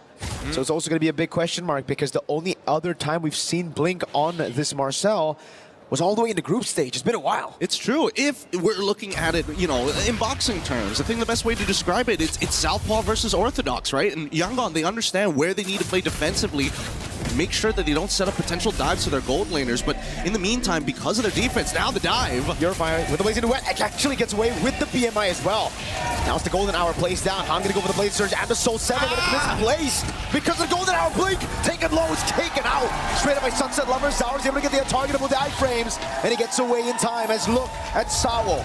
No punish there. What could have been a really great combo, a good one-for-one trade, ended up falling into the hands of a profitable win for TS. They're doing it again! Shortcut of the Crash Course. Kaiser has to flicker out, and it's Team Spirit again with the early relentless pursuit on YG's jungle. And that's the beautiful part about this composition, right? They're using that shortcut not as a means to just engage, but also control tempo. And now Ying is in a lot of trouble. He still has his Purify, but that's no Consecration. Consecration, but it early, even through the Purify. Sour picks up a kill, now goes straight into the neutral objective. That's going to be free for Team Spirit. Look, in the meantime, Hiko, look, he's already trying to proxy this wave, and Sanji, he's well aware of this, right? Again, defensive against aggression, and Yangon understand that they have to play very, very defensively for the first couple of minutes of this game. Arguably now, with the 2-kill lead and the 2.3k deficit, that probably bought them an extra 4 more minutes on TS's side. So we're expecting probably around the 10th to 11th minute when Yangon get into position, unless we do see a huge turnover fight. Now turret conversion down below. Bomba, man. Just like yesterday, Gideon, he's conditioning YG to see these misses, to see these whiffs, and then all of a sudden he's going to pull off a crazy dead center flicker. That's the beautiful part of it, right? Get the early conditioning down, because technically there's nothing to fight for on the map as they're trying to get Sanji out of this lane, but they can't seem to do so, especially with Hiko. He's playing this really, really well. He's pressuring life totals, he's maintaining control. Bait! Doesn't connect. Yeah. Good reaction on Sanji. Could have had his Purify out taken. Spirit definitely want to play around that now, and Sanji's going to recall. That means Hiko will again be able to find a tempo up top as now they look for a cut on mid. Kaiser has the flicker back up in 3. Spirit will play it slow, and look at Bomba, They're playing so well, and now they want to collapse down on this mid-tier 1. If they don't get it, they might be able to contest for this purple buff, but I don't think they have it. As we look towards bottom side, even Zaur making sure that Sanji feels the pressure. Oh! Shortcut's going to be dropped down. Bomba.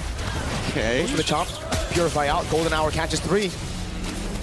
And the Mystic Gush. Not too sure about that. Bomba's going to take hit all the way through. He's going to soak it in. No problem. Yeah, we both saw this was going to be somewhat of a nothing fight here. No real commitment on either side, and more importantly, just not enough items to actually cut through all the base HP coming in from TS. They are still in the phase where it's their turn to play the game, and Yangon have to just defensively and honestly be really creative with these small little cheeses that Spirit have taken full advantage of, whether it's in-lane baits, the pressure that they apply, and also the information that they give has been immaculate. Free turtle take. Free everything. The first 2 kills were free. There was nothing to retaliate against it. The structures as well. And a mid lane Blink bursted down. Oh, God. The Marcellus looks so untouchable. Just being pick or ban every single time. And when... Oh, God. Even when we see it open, Gideon, when we see it pick, it dominates so early. But when you fall behind on it, especially against this burst comp, man, is he squishy. Yeah, they're taking everything into condition here, right? They're making sure that whoever opens the map gets punished. Adeptus welcome connected. Big chomp into Sunset Lover with the ball. Lightning straight up with the Thunderous Wrath as well. Killing Street picked up as Zaur's able to get the immobilization. But Blink will be zoned away just like the shortcut. Another health bar to deal with at the bottom lane. It will be a minion wave to play with. Team Spirit converting on these objectives. And YG cannot respond. That's a 4-level lead. Almost. Han gets 10. They're just letting this happen, unfortunately. They're not using the Golden Hour as a creative tool to kind of retain some semblance of control over their waves. Zaur should be gonna go for the solo. Oh, under turret, almost got it. Has to force Han away. Blink! Burst it down, that lethal ignition! Connects, and it's good. Sanji, he's in trouble. He has to use the Purify alongside with his Blazing Duet to stay alive. Detna's welcome connects again. Combo's good. Oh, wait! Good Mystic Gush and the shutdown. Finally, YG. It took him 8 minutes to get on the board. Finally clapped down onto the backliners here, but at the end of the day, yeah, sure, it's a bit of a shutdown. It goes to Kai's, but that was going to be the main bullet anyways for Yangon. So TS don't mind this so much as we look at the items, right? It's a Lightning Truncheon in comparison to just a Glowing Wand. The item difference here allowing TS to actually be stronger in the majority of the scenarios, but not to mention, if we start looking down towards everybody else and that lead coming from Zaur, that is ridiculous. He's going to get that BOD in no time. Wow. He might be 5 levels ahead by the time he clears out his jungle. 9 minutes in, he might be able to get that record again. Oh man, it's going to be the fastest level 15 we've seen in a while. And the Lord is up, but look at TS. They're not rushing it straight away. Nope. Denying, not only denying information, he's 15, but they're setting up like a great net on the side lanes. Oh, Sunset instant flicker away from Blink. Take a look at Sawo up top as well. It's free. They can't react to it unless the Golden Hour gets placed down, but Zaur's able to get it, and now into the Deathless Welcome. The big chop over it, straight to Zaur with a BOD. Yeah, the combo not exactly landing, but it's good enough. They've zoned Yangon completely away from their neutral. With this Lord take, I want to see how much they can actually get off of it, because this is where it gets scary, right? As much as Zaur can dive underneath the turret, most of the time, if a composition like this wants to get an inhibitor against a full 5 on the opposite side, despite the 8.2k lead, it does come with its risks. A lot of it just comes down to juggling the aggro from the turret to make sure that everybody can absorb the damage and spread it out evenly rather than one person just taking it. But worse yet, it's about Kid Bomba landing the Detna's welcome to really set the tone. Big chomp down again. Purify still available though, he's just trying to bait it out, but Ying stays patient with it. Pops into Consecration, Sunset Lever coming in as well, the Golden Hour will be able to find it. Blink slow, Hiko goes in, a flicker out from Blink. And Ying's just trying to hold. Holy Shield already depleted now as Zaur walks up to zone. Turret gonna go down, up top. Purify as well, baited out by Ying. Yeah, they're getting everything out of them. And unfortunately, every single time that Ying gets hit by the Detna's welcome, it almost trades ult for ult, and they don't mind this. It's actually good. Hey. Oh! There's the gush on Bomba. He's taking out 2 damage. Blink goes down. Bomba stays alive. It's Sawo now with the crash course and a shortcut in the mid lane. Sawo taking low. Flickers out of the way, but Hiko is making quick work of that turret. Up below, He's done it. He's already turned this around at least. He's taken something back at the bare minimum, but they can still chase this actually. Ying making sure that Hiko can't close the distance. He's forced to flicker back out, and Zaur now there. He's waiting just in case they need a secondary disengage. Considering everything that has happened in this game, yes, it is a bit of a shutdown, going over to the right targets, in this case, Sanji, but the lead is already too wide. 8.9k, now turning into a 9k lead, 11 minutes into this game. This could be a make it or break it on Lord side, and with 2 missing inhibitors on both side lanes, there's just no way, not even the spawning of the Lord RNG will work into the favor of Yangon. It's going to be very difficult. We've seen so many forced mistakes here. But YG were able to get a few things, right? They got a kill. It's not enough, I agree. I mean, that's for sure a win for Team Spirit. It's a top lane and bottom lane base turret. They're gonna have far lane on top of that. But it's something to work with. It's a Sky Piercer stack as well for Han. So we have to take that into account right now. It's 1 stack though. It is. Unless we see and the he's next... 3 levels down. He is 3 levels down. Like, we know for a fact that this Lord is pretty much impossible to take, so they have to play for the fight. And if they are going to play for the fight, I'm looking at Blink and Kai's here to make a combo play. Whoa, they use the Mystic Gush. It's chomp down, doesn't land on anybody. Kaize gets away from the missiles just in time as the bottom lane comes pushing in. Sanji sent down below to deal with it as the Lord spawns up in 7 seconds. It's gonna be, the pullback to Purify out already. Crash course coming down and the Thunder's Wrath. Now it's Blink in the back. Sawo gonna be taken low, taken out of the fight as Han picks up the second Sky Piercer of the game. Sanji with a jump. Oh, bursts it down by Zaur. Can't get any more than this. And they've already got the last Purify down as Blink is trying to actually disengage the rest of their composition.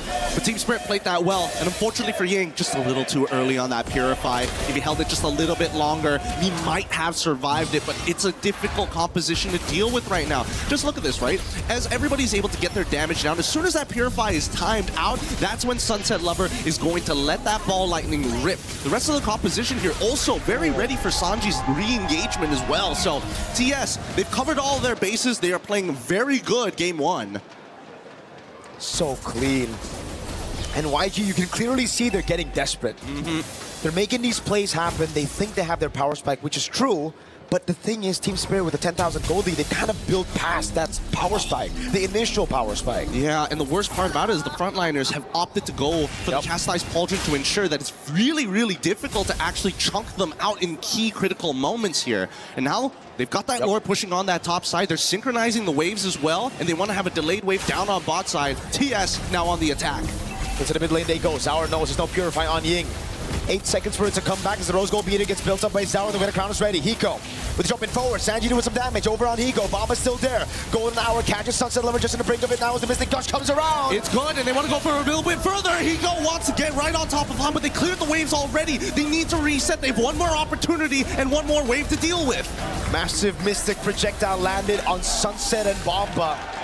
But luckily for Spirit, Sanji did not have anything to capitalize on it. Team Spirit, though, again, classic Spirit, classic EECA, that discipline, playing around these structures, objectives, backing away straight up, and then slowing the game down again. They're never letting YG touch their comfortable tempo. Yep, but they've also got one more opportunity with their 10k gold lead, right? By the time we see Yangon hit 42k, we're expecting both Han alongside with Sanji, arguably 3 to 4 items onto Kai's at this stage of the game to be complete. They really, really need these items. And Sanji finally gets the extra range with the Malefic Gun.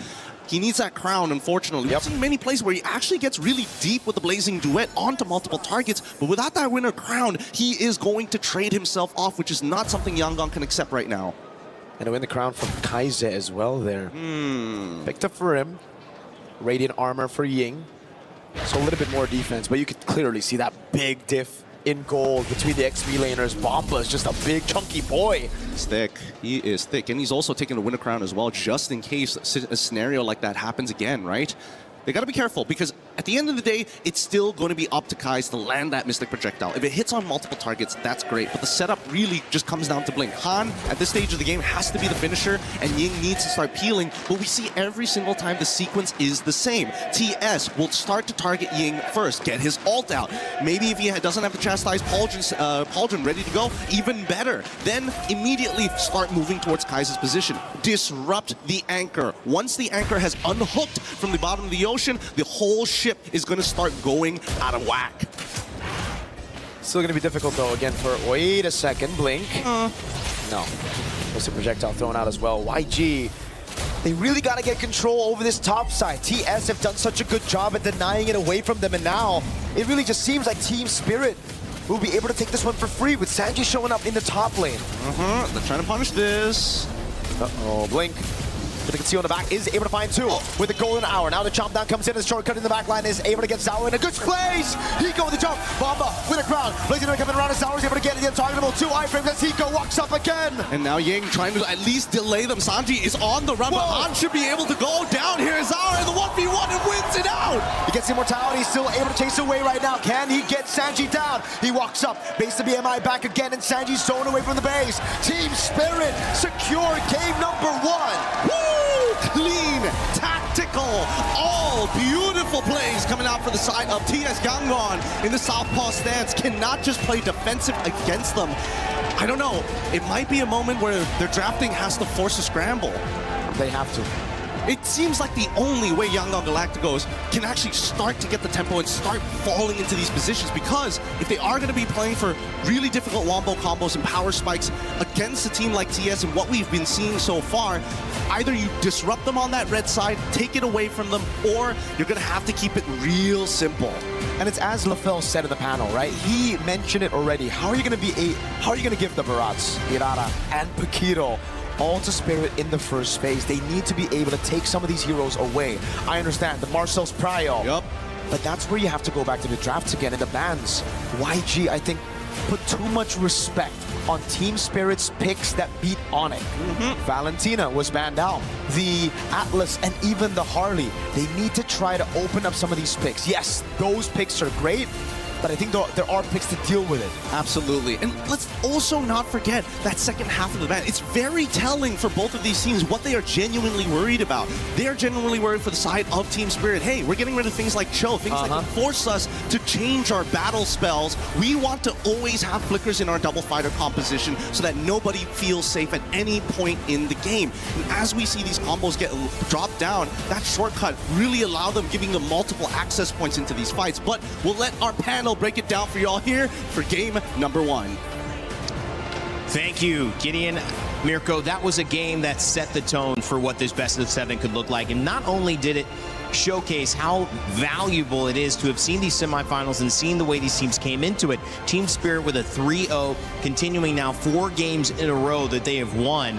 It also shows where maybe Yangon Galacticos' heads were, trying to over-predict, trying to see the things that worked or didn't work against Onyx and see if they can shut those down right away. But it ended up giving too much too early to EECA's representative, and now they are in the deficit, having to claw themselves back. Still plenty of time to do so. Rain Day, Brigida, and LaFell to break this one down on the panel. Brig, what'd you see?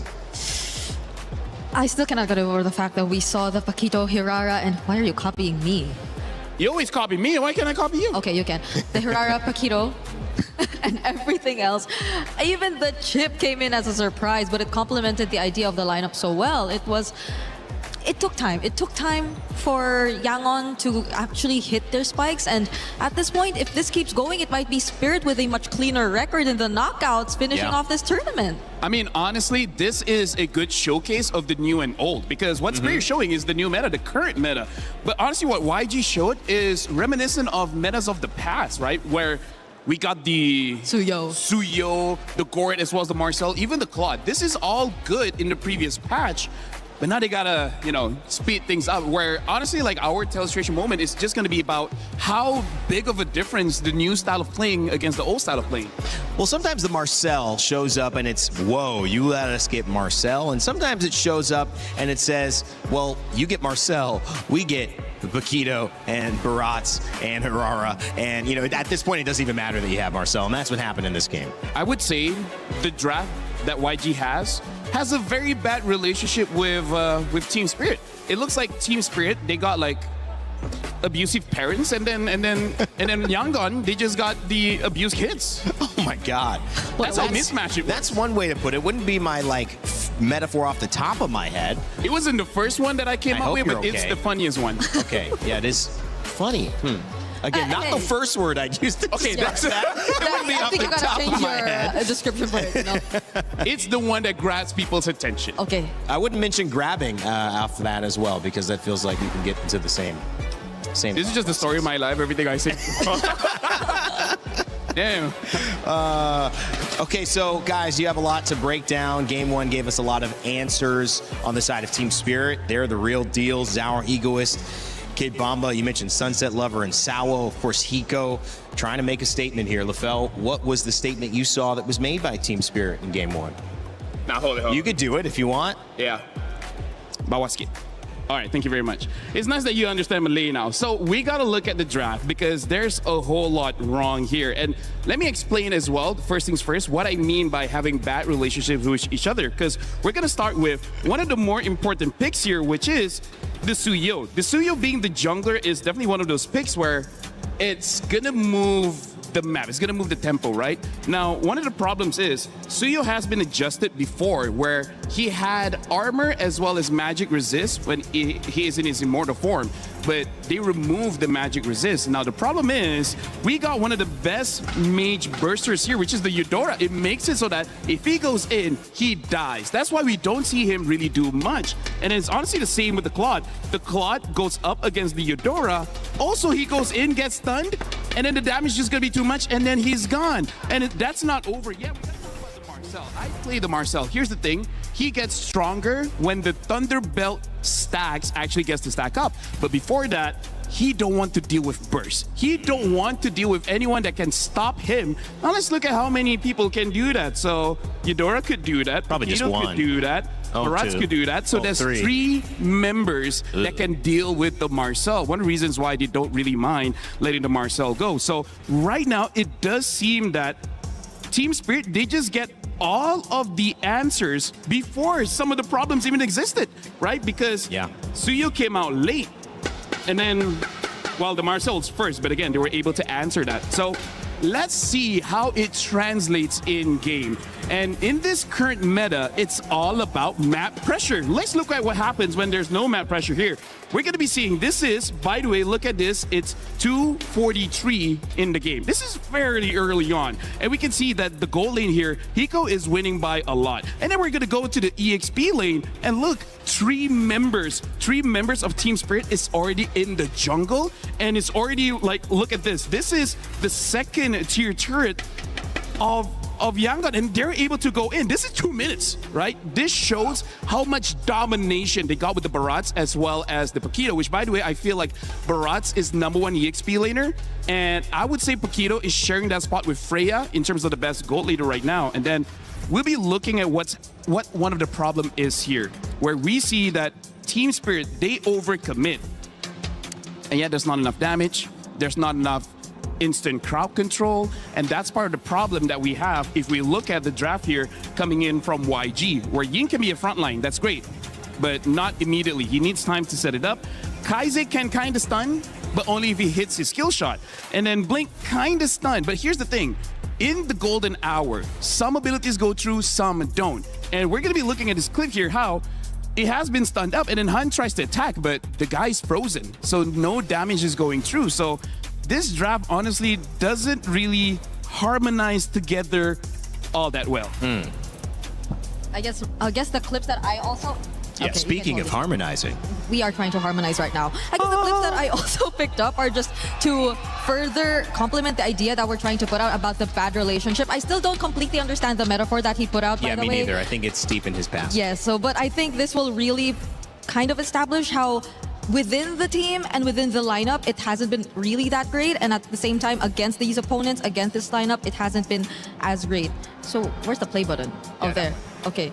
So I chose this clip in particular. Was it this one? Or I chose this clip in particular because I think it was just very brief. But this was a quick movement from when they actually went to steal away that purple buff and immediately transition to this turtle, which, by the way, Ying was just trying to hold by himself. So again, we mentioned he is expected to be the front. He's capable of being the front, but that's just pretty much it. He can kinda tank the damage as of this moment because it's not like he was really able to scale up either, because again, both the sides were really matched really well. The guy beside me is doing a really well job as well, trying to mimic what I'm saying, but at the same time, what I'm trying to point out is you see how the combo of the burst is actually put into action here by Team Spirit. It was probably a bit of a worry for us that the Eudora had to deal with a Uranus, that the Eudora had to deal with a Marcel that could probably just be everywhere. Thank you for zooming it on my face so you don't get to see him anymore. But yeah, so at this point, I feel like this moment already meant so much to how Team Spirit have pretty much secured the game, because the moment that they were already able to deal with Ying and no other member from Yangon could actually provide help nor trade whenever Ying actually went down, I think that was pretty much it. It was one moment where they tried to trade. I feel like they kind of hit their power spikes, but I think it's a keyword. It's always kinda. It's never really enough for Yangon to actually go in for a fight against Team Spirit, and that was a one moment where you saw Blink or Sanji, as much as he already had items on a Claude, try to go in, but just look at what happened afterwards. You just kind of see how sad this engage looked like. There was a full stack Blazing Duet, but he just gets cancelled out by Hiko and Tsar Egoist. So there's not much you can do with this lineup. There's a clear lack of synergy from Yangon Galacticos. Not to say that the draft was bad, it's just that in the team itself, the chemistry isn't there, and there's so many answers that unfortunately was able to be drafted by Team Spirit. So it's just a very big mismatch. That was a great breakdown. And I also, you know, when you look at something go wrong that way, but but Team Spirit has a few moments. I think you see the quality of both of these teams shine a lot. And when you see the caliber that we're looking at, these teams deserve to be here. They've played and played again. They've been knocked out. They've won. They've had bounce back wins and victories. And I think you look at what is valued. And there's maybe 4 picks that seem to be kind of driving a lot of this. And it is the Barats. It also is making sure the Atlas isn't available. So someone's using a ban on that half the time because you don't want both. And then, of course, you're going into the Paquito. And that is becoming a bit of an issue. And the Harara, which is the primary priority jungler before you start getting weird. And I'm not saying it's too weird, but, you know, you bring out the Suyos, the YSSs, the things that aren't really meta. So my question is, do you leave more open knowing that, hey, let's just hit each other with everything? Like, you're going to get that, I'm going to get this and this, because it felt like they lost that trade. If they're on blue side, do they leave more open? Do they not ban the Valentina? Or do they try to just focus the bans on the Roam and see how deep we can go? Because I think they won that Roam battle with Blink. I think he can go as deep as possible. Because I think even Yangon don't want to use the Valentina anymore. Like, based on their game yesterday, so they just probably took it out. Well, it does kind of tell you something about how they want to draft. But being in blue side and still not having a better draft is a really weird thing to look at. So I do think there are a bunch of things that have to be dealt with if you'd look at Yangon. Yeah, to answer Rinde's question, I think yes, leave a lot of things open. The problem is, I feel like YG came in with that mentality where they tried to get a lot of things open, but the problem is they let Team Spirit get all of them.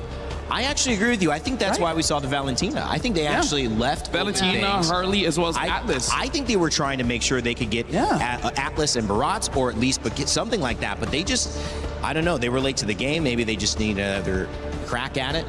I feel like if they try that again, maybe don't first pick the Marcel. Yeah. I feel like Marcel that's probably is strong, what it is. but not enough. Yeah. I feel like Barats or Paquito, both of these are probably like the highest prio now. Or not in terms of the Yangon play style. Because I don't think Marcel will just really enable the kind of play style that they've been wanting to play based on the previous matches. Because I think even though in previous matches where they had much better drafts, or hero synergies to be exact, they've been doing things individually and they just layered together so well. But in this scenario, it just really requires you to follow a certain sequence, which I don't think they really would want to go for if they want to play fast, especially against like a team like Team Spirit. Yeah, they need something for the early game. They need to deny it. They need to match it. They need to keep tempo.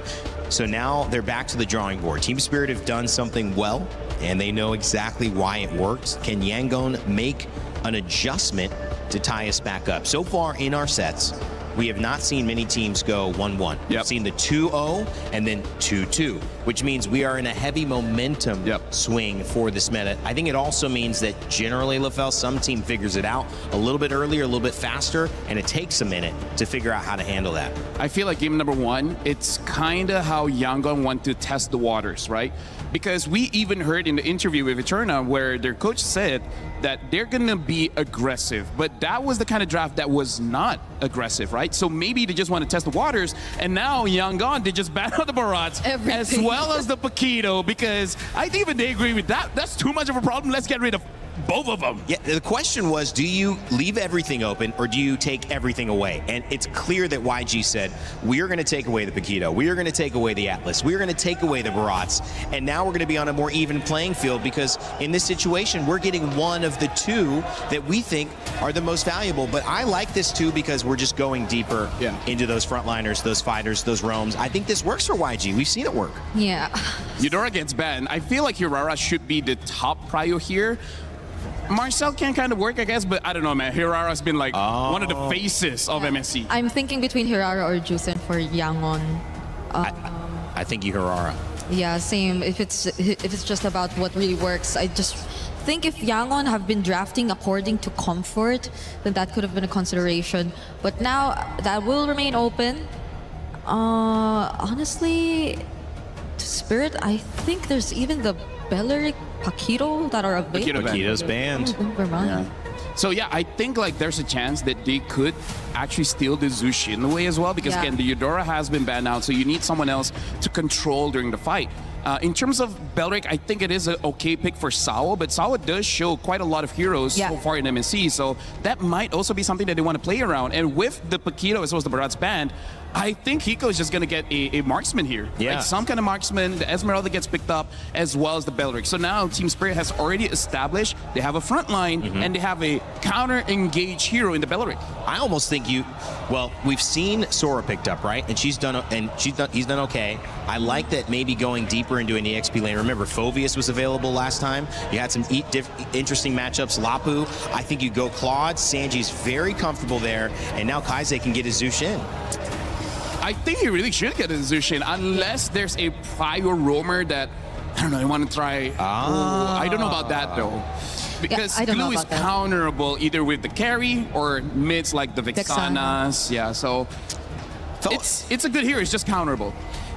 So the Harley picked back up, and that's something they banned earlier on, Brig. But the second Zower has a chance to get it, brings it back. We'll see how impactful this is. Okay. I guess they've been eyeing the Harley, that's why they didn't really lock in their mid laner first, but at the same time, I feel like a Jusin was an okay pick into the Harley either way. Because you had the Crimson Beacon, you had like escape tools to just really keep yourself safe. And that goes the same if you want to get out of dangerous situations, since Spirit are looking to draft a really good comp against Dive. So at this point, just ban out a lot of mids, and I think you're pretty golden, because at this point, I really feel like banning out EXPs isn't really all that great, but they respect a possible dire-off, which hasn't worked too well, but again, on paper, it's one of the only picks that can deal with the Esmeralda. You know, I will say this. I feel like Carrara survived a lot of Gord ults because of those iframes. Minions! Minions! Who is that? Kevin? I thought it was Glue, not Gru. So the fans are having fun in here. It is a lively building.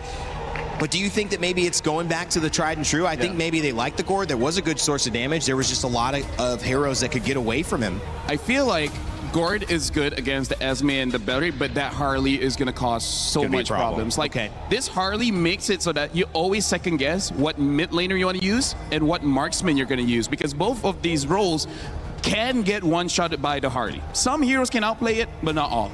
And Gord having no dashes is one of the more dangerous picks against the Harley. Yeah, if it's stashes that we're talking about, since the Jusin is already pretty much out, the Valentina is still there as a mid option for Yangon, since they can also pretty much take away the Wrath of Dryad for themselves. But the thing is, it hasn't really worked out for Kaise. That is one thing we got to observe for them recently, especially as they're forced to play a much slower game. And you don't really know what the matchup is going to look like. If Spirit get more and more range, especially in the mid, that might be tough to deal with, because you really want to complement the Glue. Well, we've got our bans here of Zushin finally banned. So it does seem like they're going back into the pool. There's been a resistance for Kaise to go off of the 4 chant heroes that he's used. There was a one-time Valentina, but otherwise, we've seen that Zushin, we've seen that Eudora, we've seen... Well, we'll see if we see something different here. Yeah, because for Spirit, they can take the Valentina just to take away from YG. It's just that there's no really good ults for you to really steal. But sometimes as a Valentina, it's not that big of a deal. You just want to be able to put pressure in the early game and then kind of deny from your opponents, because then there's no more dashing heroes.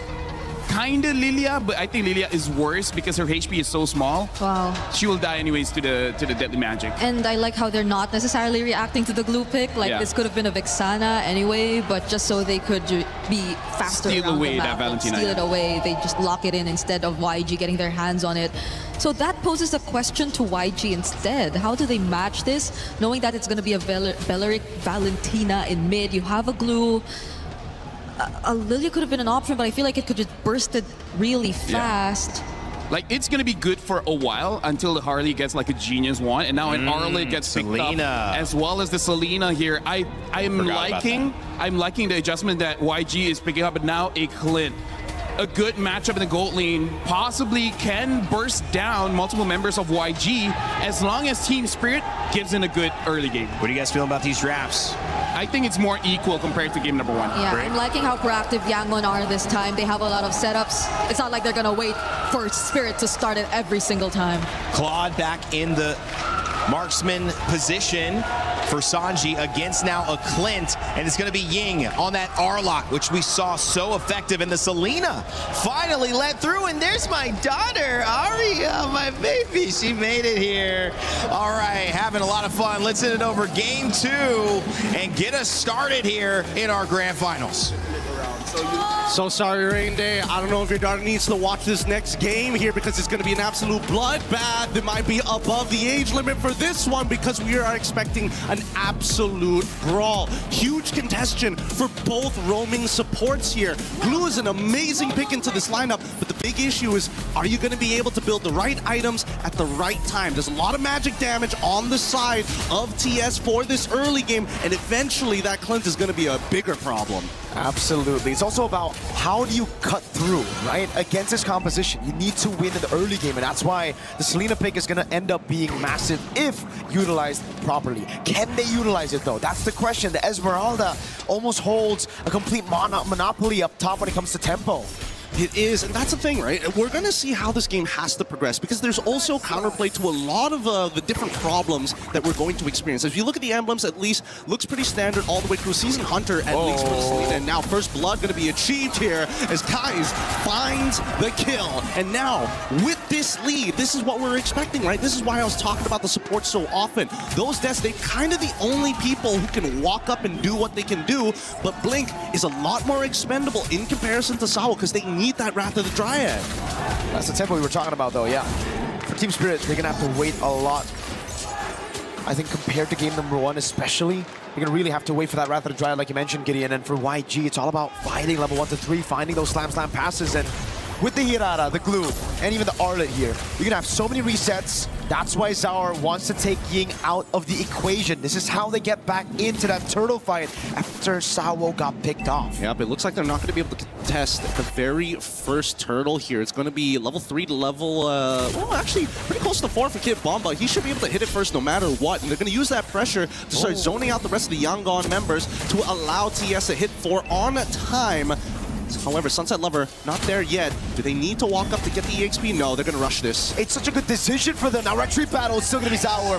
Han was close to it, but it's such a good decision at the end of the day right now because they know there's no big ultimate to take anyway. So why do we need Sunset Lover on 4? We're just going to get tempo in mid, take that main win condition away from YG, and get that turtle. It's abusing the timers. Ying was not level 4 at the right time. Han wants the contest, but unfortunately, even Kai's hitting level 4 doesn't make the difference in these moments. They need Blink to be level 4. They also need to make sure that everybody is ready to fight at the right time. So now with the off-tempo play, they steal it away. Great decision coming in from TS, but where is the rest of the conversion, right? As we go back to the neutral states, you can see that even Kid Bomba is still making Ying's life very difficult, despite Han purposefully showing himself. He's dominating the lane right now, dude. And they're able to... Whoa, that's so wild. There are no other ults to take. To be fair, it's either that or the final slash, right? Yeah. You're not going to take the Blazing Duet. Well, honestly, we don't know. Yeah, maybe later in the game when you're desperate and you need to be able to kind of peel away from Sanji already on top of you, then maybe. But even so, at least with the battle spell, Sanji understands that he's got the Purify to work with.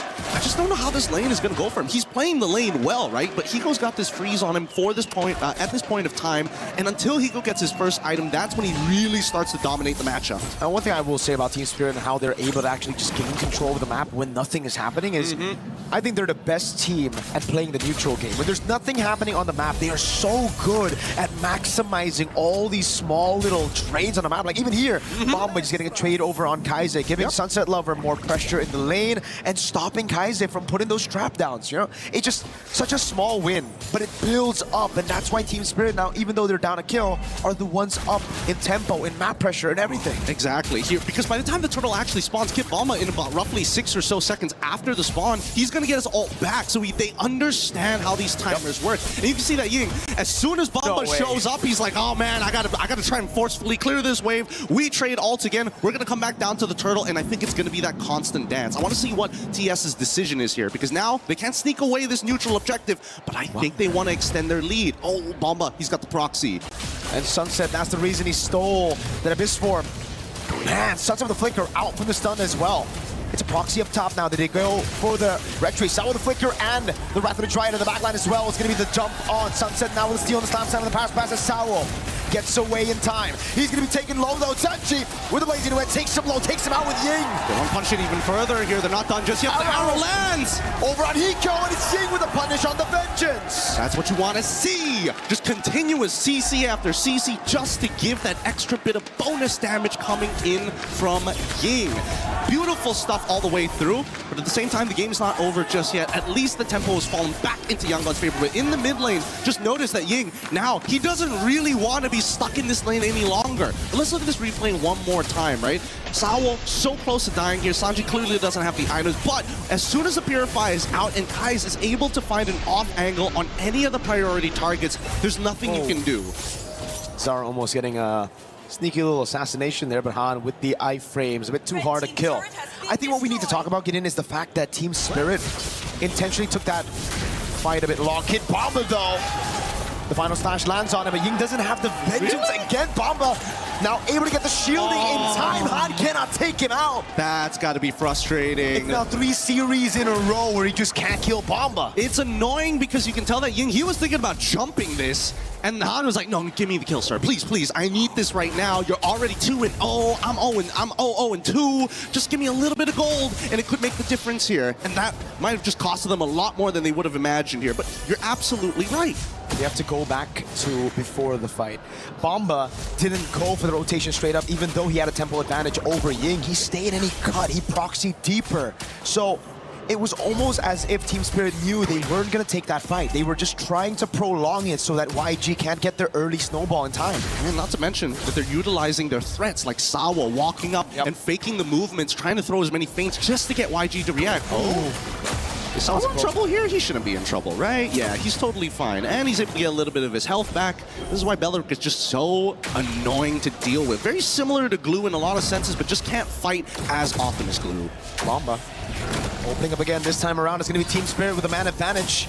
Grouping up, but they have to split up. Remember, Blink can find that AoE. Now Blink with a mount down. It's going to be Ying caught in the deadly magic. The volley started with it right through the drive. Lands on everybody. Hey, the combo is good, and now they're using it Clint to cut through the rest of them as Kid Bomba, making sure that Sanji can't even walk up to auto anybody else. I am your bullet sponge. Don't look at anywhere else, please. Ying is isolated. He's chasing all alone. Wait, that's not Ying. That's Blink. Now the Blazing Duet coming through, and it's actually all planned, calculated by Blink, capitalized on by Sanji.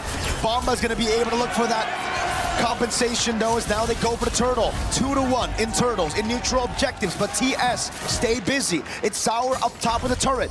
Man, this is a tough matchup. I was wondering whether Hiko on this Clint was a good option. They wanted to win the lane, which technically they sort of got, but they still can't deal with Blink. If Blink gets on top of Hiko, it's kind of over for his life. Even if he does actually have the flicker, he's got to time it perfectly. For the rest of the team, at least for TS, it's about peeling, and even so, they don't have the correct answers, right? I don't think Kid Bomba or Zara Egoist or Sunset Lover wants to be the one getting pulled away, but that's the thing, right? Yangon, they're trying to keep it tricky. Blink getting on top of Sawo initially, pretty good idea, but unfortunately, where do you pull him to? Blink with a walk up again, stun over. Sawo gets caught by the arrow, the final slash lands on Bomba. He's trying to capitalize now with a fast pass, brings him all the way back to Han, and he gets the Sky Piercer stack. Better target priority. That's exactly what we want to see from the Yangon Galacticos here. You don't want to pull Sawo into your team, but Kid Bomba, you know what? Without Purify, let's do it. How the heck is the lead? So little. 1,000 at this point, right? Like we would expect at least 1,000. Another arrow in mid. Kaiser with the flicker out. Blink was looking for that slam. Finds it on Sawo. Again, chained together with the Abyssal Arrow. Sawo hasn't moved in a good 5 seconds. The Living Ward, the Living Sentinel, the Living Tree is still holding strong. But Sanji also now realizing he can't waste any more time. As much as we've commended TS for actually not only dragging out games, but they are so good at being efficient with their time. Yangon are starting to pick up steam at this stage of the game. Curse Helm already complete from Glue. Berserker's Fury finally on top of the endless battle. I'm not sure if the Rapid Boost is going to keep Hiko alive, but man, this mid-tier 1, you can see that both sides, they really want to crack it open. The Spirit are trying to play on the other side of the map every time, reacting to YG really well. Sanji using the BMI, the deadly magic does land in the end. Now as Han's going to be isolated from the rest of the team.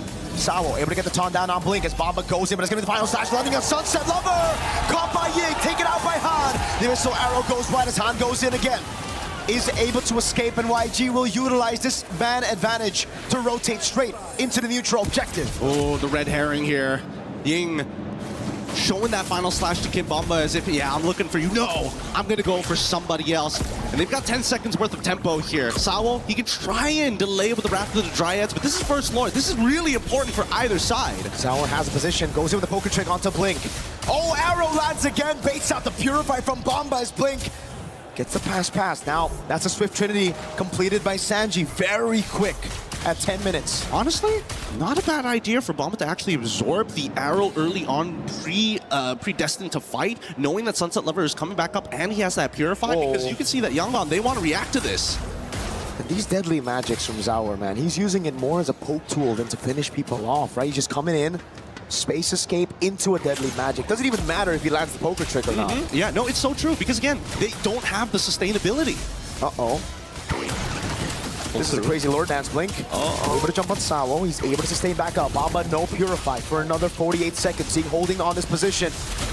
And Zaur's too far. On with the red tree, securing the neutral objective. The final Sunset Lover's Howl goes with the Wrath of Dryad, but he's going to be all alone. And now it's the rest of the team who's going to take him out. Oh man, the Minesweepers just wasn't enough. Oh, the final slash! Lands on Sunset. It's Han on a killing spree.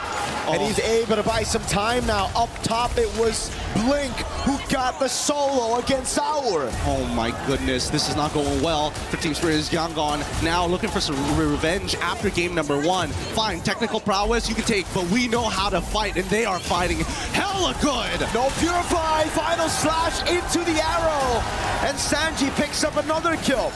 Double Holy Shielding down. What a statement here from Yangon that they are not going to lose confidence just because they dropped a singular game because they weren't able to fight. Now, because denied of that fight, they're getting extra messy. They're going to reach further than what TS expected. Can they actually get this? No, they don't have the minions. Cleared it out just in time by Team Spirit, but remember, that siege was YG without the Lord. They got the Lord, but they chose to just push in forward. Oh, it's a pretty big attempt here. If they can get an inhibitor, that would be great. But at the same time, see that TS, as much as they want to engage, they kind of need their flickers, and they know that Sawo's flicker is coming up in 45 seconds. So at this point, how else can they look to delay this? They might have to sacrifice at least one of these inhibs.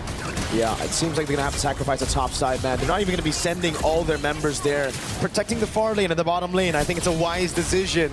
But still, for YG, they'll take what they can get. That's a Melfic gun now for Sanji. 12 minutes. He's strong, but the big game changer here really has been Kai'Sa as well as Ying. Those arrows have been perfect. Okay.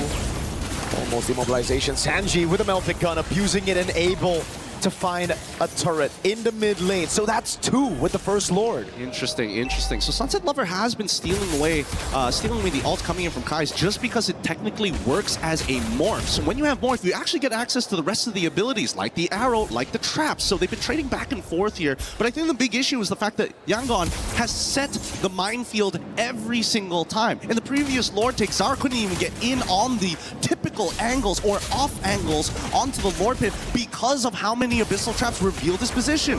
Looking at the items, Chastised Pauldron finally done. Done here is the first item coming in from Sawo, on top of the fact that he's got the Radiant Armor. Now it looks like he's building up to the Guardian Helm as well. In terms of the raw magic damage, they've got the burst. However, down by the bottom side, we look at Hiko, he's got 3 items too, but those positions are really difficult, especially when Blink has Flicker. He's just got to react. No chance. Still going to be very tough. And now it gets even worse for Spirit, because how are they going to catch Sanji? He has a Winter Crown very soon, already has that Melfic gun, is scaled past, I think, a lot of Team Spirit's own win con. So it will really take YG to make some mistakes for Team Spirit to be able to actually look for an angle to come back here. I think the worst possible scenarios, if they can chain CC off of the Wrath of the Dryads, that's one. The second dangerous one is getting hit by 2 Shadow Strikes from Sunset Lover and getting terrified. I think that's also probably the worst case scenario. Arrow lands on Sawo. They're doing a good job zoning. Zaur ego is from this Lord. 15,000 HP on it. So good. The Wishing Lantern getting some really good poke here as they're looking to contest the angles from both sides. Low Sunset Lover in the mid lane as well. That bottom lane is looking juicy for YG. As patient as ever. They can't correct this in time. I don't think they can, and I think YG should start actually taking the space, but Sanji just used his BMI. They might wait for it a little bit longer. Hiko's going to be sent up top, I believe, to deal with that wave, yes. as YG control this Lord again. Sunset Lover is busy in the mid lane, handling those big minions. Now they just have to sit and dance for a little bit.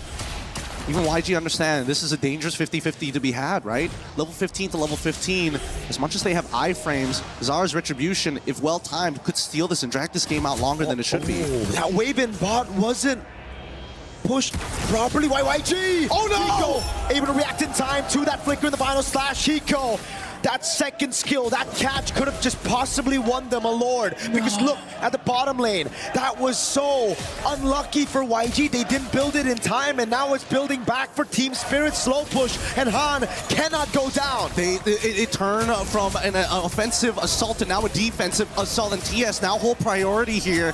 Yangon, you have a 5.7k lead, and yet they still can't get close to this Lord, not without having to worry about a bot tier 2 being traded out. And TS, they're so happy about this. They're dancing for days, and now they see Blink. Saul, he knows it's a tendency of Blink. He studied Blink's gameplay all throughout. He always looks for these plays, and that's the forced error. Team Spirit with a macro masterclass. Oh, and now the Guardian Helm is done, so Saul can walk off, take some damage, walk away from the fight, and come back in. Han's bot!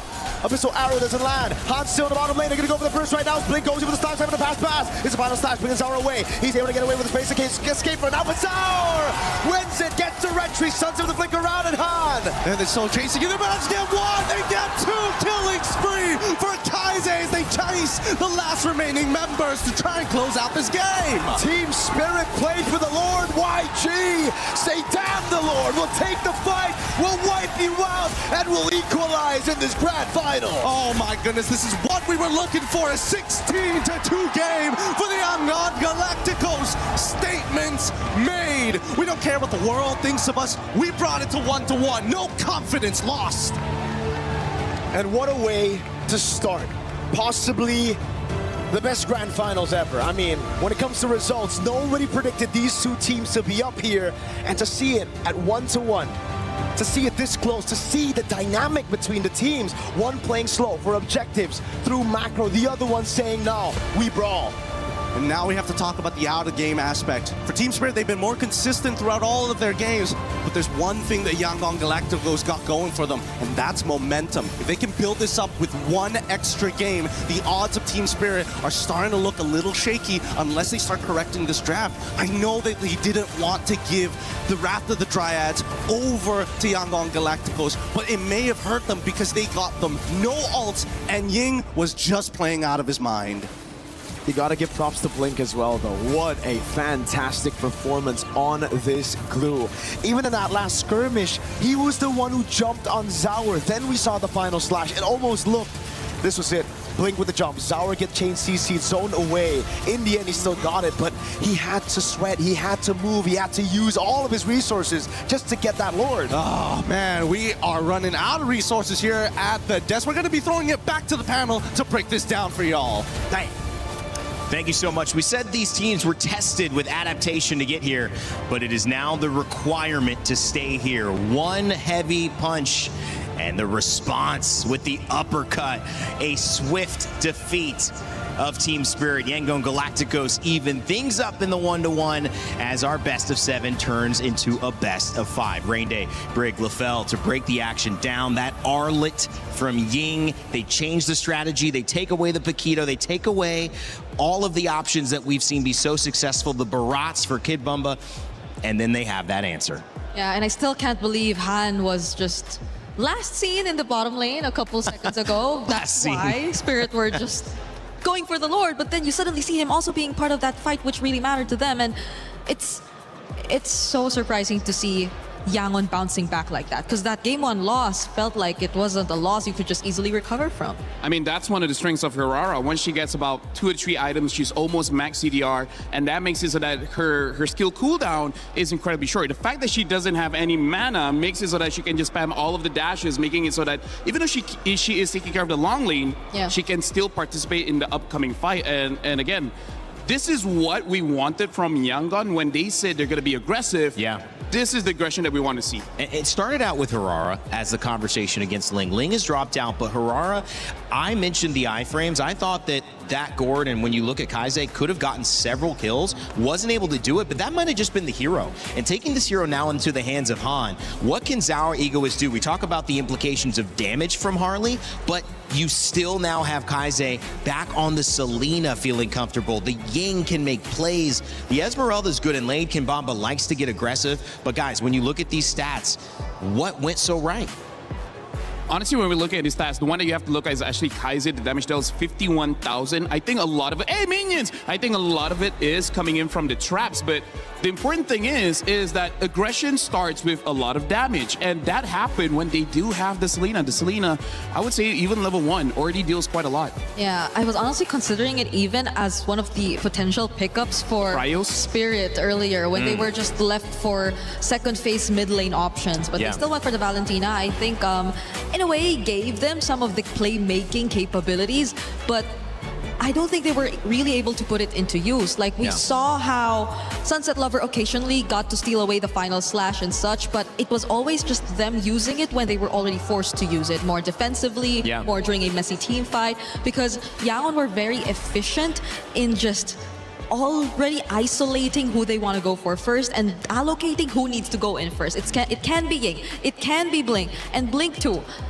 On this glue. You were questioning the glue. We thought, like, is this enough? But it was. I mean, like, we questioned it because he could get countered, but he didn't, right? No bad heroes for glue was picked up, and Blink, man, like, that guy is amazing. Yeah, he's playing great. LaFell, you got another telestrator for us? Let's check out what you have to say. So I'm going to be pretty quick for this one, but I feel like most of the MLBB community will agree with me on this one, where a lot of attention is in the jungle, being like the primary mover of the map, main damage dealer and everything, but throughout this MSC Rain Day, I personally feel like the biggest conversation is the front line, right? Yeah, absolutely. And even in American football, the line has to be strong enough to either protect the pocket or create space for a good running play. And that's what we see here in MLBB, where in game number 1, we saw both Kid Bomba as well as Hiko really helping out whenever they do get these two heroes, right? The Paquito as well as the Baras. They're amazing playmakers, space creators as well. And with both of them out, it makes the game fair. And I think this is the first good step that Yangon really took. But then we saw Ying on this Arlet as well as Blink on this Glue. I really feel like for all of the games in this best of 7, who has the better playmaking frontliner, the potential of winning is much higher. So we're going to be looking that in the draft later on. And in terms of the clips here, I would say this just shows when you have a very strong frontliner, you're able to actually space everyone out for the opponents, making it so that it's easier for your team to really contest the Lord. Because as we see here, what we're going to be seeing is really just the positions of all the members of Team Spirit. They're spread out. They want to make sure that they don't get caught, especially by Ying using the Arlet here. But in terms of that, you can see that what Team Spirit thought was going to happen was they're going to delay the Lord because they're trying to pick a fight, but that's not what happened. The moment they know that the Harley is nowhere close, they just contested for the Lord, burst it down, and they're able to do that. And then afterwards, we start seeing whenever the team fight starts happening, a lot happen coming in from Ying as well as the Glue. Because look at this. Ying able to jump in using the minions to dash with the Vengeance and then catching Sunset Lover. We even see the mark is there so that Ying has another Vengeance going in. And this is why in the draft now, who's the EXP?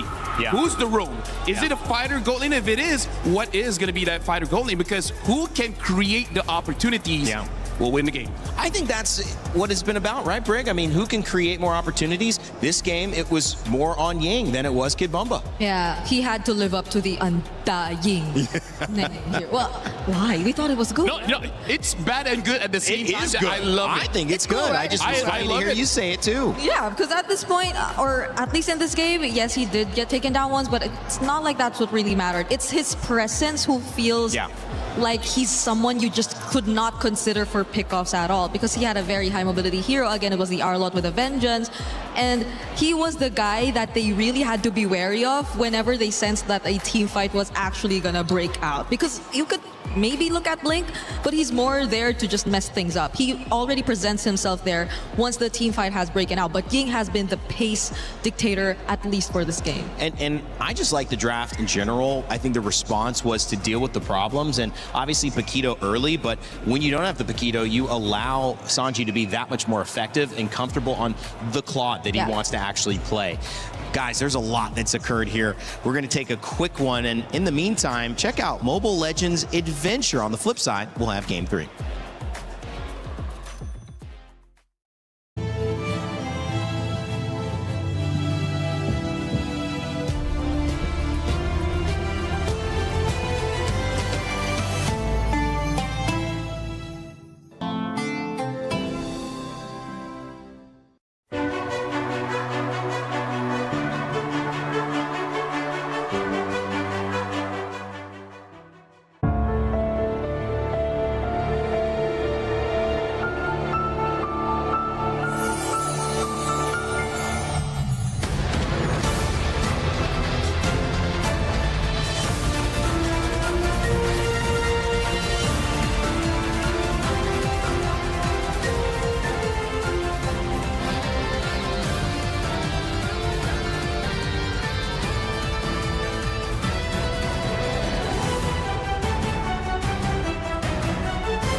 My friends, we're all tied up here in our grand final. Incredible match we're seeing so far. But I wanted to check in with another incredible person. Mom Bomba is joining us here, the mother of the wonderful Kid Bomba, as you're seeing. And wanted to ask you a couple questions here, of course, auf Deutsch, in German, when is possible. First of all, how is Bomba as a person? Is he always so, I guess, he has that personality also in real life? Wie ist Bomba als Kind? Ist er immer so selbstbewusst als hier in MSC?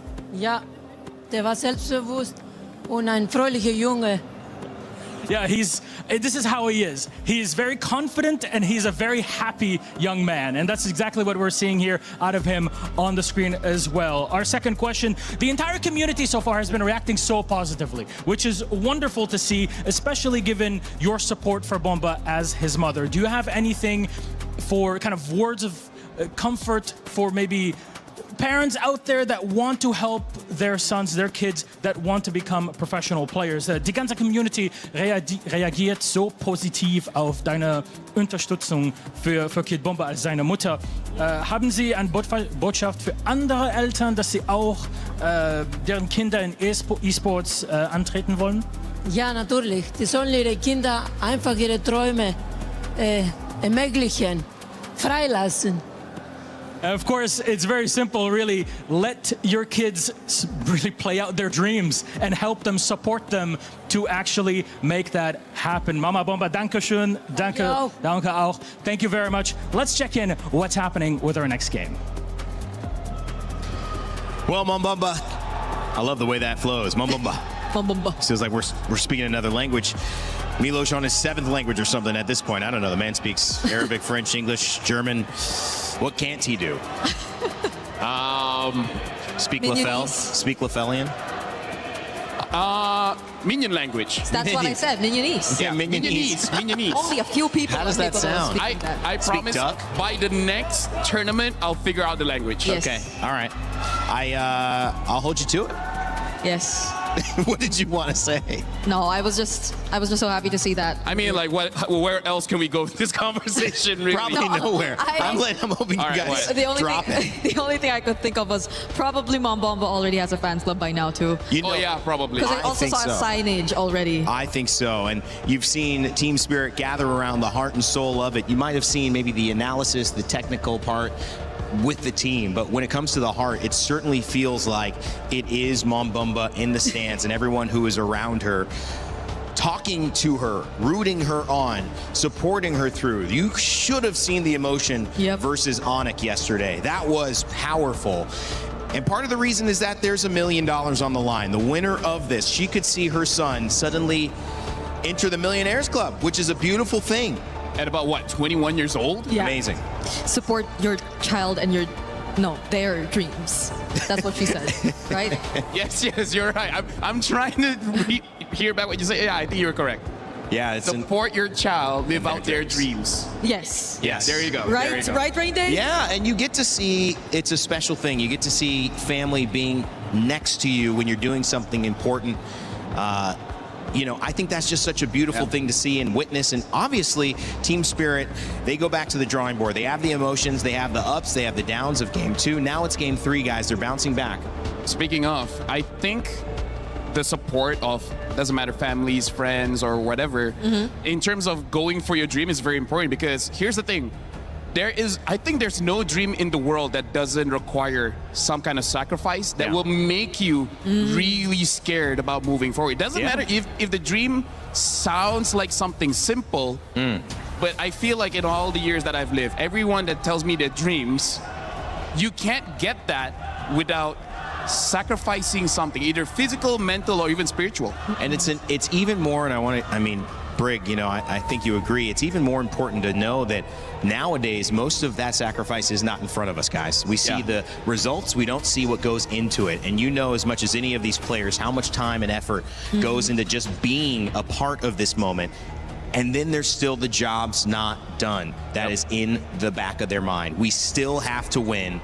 It is a best of 5 now, 1-1, as our draft continues. And Zushin, Atlas, Fanny Band this time around for Team Spirit. It's Paquito, Barats again, and Freya for Yangon Galacticos, who are on red side and respond with the Ying and the Eudora. First pick, Harara, stolen away, and is going to go back in the hands of Zauer Egoist. Yeah, but I think Yagar are still very happy with this, considering that they've stuck with the pattern of taking out the Paquito and securing one of their power picks, their comfort picks for Sanji. I think they're in a good spot, at least for now, in the base of the draft. One other thing that I like as well is they took away that Eudora, so that just in case they want to use that Suyo, then they can. It's not immediately punished. Sure, the Selena is there, also have a lot of burst damage, but the thing is, it's not as easy as Eudora. And I like this too. I think, again, as we see this third pick, Brig, do you enjoy the approach of maybe saving Rome till Red 3, or even saving Rome until the second phase? If it's teams like YG and Spirit, yes, because we see even Carmilla's, even Chips being played on the map. But this is a really good response, I feel, from YG. They're sticking with the glue, and it, I think, is just so much better in this composition where you have to body block so much. And I feel like YG has this calculated risk where they don't mind picking up the glue because, yes, it is one of their comforts, but also they just know Spirit's draft pattern to know that this is not going to get immediately punished. Sure, maybe in this best of 7, eventually Hiko will pick up something like the carry and able to deal with both the Claude as well as the glue. The problem is, again, Eudora is having a range advantage up against that carry, so that's just something that you always have to think about. Carry is such a good hero, but is not without its risk. Yeah, and I think you don't see two of the most important heroes to look at when you actually want to lock in your gold laner, which are probably the jungle and the EXP lane, because these are the two heroes who could probably just be assigned to go after Hiko. And considering that we have so much less in terms of fighter options in the gold lane, then there might be so much more consideration put into that. Because I feel like even looking at what's left in terms of that, I don't think you see an assassin, or you could just predict an assassin to come through immediately for YG just to lock in a Ruby, which is more commonly a response towards that kind of jungler. So sticking with the marksman is still something that's probably going to come out from Team Spirit, but they took out one of the least wanted ones against their lineup, which is the Melissa. Golden EXP being looked for on the side of Team Spirit. And when you come to YG, still looking for that EXP as well, and they're going to find their jungle pick. The Arlott taken away, so again, a ban towards the EXP. The Phobius also, but that still leaves a couple of things open. You still have the Uranus and the Esmeralda that can go toe-to-toe in the EXP lane. Both teams, are they content with that? Yeah, I feel like YG was challenging Team Spirit because they're betting out the Phoveus, which we haven't seen ban quite a lot, especially like you say, the Uranus is still up, the Esme is still up, so they're kind of like saying like, are you going to respect the Arlet? And looks like they have. So right now, YG, I don't mind them picking up something like the Uranus or as the Esmeralda, just because I feel like with the glue as well as Eudora, it should be enough crowd control. Yeah, and there's still a possibility of maybe them picking up the Nolan later on, which I feel would, if ever they're looking at either that. I feel like last is fine because Suyo, Nolan, I still prefer Nolan, but yeah, so that could be an option if they really just took out the Phoveus, and maybe we're looking at that. Oh, but they're the ones who get the Ruby. Yeah, this is Ying. So he can pretty much just pull it off however he wants, but Spirit, okay. They now fully know that this is gonna be Ruby XP and Claude Gold. So do they still wanna go all in on dive? I feel like YG is also considering whether they need a Harley for this one or they need a Nolan. Oh yeah. Or is it gonna be a game where they can scale up? Honestly, with the Selena, I don't think that you can really scale up something with the Yi Shin. Right. Especially Ruby as well. I feel like this need at least one magic resist item and then she should be good. Well, now she might need more because the Hive has been picked up by Team Spirit and now the Lapu Lapu as well. So Lapu and Ruby, I would say it's a pretty good matchup because both kind of want to fight around minions. And when there's minions around, they're just going to lifesteal just way too much. Team Spirit have already shown their cards. Guinevere banned on the side of YG, still picking for the jungle. Harara taken away. The Ling has not been played since what feels like a few weeks ago. And so the Nolan it is. You guys called it. And you like it a little bit better, you said, LaFell. Yeah, just because the Nolan can match the speed of Harara, but we'll see. If this Selena does have the Veteran Hunter, then maybe Harara will just be that bit faster, but I feel like YG has a comp that can slow them down enough that it just neutralizes whatever advantage that the Selena can have around the jungle. Yeah, and they can pretty much move fast enough to get away from danger. Well, at least that's what they need, because I think Spirit and the lineup that they currently have are just so good at setting up for team fights. Well, it was an early game win for Team Spirit. YG, like we have not seen in this tournament, respond right away to even the score. A best of 7 turned to a best of 5. Who's going to take the lead to start it off? Gideon and Mirko?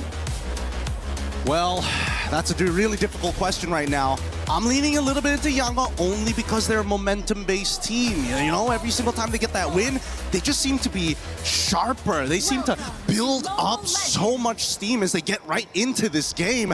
Team Spirit going to be on blue side, facing up against the Yangon Galacticos on the red. Purple start here from Czar and Sunset Lover. It's going to be a green camp start on the purple side for Yangon. I just really like Team Spirit's draft, though, honestly. Just looking at the way that they play, how they, again, control these neutral objectives. It seems like they have built a composition to play around that, right? Even Bomba on an old but still signature Lapu Lapu pick against Ying here. He's going to have to be careful against a Ruby. Ying's doing a good amount of damage, but he popped the regen, Ying. Yeah. So that was it's okay. Very weird. At least for Ruby, she's not hyper-reliant on it, right? You know, naturally inbuilt sustain, just needs to walk up to the wave. I'm low, not a big item, not a big deal. But every single time she tries to go for the sustain, she's unintentionally pushing the wave, right? Now Sanji, we're looking back at the emblems. It is Season Hunter here, but Sanji did have to take the Purify. And the same goes for Hiko, so very lucky matchup here for both Sanji and Hiko. Sanji already winning in the lane earlier, but Hiko will be able to get that gold crab with the help of Sunset Lover to relieve off pressure a bit. Kid Bomba spots out Han up top. Gonna have to respect this man, but Bomba actually just walks up onto Han. Wait! A fracture on the other side. Now, these were the jitters I expected game 1. Yeah. But I think maybe the pressure is starting to mount, and I think at least for Han, he recognizes like, okay, my ult technically is pretty short. I can use it willy-nilly as long as there's like 15 seconds on that turtle. Then it's fine. We can still look for other plays across the map. The question is, what is that play going to look like, right? Because every single time it comes down to the mid side, both teams are very well adjusted to each other. You can see that a lot of their rotations, they're not taking the dangerous paths no more. They're opening up the map slowly after sending 1 or 2 members. And Blink this time, he's back on Minesweeper duty. Bomba got level 4 though. Blink opening up. This should be a free neutral objective with the Season Hunter, or rather just the Selena. Boom, bang, Team Spirit, without even the retribution, pick up the neutral objective again. 3 games in a row, it's them who strike first on the neutral objective. Yeah, let's see whether the vertical jungling is going to start, right? An invasion from Hirara, able to steal away at least one green camp. Han, doesn't go vertically. He's going to head straight to his next buff here. Notices that it's missing. What can you do about it? Little Wonder is up in 11 seconds, but here on top side, this is where it's extremely volatile, right? Because Kim Bamba, if he can zone Ying away from that lane, they're in trouble. Uh-oh. Pullback Bamba's able to escape just in time, doesn't even burn the flicker. And now they try to regain control over the map. Link in the mid lane now, shoved away from that bush. Sour Ego still has a whole bottom side jungle to clear. And I love the fact that Yangon are taking into account everything. Hey, Bamba's walking in a pretty weird direction. There's a good chance there's an Abyssal Arrow coming in the exact same linear trajectory. So at this point, Yangon have a lot of different things to think about micro-wise on top of making some heavy decisions. And I think for TS, they don't mind it taking it just a little slow, right? We're expecting the big fights to happen by neutral objectives and nowhere else. This is where it gets really good for the Harith, you know. Early on, level 1 to 3, the Claw's going to have an advantage, you know, able to get away from the Synchro Fission. But the thing about the Harith is, as long as he's able to survive that level 1 to 3, he gets complete monopoly over the gold crabs, and that's going to give him such a big lead later on, obviously, if it continues here. So, YG, I think they gotta have to try sending some of those members down below to just take the gold crab away. It doesn't even matter if Sanji doesn't get it, as long as it's not on the hands of Hiko. Yep, they just have to deny it. And let's not forget about the lane matchup. There still is a kill angle for Hiko onto Sanji, assuming that Sanji has no BMI and happens to get caught by, whether it's the edge, ideally in the middle of that Zaman Force. The movement speed reduction, really a pain in the butt in the early stages of the game. Okay. Wow! Untargetable into the immobilization. The Imofanic comes around right now. Sunset didn't land the Abyssal Arrow. TS will call it off. Great composure coming in from Ying. If I was in that position, I would have flickered or something. But again, holding it close and making sure that they're playing against the wave to sandbag the lane. Now the Abyssal Arrow again, now landing! It's you with the flicker, that's why! He saved it all the time. Zaur still able to get the retry in time as Ying. He had the composure, but it's the all-in onto him as Zaur is waiting for the untargetable. Goes under tournament, is able to go back and forth. Oh my god! Outplays him with the iframe. Zaur does it perfectly. I really thought that maybe he should die there, and he still survived. He's got the combo points. The Wonder Boy of ECA, Sour Egoist. First it was Blink, second attempt was Han. Both failed, and Baba takes the XP crab away. Now, this is a very similar rotation that we saw in game number 2 coming in from the Yangon Galacticos. Sunset Lover finds the punish, chunks Han out and says, you better go back to base. That orange buff, you're not going to get anywhere near it. And Sunset Lover is walking up to ensure that it's... Oh, hold on. Bit of an awkward time to go for a replay there. But coming back into this fight, the wombo combos, like we mentioned for this composition, they have to be on point. And Team Spirit understand they can't just fight willy-nilly. There's got to be a conversion area.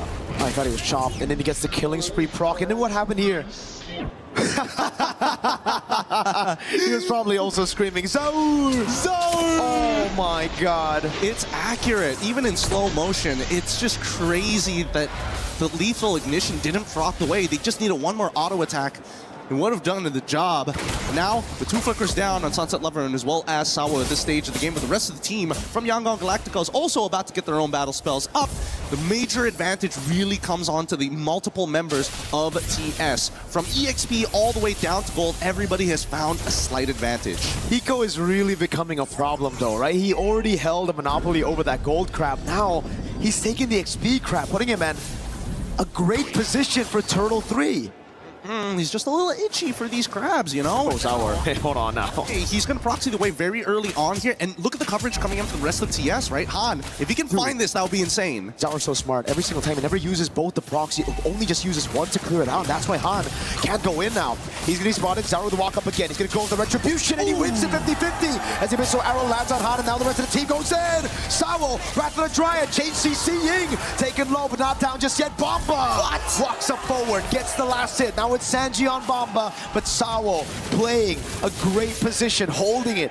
Amazing mechanics, really amazing mechanics. Can they get a little bit more here? Because now, this is the position that Yangon always find themselves. Mid-tier 1 threatened, and Han has to give up his life for it too.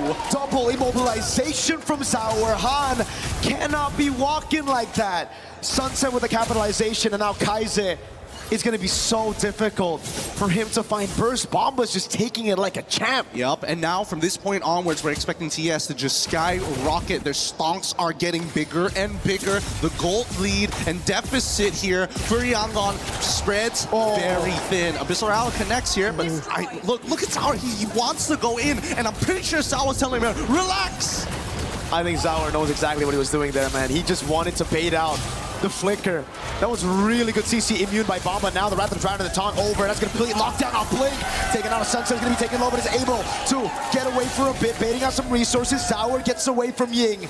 And it's TS who are just showing how good they can be with the mechanics as well. They trade out Sunset Lover for Blink. Ideal, it's not ideal, of course, but they got the battle spell out of Kaizen. No flicker for him. They're making sure, let's look at the items real quick. 2 to 1.5 for the comparison between Sanji as well as Hiko. Cheaper items as per usual, but even so, no big items like Lightning Truncheons for the extra burst. We do see a Chastised Pauldron being purchased by Sao, so again, it's still a little difficult to take him out when he goes for those big flicker plays on top of the Wrath of the Dryads. Overall, the biggest problem right now is the fact that Zara can basically fight whenever alongside with Sunset Lover. With that War Axe, doesn't matter how low he gets chunked out, he will be able to heal back to full as long as there's a wave, there's a camp somewhere. Uh-oh.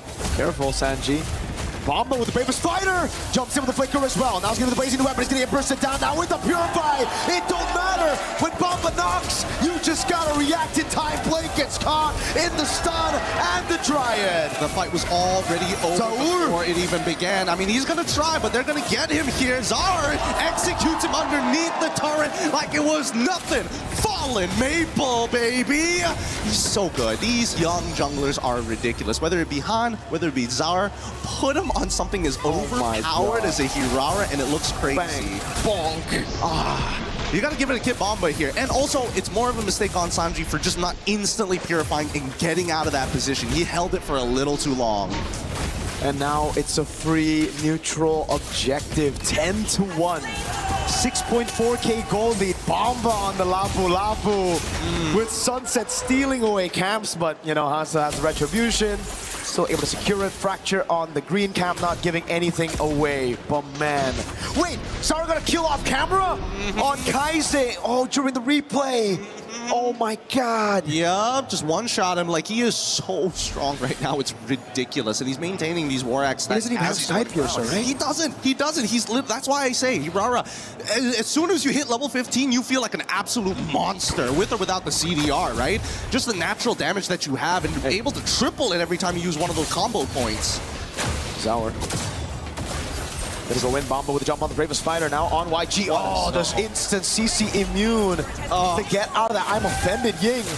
Just cannot land those CC locks. Oh, and look at it on the bot side. You can see that Han is trying his best to get a tier 2. Blink should survive here, but they might just end up losing it here. Yep. Good lord, good lord. I guess no. I guess no. I guess no. This is a really tough game. Really tough game for Yangon, right? Look at the items, bro. What does he have? What is he packing? I think he's already packing his 4th item at this stage, right? It's an 8k lead. I think 4,000 is like should be on Zara at this point. He's a 2-level lead against Han. He's stolen what? How many buffs at this point? 3 buffs at this point. It's been difficult. It's been pretty difficult. And Hiko just getting, hey guys, it's me, Feather Heaven. Where y'all at? Everybody's at 6 items. He's like, yeah, Feather of Heaven. Guys, my investments are working out. Dude, I mean, for YG right now, there's literally nothing you can do. It's 11-1. You can only just wait in your base. It's a Eudora as well. Dude, he is nearly 10,000 extra damage ahead of Kaize, and somehow Han has not been able to find the big burst damage or the snowball that we were looking for. Holy, 4 items! Yeah. Oh, I thought maybe it was a little short on the roar, but good. No wonder.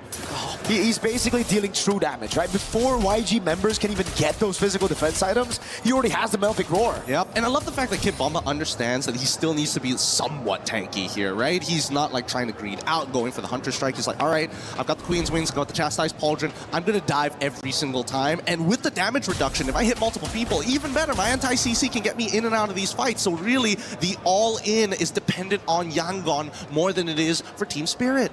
And a damage taken as well. Bomba taking a beating, but really hasn't reflected. He has 0 deaths. Bomba with a jump in, the flicker on Kaize again. Bidding on some of those resources, taking everything and finding the stun. Bomba! Oh, a mistake, and now they're going to get punished for it. Ying goes down. Blink should be the next to fall here with an epically strong Hiko on top of it all. Like, if things could not get worse here in game number 3 for the momentum that Yangon built in game number 2, TS has completely shut it down. Bomba just took a 1v5, baited all the resources, everybody corralled in, and it didn't matter. Bro's 3-0 and 3. Now with the Bravest Fighter again, no flicker, so he can't go for that stun, but he's able to buy some time right now. The arrow lands in the back line, and it's going to be Sunset, and Sour goes godlike. Han's going to be taken down, and that's Team Spirit, who leads the series 2-1. Yeah, that's a really big mistake there. Bomba jumps in, was not supposed to actually land the stun onto Sanji, and yet it did, forcing him to flicker out, and that costed them the entire fight. It's moments like this, small little details that make all the difference. And Team Spirit answer back, you know what, we'll take this game. Yangon's just have to say, well, okay, GG go next. It's still a best of 7. First of 4 wins are the champions. We don't mind giving you this one. My goodness. It's been a while since we've seen Kid Bomba on the Lapu Lapu, but man, he reminds us why it was one of his main picks back in the day. It was literally just last year where every single time Mans was styling on everybody, but unfortunately they couldn't lock it in for a win against Onyx Philippines last year. Now they're in the grand finals and he's styling. He is styling. He is playing very, very well. They're so in sync with each other. And I think what it really boils down to is both teams know how to play with a significant lead, whether it's small, whether it's big. It's really about taking control over the game, influencing the movements. And so far, the composure really leans in on TS for this particular game. The follow-up from Sawo, immaculate, then Zao, the cleanup, and Sunset. Look at his arrow. Boom! Works every single time, but we can't give all the fun here at the table. We're throwing it back over to our panel to break it down for y'all. And we're catching it. Thank you, Gideon and Mirko. Another game, another Team Spirit win. They turn this best of 5 in their favor as they grab this one to go 2-1 up over Yangon Galacticos of Myanmar. What a journey we have had to get to this moment. For those just tuning in, seeing the action, this has been anything but easy for both of these teams. 2 regions that have not been represented in the grand finals of MLBB, and some would say most of the relevant history of this esport. But at this point, either one of them will rewrite their story and create a new chapter in the history books of this tournament here at MSC in Paris, France. And I cannot wait to break it all down. My name's Randy. I'm joined again by Brig and LaFell. We are your panel. We are your friends. They are brother and sister, they said. You're brother and too. I'm now a brother as well. We're all brothers and sisters. We're siblings. And that was a Team Spirit victory.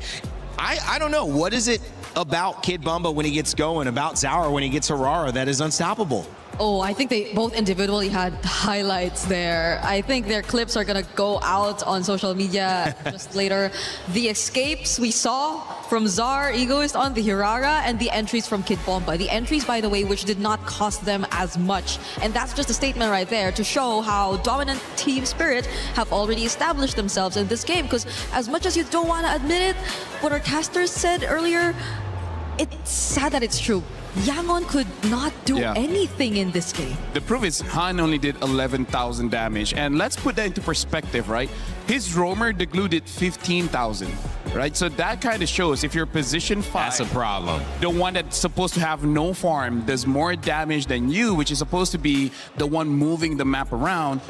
Then yes, we can definitely see how that becomes a problem. In fact, I would say Mirko put it very nicely to say that the draft coming in from Team Spirit has amazing presence around those neutral objectives, the turtle as well as the Lord. But we don't even get to the point of the Lord being relevant. It's all about those turtle fights, which will show the zone control they have later on. You know, you wouldn't have thought that Nolan would do so poorly. This is a really good hero pick. I think as a 5, you're flexing it. You know you're getting something a little bit deeper in the pool, but it's worked. And we've seen it work as a selection. You said the Suyo could come out, but this was what they went with. It was a disappointment. But is it less about how good Nolan is or isn't, but more about how valuable Harara is in this matchup of junglers? I think it's because what Nolan wanted to do is essentially the same as what Spirit has been doing. It's just that Hirara had more help in terms of being able to pull off those in and out plays rather than the Nolan could. Because I think, especially looking at the glue, you want to stay in the fights longer. You want things to get really messy just so you could land your grabs on your targets and so you could pull in the ones that you want. But Team Spirit have done a great job at just going in when they feel like trying to start a fight, but they can choose to commit or to not commit either way. So it's like they've been always playing and setting up fights on their terms, which I think their lineup greatly specializes on. But for Yangon, you want to just keep the fight going so then Han could go and find the pickups that he wants. But he's not really given the opportunity to do so because, again, Spirit have just engaged whenever they like and they just don't fight when they don't feel like it. Classic opener from Team Spirit. They jump out to the lead. Yangon ties it. Spirit back out yet again, and it's a great showcase of how good they are. But LaFell, when it comes to why they're so good, what did you see in Game 3? Well, I think your question kind of already answers a lot, which is you asked, how does Kip Bomba, like the moment he gets going, everything looks good? And how he does that is that you can plan all you want, but if you get punched in the face, you forget about all of your plans, and that's kind of what Bomba did. So first, we got to talk about the change that happened in this draft, which is Team Spirit, they have two things, right? Number one, they have a lot of mobility, right? Where they can move around. And why this is so important is because the fact that they're going up against a glue, right? I ran out of space, but here's the thing. They made it so that this glue cannot really do much just because, let's count the amount of dashes they have. 1, 2, 3, 4, right? Yeah. These 4 members have a lot of dashes in their kit, making it so that even if the glue does catch onto them, they can outplay that. And that's the second thing, is that all of these heroes, except for the Belleric really, they have ways that they can individually influence the map just by, I would say, the latent, the potent aspect that the heroes have. They have a very high skill ceiling, making it so that it's kind of hard to really predict what's going to happen. But we're going to be looking at this clip here, and we're going to be looking at more of the zone control that Team Spirit really has with this draft. And again, we talk about how having that first punch is going to be very important. We will be seeing how, honestly, they try, right? YG really tried, because we're going to be zooming in. We're going to see Blink, even using the flicker, try to get on top of Hiko as well as Sunset Lover, which are positioned just right here. But the problem is, again, they have a lot of dashes, making it very difficult for the glue to really do much. So when he does go in, able to dodge out, and all the while we see Kip Bomba here trying to zone them away. Speaking of, we're going to look at all the zone control that they have. Sao is controlling this flank here. Kip Bomba is controlling this side here, as well as Sunset Lover is just here in case he controls the arrow. So how does that look like? Well, the visual control Sao has is here, Kip Bomba is here, and then Sunset is here, but it can really go out to anywhere because the arrow has a very long range. And it ended up making it so that Zara Egoist was able to secure the turtle, but then the follow-up here, a very quick turnaround, how they were all spread out, and yet they clumped up together so fast because of two things, mobility as well as just the potent ability of each hero to have a very high skill ceiling, making it so that they can continue to fight once everything is said and done. So this draft is honestly less about strategy and more about the coach giving the players a hero that can do so much. It's all about your own creativity. It's all about your own skill. Yeah. It's a draft not many teams can pull off. But the teams that can do it, it looks amazing. It looked like also Blink got caught up trying to find Hiko. Yeah. And I think they understand the power of Hiko when he gets going. And I think they understand, too, how if you do kind of tunnel vision, you can lose track of the bigger picture. And so sometimes in these best of sevens, it's normal, Greg, to, okay, we focus a little bit too much on that. Now we need to pull back here. Think about it a different way. If you're YG, what's your takeaway now going into Game 4? Because you can't really afford to make the same mistake. Going down 2-0, giving them a chance to, in this case would be 3-1, 2 games in a row, a chance to clinch out the next game. What has to shift? It might not be a big one. Yeah, honestly, it's tough if you base it off that game, because I agree with you. There might have been some sort of tunnel vision already. There was so much attempt to really lock onto Hiko specifically, and I think that's essentially because that's what you expect from the glue. That's the job that you really want to get from Blink, because I don't think the Selena would be an easy target that he too could really dash on. So, and I guess you really would want to resort to the Harriet because it's a much more sustained source of damage when it comes to the team fights. But even if you do get to do so, the zoning. It was highlighted earlier by Lafell. I don't think the others could really catch up. So there has to be a much cleaner communication between the team, between Yangon, if they really want to set their eyes on something, and if they really feel like they're already capable of actually committing to whoever they want to go for or to that specific team fight. Because multiple times in that game, it just was a clear disconnect, I'd say. Yeah, trying to get more connected here in this one. And when we come back, we'll have Game 4. But also, in the meantime, make sure to check out MLBB and its new crossover with Street Fighter.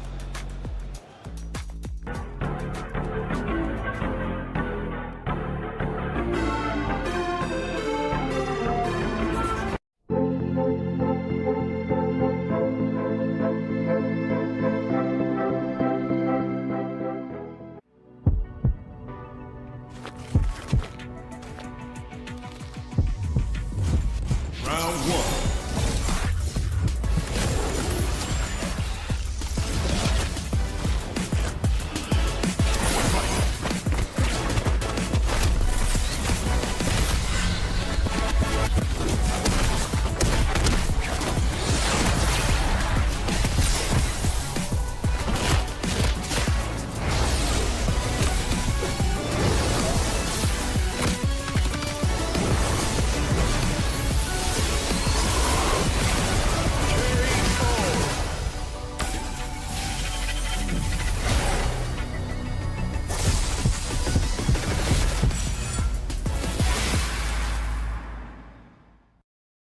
Thinks he can come in here and play my game. Let's go. He knows nothing. Let's go! Tyler 1, you're done. Raw energy. Half from blow the house down. Play is in our DNA. Whenever we let it out, it becomes our superpower. Now imagine an entire city being built to supercharge it. Kadir City, powered by Play. Well, the stage is set for history here in MLBB. MSC has given us a tournament to remember, maybe one of the best of all time. And we know that now that deserves a final that is worthy of your attention. But this one is all about the little things, the details yet again, because the drafts have kept this game pretty close. Yeah. It's really balanced on a knife's edge, Lafell, and now it's Yangon Galactico's chance to respond after Team Spirit again take the upper hand. For me, if they want to win, they got to get first pick. They got to get onto blue side, because at that point, they can first pick the Harara or force Team Spirit to actually ban out the Harara, opening up the draft even more. Because I really feel like that's one of the big difference in game number 3 is that they're on the second pick. They have more picks, able to get the Claude. But again, letting go of that Harara does seem honestly quite punishing. Yeah, especially as we've seen how the mastery from Czar has been exceptional in this series. Yeah. That last game, dude, I'm still not over how he actually got away. He still remained alive. During the purple buff During attempt, the purple buff sequence. It was a bit too much to handle, I feel. It could be very... It could really affect the morale. Yeah, and it's just in the flow, and it's a positive effect for Team Spirit. It's a negative effect knowing you got to deal with that again. There's going to be moments that he just escapes, and it's 2 games in a row. He's had too much of that. And on the other side, I think you have to consider that maybe this is Zaur's story. Maybe this is the story of a young jungler who's 16 and starts out his international career on a big stage like this and lifts a trophy, Lafell, because as much as Myanmar wants this, as much as they deserve it, ECA has also brought the heat. I mean, like, if we're going to talk about story, since the very beginning, Sunset, Lover, as well as Sao, since as early as M1, they basically made through every international. They might have missed 1 or 2, but the majority, it's always them. And then the lineup upgraded by bringing in Kid Bomba, a lot of personality, but talking to the guy one-on-one, he's very clever in the game, especially about how the laning phase is supposed to be, and then eventually getting Hiko Mania. One of the, I think one of the highest counts of Savages in international tournament, and now completing this lineup, Zaur Egoist. I gotta say, all 5 members have been through a lot, and they're creating history every single time they go to any international stage. I agree. That might just be a really good way to look at it, especially considering that if they do get to secure the championship here, that means that Zor Egoist was eventually the key to the breakthrough that Team Spirit has been longing to achieve for the longest time of them being part here in the competitive MLBB scene. But let's see, because there have been certain adjustments as well, especially in this draft. No more Hiraras coming through. And you know, I think that is respect on the hero. I think it's respect on the hero, what she can do. I think it's respect on the opponents. And it's just saying, let's make it a non-factor, guys. We don't want the game to go based on who gets Hirara and who gets it 4 times out of 7. We just want to play. And at this point, you see the Uranus back up pretty high overall. I'd say for not seeing him last game at all, or banned, we see him first pick next to Zushin. Yeah, honestly, very high winner here. YG, they might respond with the Esmeralda, but again, having that Zushin, the Zushin really makes it so that YG might have a difficult time here, because Zushin is incredible in the sense that she can manipulate the team fight, and she's very hard to catch. Just those 2 combos make it very difficult for any team to fight against Zushin. Yeah, and my only concern is that that will provide for less playmaking for Yangon, which I feel like is an essential if they just really want to speed things up. So they don't really secure their XP lane matchup just yet. They already know that it's going to be against the Uranus, but this is what changes things. My goodness. But this shows that there's a chance that we're going to be playing double fighters. Or even if it is a marksman, it might be something that influenced the game early, like a Harif again. Harif, Granger, the likes. Okay, if it's double fighter though, Alvaquito Frey are gone. So it's just mostly the Ruby that could be a potential pickup for Hiko, if that were to be the case, which again, it could be also some sort of deny towards Ying, because Ying doesn't have a hero just yet, but do they really want to settle with a Ruby if they're playing a lineup that's just going to protect around a Yi Sun Shin? I mean, I don't mind Team Spirit having at least one other hero that has the crowd control, because the good thing about Uranus, he's hard to kill. The bad thing is he has 0 crowd control. So I feel like Team Spirit, especially when they want to go into the team fights with Yangon, they might need at least one more, and then Zarigos will be perfectly fine on this season Shin. Okay.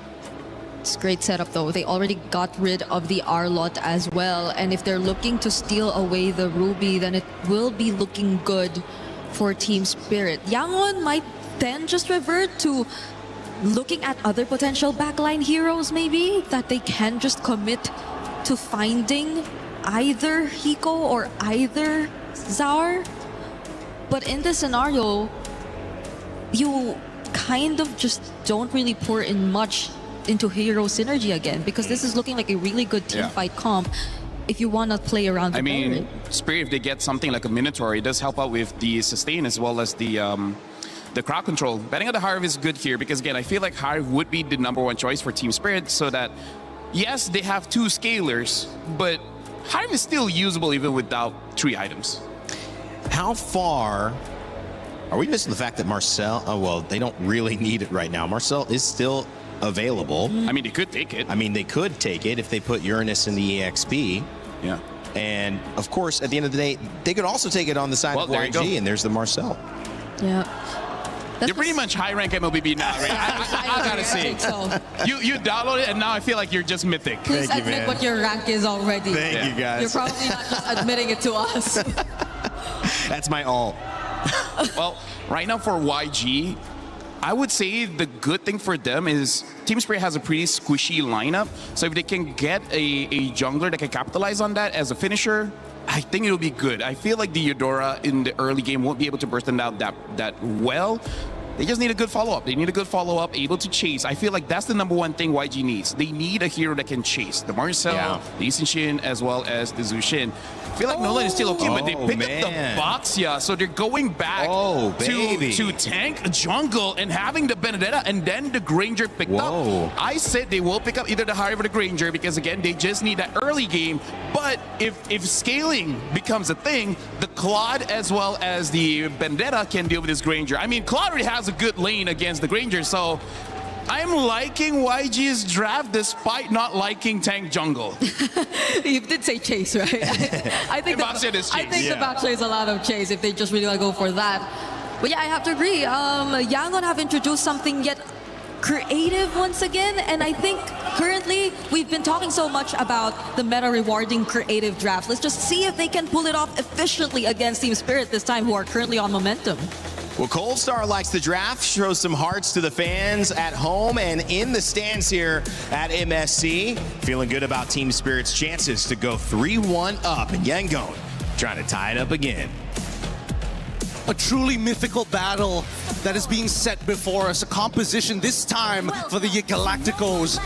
They've got Ying on a playmaker with a Petrify in hand, and Hiko says, you know what? I'm not purifying this. I will win the lane. I will combo with my boy Sawo, and we will close this out. I have to see how this is going to play out, because we've seen many, many times in these matchups where the Baxia generally takes the early game pressure away from a Yi Shin. That's the thing, but it was in a different meta entirely. A meta where the jungle didn't give too much gold. Now the Yi Shin being able to farm really quickly, able to get those items quicker as well. Will it stop that snowball from the Baxia? That's the question, and that's why YG, they're already setting their sights on stealing some of that those camps away from Team Spirit. And this is exactly what they want. I don't know if Yangon planned for game number 4 to go this way, just to understand what the early rotations are going to be from Zaur, and then look to punish him later down in the series. Early on, though, I am a little worried how TS is going to play. At first, neutral objective doesn't seem very winnable for them, and then once level 4s come around, it's still sort of, oh, wait, hold on. Oh, there's going to be good damage on Blink. Killing spree as well. Zaur a bit more movement speed, and Pryo in the mid lane goes over to Team Spirit as Bomba gets tempo up top as well, and this is what I'm talking about, the clear speed of the Yi Shin.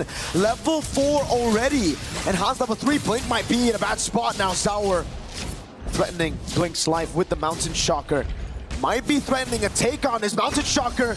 Baits out the Retribution. It's going to be down right as the turtle spawns up later on. Yeah, this is such a big win for TS, because even regardless, they don't even have to contest the turtle, right? It's just going back to their own side of the jungle, finishing it. Oh, Zaur with the Traceless, trying to break up that shield unity if necessary. They do not want Hiko to fall behind. That does show a little bit of priority on who has the most important job and what they want to get done and accomplished in this game. First turtle up, it's up to anybody who's gonna get it.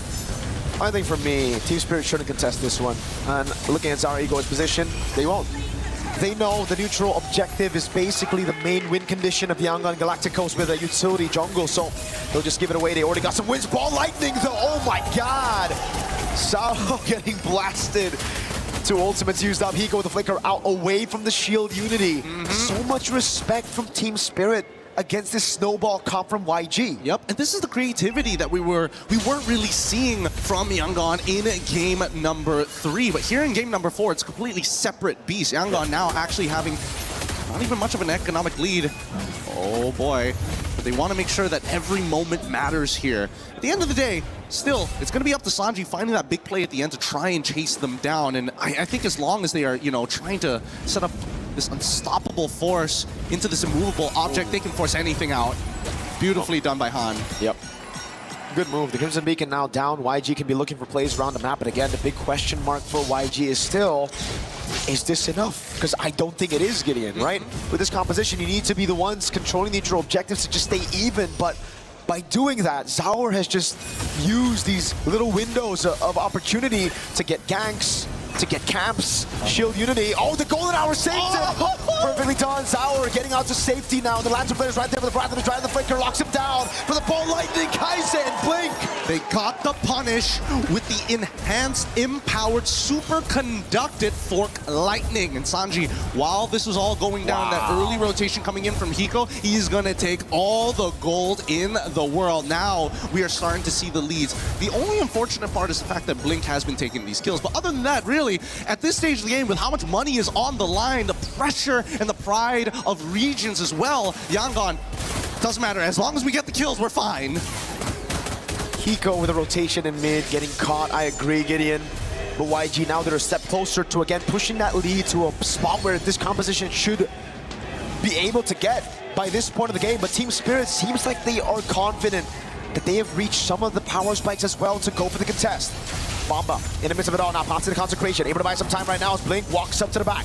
Sour Ego is mounted shocker and the Restream win! And now they keep on moving forward. They've already found one into Blink, and can they chase off the Han? Yes, they can! And they find the Electro final blow! Big bomb by Kaiser and the final blow to take Sao down, but the rest of Spirit stay calm and composed. It's a trade in the bottom lane as YG are able to get a turret. We look through this again, fight, and it was the Mountain Shocker and the level advantage from Sour Ego that forced Han to use the retreat a bit earlier. Yeah, I mean, they managed to get one trade, but it's so unfortunate that especially for Ying, who actually was in great position with the Electro Final Ball and Petrify, just didn't catch Hiko at the very end, who shows up at the last second to take him out. So with Skypiercer stacks already involved here, Yangon have to recognize trading may not necessarily be the answer if those kills are going to get funneled over to Hiko's side. We've seen how devastating it was in our third place match between Falcons alongside... Oh, wait, hold on. Wow, a bit of a strange contestant here, especially for mid-priority. It doesn't seem necessary. Blink might be in some trouble. Oh, that's all they want. They want to just bait out the Wrath of the Dryad at the bottom lane. The flicker out from Hiko, away from Han. So it's Wrath of the Dryad mid baited out for the flicker in the bottom lane. And I mean, yeah, that Granger third place match, 10-minute end. Kelra was a beast there. Hiko's not a 7-0 Ranger just yet, but it is going to build up. And the question is again for YG, whether or not they can stop this snowball from happening to a scale composition. Hey, speaking of that snowball here, so far, using the Golden Hour underneath the tier 1 with no waves whatsoever, both sides are willing to start throwing resources at each other just to make something happen here. And luckily, they're doing it before the turtle actually spawns. However, that Golden Hour, a little dangerous. And of course, Zaur coming up with a 1.3k lead on his side. He's got the advantage. Question is, will he get the space? 3-level advantage. If the red trees were already tough to win in a 50-50 when you had the level, again, I mean, if you had the same level, now it's going to be very tough. They try to blitz the turtle, but they just don't have the enough damage. Can see on the bottom lane all the way here. Sour making his way over, rather than Dryad, locking him down as Han is able to get the retribution, but Blink's going to get shredded down. Sour throws him out of shocker. That's in the middle of Sache! What a play! The superconductor and Yangon Galacticos are able to find a couple of kills, but they're on the run now. They traded 2 for 2, and it's not as even as we thought as Kim Bomba takes one back. They used everything to get the turtle, everything to get Hiko. And Spirit capitalize on the long fights. It's Bomba again. Deathless, this time on the Uranus against Han, takes it away as well. Recalls in his face as Sour pushes up top, gets a turret, and the trade is again good for Spirit. They can't stop this. Let's look at the replay one more time, because again, Blink, amazing Wrath of the Dryads, hitting onto multiple targets here, but look at the chain here that Kaisei set up for Sanji, and yet it still wasn't enough. Those frontliners are a huge problem right now. And Bomba waiting in the BMI and being the assassin on Uranus. Mountain Shocker again. Zaur looking for the angle. Blink gonna be caught. Rather to drive, forced out of him already. That's gonna be the Mountain Shocker that lands onto the pickup and throw back into Hiko's bullets. Good block. Good not body enough block. Damage. Yep, not enough damage, but look at this. This was a 4v5, and honestly, it's a big win for Yangon, getting some pressure on the opposite side. Now that they have an EXP laner who not only clears waves ultra fast, but also has incredible movement, they're not going to be put in the same scenarios like they did in the previous couple of games where, oh, we got to worry about our side lanes. Oh, we won't be able to get there in time. No, no, no, no. It's a different story this time, and I think that TS recognized it. It's all about building these waves. It's all about scaling at this point, right? YG, yeah, they have a snowball comp, but they have been able to find those clutch moments even in the late game with these kind of compositions before. That Game 5 against Falcons, one of the best examples of that. So YG can never be counted out, even after they've been outscaled. Yep, and I think the scariest part is the fact that YG have 2 incredibly fast rotating heroes. And I don't know if they're going to get the punish on this one. Still, Ying using his eye for an eye was thinking that maybe he was going to get hit by the turtle, but oh, yo, Sanji. Real dangerous here, using BMI so aggressively. We'll see whether or not TS has the information. Oh god, it's about to be a 4-level lead between the junglers. Blake's gonna get poked down. Rhapsody and the Dead Sonata, that's gonna be the shield unit landing on Sunset 11, but a good golden hour to stop them. A shot from Zaur, killing spree as well. Zaur looking for the opening right now, goes in, but Han's gonna win the red tree battle. Rather than try it on the blazing duet coming from Sanjay! And Hiko, he's looking for as many cleanups as he can. Hiko flickers 4, gets 1, gets 2, triple, and a maniac instantaneously! Out of nowhere, Hiko finds the shots Team Spirit played such a good game. It was Han with the retry. YG, that looked like they had the AoE, but Team Spirit are now the ones knocking on YG's door. Holy cow, holy cow. Hiko, something unlocked in him. He just suddenly became Neo from the Matrix all of a sudden. What the heck happened? Because this was an incredible play, right? They first zoned them out. Blazing Duet comes on through, and Hiko said, you know what? Doesn't matter. You're standing too close to each other. As soon as I land it, you are gone. Bomba's feeling it.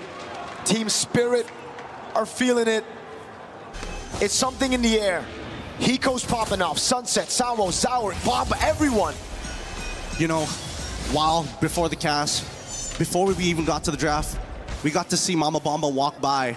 And there was one thing that she said that is really stuck. Today is the day. They really feel it. They put so much heart into it. 54 stacks already built up onto Hiko. How can he not feel like he is him right now as they basically unlock the architecture of Yangon? They're looking for a T2 at this stage, and they're going to double confirm with the help of the Turtle Bow. They've got the vision, but at the same time they know Ying is nowhere close. And now it's YG. They got to dig deep.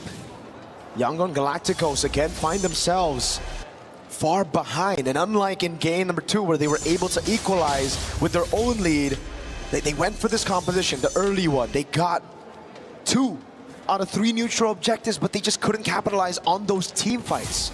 It's been very, very difficult, but at least the Guardian Helm is purchased by Han. So again, he can walk up forward as long as he doesn't get picked up and thrown backwards into a chain CC combination from TS. He will be able to retain his position with the rest of the team during these lore dances. And I think that's the scary part right now. Both sides understand that not... Oh, hold on. We're seeing the TS proactively trying to get something out of Yangon. It's the consistent push and pull, and like LaFell said, it's how creative you can actually get. You've got set plays, but of course, how do you make it all line up? I guess it's through YG finding a big combo, but that's so hard to achieve as well. I think it's a little bit more than that. 2 Purifies and Revitalize as well. That's now a BOD on Hiko. He is massive, and they need to be able to cut those stacks in half. Half the problem is actually just finding Hiko. Exactly. And I think even Ying understands, it's like, man, around these neutral pits, they ring around and rosy us. And even if they do, Gideon, Zaur is still there as the secondary carry, the man that's been targeted, that is given Hiko space. If you go for Hiko, you give space to Zaur. They get the Mountain Chakra, they see Sanji up top, they go for the burst on the Lord, and it is not going to be contested. Han is way too far behind, 3 levels under. This is fine, this is fine. They still have some decent wave clear on their side. They might have to sacrifice an inhibitor, but honestly, at this stage of the game, you gotta sacrifice more than just that. So much heart has been put into these games, such a big difference, and there you go, flicker out from Sanji. The autopilot might have costed him this next push. And now for Team Spirit, it's about building that lead again. It's about going back to basics, playing around the fundamentals that they've relied on their entire careers, making it to this point and again winning through it. Small leads building up, now bot wave and the top wave coming down as well. Sanji, you gotta be careful, buddy, you got no flicker. And now the siege begins. The ball lightning has already been thrown out. That's guaranteed to at least get 1 inhibitor here. Zaur up top, dodges away from the swings, the slashes. Hiko in the mid lane, picking up the base turret. Lord already coming down as well, but YG are able to clear it. Bomba keeping those stacks alive, taking a shot on from the turret. This is smart. TS, they're trying to keep them to that top side to make sure that the bottom wave actually collapses and they can at least net themselves the long lanes inhibitor. That would be great, but they know that they delayed it on purpose, so they're going to take it 1 by 1. Oh, Bomba baited everything. The ball lightning, the Thunder's Wrath. They got no resources now. It's all up to Ying and Blink. This is immaculate wave control from Team Spirit. They're going to get this too, unless YG want to die for it. Winds of Nature purchased by Hiko, and I think that's the final nail that they were looking for. We've had lore dance before. We've had some of these terms that we've seen. But Gideon, that was a Dragon Siege, that's for sure. Oh my goodness. They've already climbed over the walls. And as everybody here, they burned the walls down. It's gone. They flew by. It's pure devastation on a macro level. Malefic gun purchased by Sanji. I don't even know if that's going to be enough, but he probably won't lose his Flicker to Sunset Lover again if that is the case. If he can kite him out, he can maintain his stacks. He knows the flicker was still down if he caught him. Hey, he's got BMI. Sanji ain't gonna make mistakes like that, I hope. I hope and pray. We never know in these types of games, man. The pressure eventually gets to some of these players, and we'll either see them rise or fall. And now we have to take a look at this goal difference. 11,000. Sanji, he was the main man to try to get on Hiko. Zaur as well, but now the Wind of Nature is built for Hiko. You can't even do that. Ying as well. What is that damage? Hiko! Hiko Mania coming back online. Now they're just gonna chase. Who's next? Blink on that son of chopping block. You're gonna turn into a maniac or you're gonna make him a savage? TS, let's find out as they're knocking on the door here in game number 4. Ying brought a katana to a gunfight. Hiko showed him exactly why you don't do that. Golden Hour. Sanji able to flicker out of the Golden Hour. Pops in the blazing duet already. But Hiko's gone like Zaur walks up. It's Hiko with the shots again. He finds another. And Team Spirit secure match point. And you can see nobody on the side of Team Spirit. They're not jumping for joy just yet. They know that there is only one more game to become a champion. They've achieved match point. To quote Sunset Lover after securing grand finals, job's not done. And it truly isn't done yet. Yangon Galacticos, they've been able to dig deep before. They've been able to come back before. Now 3-1. What do they need to pull it back? Man, I want to say comfort picks. Most teams, they got it. The Baksha was there. Most teams, especially when pushed into these corners, they start playing the things, even if it's in a bad composition, just to feel comfortable, just to put everything on the line to say that we gave it our best shot. I think Yangon still have hope, but so far, these mid-games, and especially when it comes down to battling, these trench warfares between Spirit and Yangon Galacticos have always seemed to gone into the hands of Team Spirit if the early game isn't completely dominated by the Galacticos. And you can see it again, man. These fights, it looked so good for YG. Up until Hiko said, nah, I'd win. He walks up there, he stays in the back, waits for everyone. The ego, not just in Zaur, but in Hiko. He literally waited for his teammates to die in front of him, and he said, no, I can carry, I'll get these shots. And then when he was up ahead like this, he just takes those fights against a Benedetta. No problem. So many battles that we've seen in the skies, but this is beyond our atmosphere. Let's throw it over to our panel and our analysts to break it down for you of how truly mythical this is. Well, when you look at the competition that has been afoot here at MSC, we have seen some tremendous performances. But the way Hiko, Kid Bumba, Sawo, Sunset Lover, the rest of this Team Spirit roster, all the way from the very beginning, they have figured something out. They said it in scrims, they've proven it here, and they are one win away from being the, I guess, well, I'm going to say it, the best team in MLBB in the Galaxy. That's right, they are. And of course, that still means YG has a chance to respond. And we know that you watching in Myanmar are still supporting. There is still hope there, but there's just something that Team Spirit, I think Mirko said it, is in the air for this team. Yeah, and even if we did hear Gideon say something about maybe reverting back to comfort as probably one of the go-to solutions to scenarios like this where you're just so far behind. I think we already saw that from Yangon in the first 2 games, even, maybe. Yeah. They've been already trying to go for comfort, and now they took a different route. They became a bit more creative. We saw the intention, we saw the potential, but they just couldn't bring it to fruition. I mean, like, here's the thing. It's hard to be comfortable when you're going up against Kid Bomba because I think I said this yesterday. He is shaping up to be the most terrifying player in MLBB because at this point, I don't know, man, he's a guy of nightmares. Like, as the saying goes, you can't reason with the dragon when your head is in its mouth. Wow. And the thing that the Kid Bomba has been doing is just pure destruction. And if you want to go for comfort, sure. Yeah. But deal with Kid Bomba for you to actually be comfortable. Until then, it's not going to happen. Yeah. It's funny because, you know, I named 4 of the players on Team Spirit, and I didn't mention Zaur. And one of the reasons why is, again, he doesn't at least from what I saw, have almost any deaths. And again, on the YSS, which has been a talking point, like, don't pick it. Why are you picking it? We haven't seen it work. Still finds a way to make it work. And Han reaching deeper and deeper into stuff that, you know, we're questioning, LaFell. But Team Spirit just feel like they're too comfortable across the board. And the thing that Zara Eco is more about testament of everyone else. Everyone does so much that he's like, anything for me? Hello? Eco just goes in, gets maniacs, you know, gets a double, gets a triple, and he's like, I mean, sure. I mean, as long as we win, I guess. Yeah, Hiko Mania is back. Yeah. He came back in this game, especially. We didn't see a Savage. He was close to getting one. I think a couple times we saw a Maniac from him as well, but the way that he managed this even on a Granger too. So that's something, right? Yeah. That's something for Spirit, because they went in this game with a lineup with two heroes that you're just not so used to seeing anymore, especially in the current meta, but they find ways to make it work. And the Baksha, the Benedetta coming out at the very end for YG. It didn't prove successful, but it did prove that they were willing to change things up. They know they need to do something different. And sometimes, LaFell, once you do get that answer, it could turn its head on a swivel. This could be a very fast 3-2 into a 3-3 and send us to a Game 7. But of course, you know, they've got to fix some of the stuff that you guys have pointed out on the desk, and obviously you pointed out within game that you want to bring up to our attention.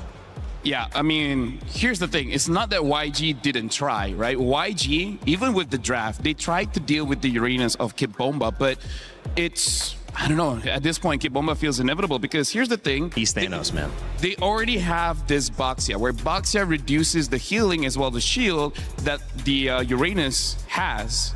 And yet, even with a very bursty, you know, always chasing kind of EXP laner, they still weren't able to do it. So I think this might just stump YG just a little bit, because it's not that they didn't have the idea of shutting down Kid Bomba. They invested 2 heroes into it. Yeah. And yet it's still not enough, because as we're going to be looking at the clips here, again, like, one thing that I do have to say that is consistent with all of Team Spirit's wins is the fact that, you know about resources, right? You know, like abilities, ults, and all those kind of things. One other resource is HP. And we see that YG sacrificed a lot of the HP to get these neutral objectives. But when you're going up against a team with a Sky Piercer, that's going to be pretty difficult, because as we see here, the thing that I want everyone to see throughout all the clips is just the amount of HP that YG is willing to give throughout the poke that we're going to be seeing here. The poke coming in from the Yusin Shin, Sunset Lover, as well as Hiko. There are 3 members coming in from Team Spirit that can deal damage without putting themselves in harm's way. And even though this one, Zara got it, but I feel like there's still a chance that Han was able to get it. But this is also another thing. This is not okay, Rain Day, which is after getting a neutral objective, go for the fight. A lot of teams do this, usually get punished. Team Spirit at this point is an anomaly about getting an objective and then continuing the fight. But again, look at the amount of HP that they have. Yeah, look at that. It's only Kid Bomba that is low, but hey, he's healing up every second. So it basically means that he hasn't lost HP. And then look at the HP of everyone else. Ying is low, Han is low. Even looking at Kaiser, basically almost everyone is half HP. We're going to be continuing on the clip to see the trend here. This is one of those moments where it's good attempt coming in from YG, securing this by the Belleric using the ult to stop the members of Team Spirit. But again, I'm going to be a broken record here. Look at all of the HP. Everyone is full except for YG, and then that just gives Team Spirit an avenue to just keep on going.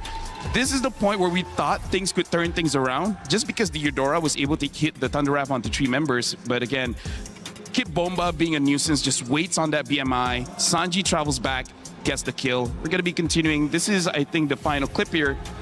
And it's just the same thing. I'm going to try to reverse. Okay. Look at Han here. The thing about Han is that he took damage because of Sunset Lover. Sunset Lover in this matchup, he kind of doesn't care about too many people. It's just Han, because what is Han gonna do? He's a boxer. He's just gonna stay there and then eventually get picked up. And something to think about as well is this is a Lord. Lord does true damage, and there's not a lot of heals, right, coming in from Yangon. Just look at who's healing here. It's just the Belleric, but even Belleric, he has to hit someone for him to get the heal.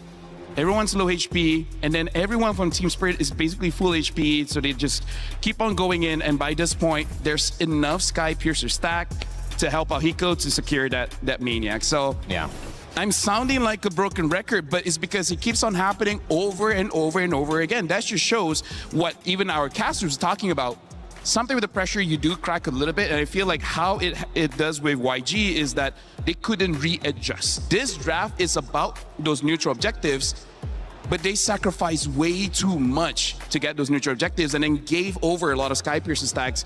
That's the reason they lost. Yeah, a lot of times the game-changing plays, the game-dictating plays really happen during these objectives. It's sad to think that they may have had tools to deal with members one at a time, but the members that they really wanted to deal with the most were members that were out of reach. And it was only really Bomba who was making all of this possible. He's too much. He is too much. He is, as he said, inevitable. Inevitable. It feels like they need a way to deal with Bumba. And I feel like you have to let other things go. You have to lose outside of the EXP lane. I think you have to let Zaur take on what he's going to take on. You can ban the Harara, and you can let him do whatever he's going to do. But I just think that when Bumba is in the lead, and we mentioned this from the very beginning, where the EXP lane helps the jungle succeed so much, you've now mentioned another layer which is so much more important, which is the spacing. And he is spacing out the rest of YG. They're respecting him way too much, and I don't think it's too much for what he's done. He's clearly been effective, but is there a hero, is there a setup that they could figure out Kid Bumba has to respect more so that he has to group up so that they can control more of the space? So here's the thing, yes. And the answer is, if we look at all of the draft patterns, Bomba's heroes are usually picked first. The one time he was picked last is on that Sora. That's right. Right? So as long as the Uranus, Esmeralda, and likes are open, then he will pick it up first.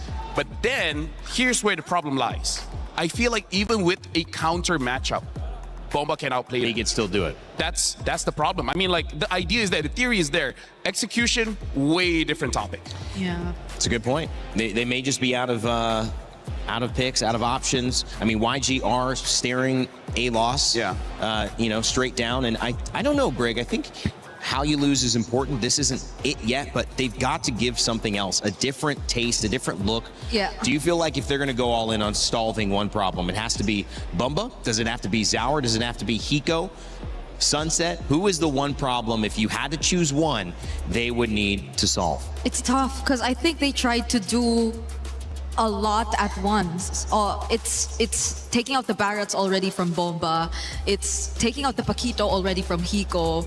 It's taking out whatever they can, especially if they're on, let's say... Second pick, they have to take out a Freya. Yeah, so I think they've tried to deal with the most difficult ones, but more and more problems just keep coming out. But do you then need to go away from taking Claude early and need to prioritize something in the desperation for, okay, we need a better mid laner. If we don't, it's going to get banned out. Like, they're getting Zushins, Eudoras, they're getting picks like that without really working hard for them. So maybe they just need to say, let's let the Claude go. Sanji, you're going to have to pick up a little bit of the slack here. And we're going to force them to say, hey, you want to pick up Bombas? You're going to lose big time in mid.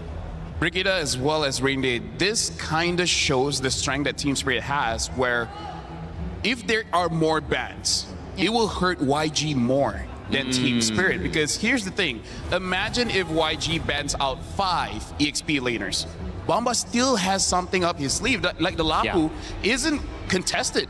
And yet look at how strong he is on that one. We cannot say the same thing with YG for now because, like you said, it's always the Claude. Yeah. The worry is if they don't pick up the Claude, they pick up something else, it's not going to be as good. Because right now, this is the biggest strength that Team Spirit has shown. It really doesn't matter what you banned. Our book of heroes is just way more than you. I agree. Because I think some of the biggest threats to YG and their hero pool as well are even bigger when you look at it at Team Spirit and when they get their hands on it. So it's weird to say, but it's YG right now forced to ban out most of their comfort and their stronger picks. Yeah, it's true. So they're pushed to a spot where they have to bring out more, but then it's solved by Spirit. So I think that's a question for YG right now that they're in this position. Do they have even more? Because they tried. They They've been creative with the backshot Benedetta, but it did not work. But that goes to our other conversation. Is Team Spirit fans ready to erupt, getting excited? YG as well. But I think it just has to be, as you see a little back and forth there, it's just got to be, okay, we've taken a lot away. Yep. What can we open up then? Because if the answer isn't to take away, then the answer has to be either to execute better or to open things up. I would say the Hail Mary is let Bomba take whatever, leave Paquito out, and then completely ignore him. Meaning, okay, ban out the Barats, but try to ignore Bomba and try to basically get the other 4 members. But the reason why that can't happen is we see how Sunset Lover never gets caught. Hiko is also very hard to catch, and Zara Egoist, he has died like, I don't know, maybe 3 times this tournament. I have no idea. So it's easier said than done. Either you ignore Bomba or put everything onto him. Doesn't matter. It's still going to be bad. Well, Zushin picked up, and I think for YG, that's got to spell a little sense of comfort heading their way, even though there's nothing exciting about seeing Kid Bumba and Zauer Egoist in those first 2 pick positions for Team Spirit. You might be right, what Kid. do we want? Yeah, you might be right. I'm just saying you might be right, Kid. Because it was written Kid Bomba Finals MVP in the placards. Oh. If we do, you know, can kind of seal the series here. But speaking of, it's a flex. The Paquito gets They open. leave the Paquito open. I mean, it's the only way to do it. Damn if you do, damn if you don't, right? No matter what you ban out, something is let through that you're like, come on, man.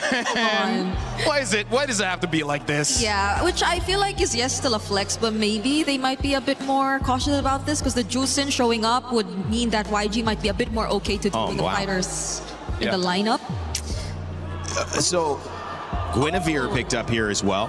Okay, they changed. They changed the sequence. Because Guinevere keeps and the getting Arlet, banned. so they don't go for the Claude anymore. Good luck on finding a job. We're praying for you, buddy. A job is hard to get nowadays. Hey, maybe you can try being a player. Either ways, as well as prioritize Bomba, because this is a good team fight lineup. A lot of crowd control, a lot of continuous damage. It really does come down to what the roamer is going to be. Hopefully just provides us a little bit more damage. If not, it's okay. The Gwyn can build a concentrated energy and they should be fine with that. So I'm liking YG's opening. Yeah. Yeah. Because so far, I think they can use a lot of combos still with this lineup. I think the Guinevere Arlot already in itself is a combo. There's just so much more knockup, honestly. I feel like they also have to be careful because, again, Bomba has a lot of heroes. His Alice is good against this Arlet. Not sure if it will get picked up, but stuff like Uranus, High Loss, Alice, all those kind of heroes are good against the Arlet. So, and even Yuzong, so... This is just one of the first times we have seen a clear shift away from Sanji's comfort back to Ying. And you're right in mentioning that this feels good. They're also taking away the Uranus and they're taking away the Lapu Lapu, which again focuses on that EXP lane. The blue band on the other side because they're still looking for a roam. Beleric and Atlas gone. Yeah. And so where does that leave us? So the Alice is still open. Wait, who else Atlas is looking for a job? He's a cameraman now. Oh my gosh. Hey, that's good for you, man. EWC is a good event for you to work on. There you go. Shout out to this guy. I was doing a good job, though, because if he was terrible, then, hey, work for 2 hours, get fired. Yeah. Oh. A Fovi. Oh, again, like, there's so many counters towards the Arlet, so, yeah. But hey, at least they have a Zushin. The Zushin can fight against the Phoveus, same as the Gwyn, so it's not all doom and gloom just yet. There's nothing else you could have taken away, though, at this point. They've banned EXP lane and Kid Bumba specials as much as they could without letting an Atlas through. So it's like, I feel like YG's saying this is all we can do. Now the problem is they know it's going to be a Paquito Gold. Yeah. So what do they pick up that don't lose immediately? They pick up the Brody as well as the Badang here. This is basically going all in team fight. One of the worries is that only the Gwyn can handle the long lane, but hey, if you win all the team fights and the game by 11, it's good anyways. How's the spacing on this? Does this solve that problem of the zone that we've been seeing Team Spirit create with Kid Bumba? I still feel like it's going to favor Spirit more. That's a Phoveus and a Paquito who can independently just find and create the openings, and they finish off with a Selena. Okay, So that's, I think, a keyword for at least this matchup. Spirit can be more individual. Yangon, they are desperately required to work together.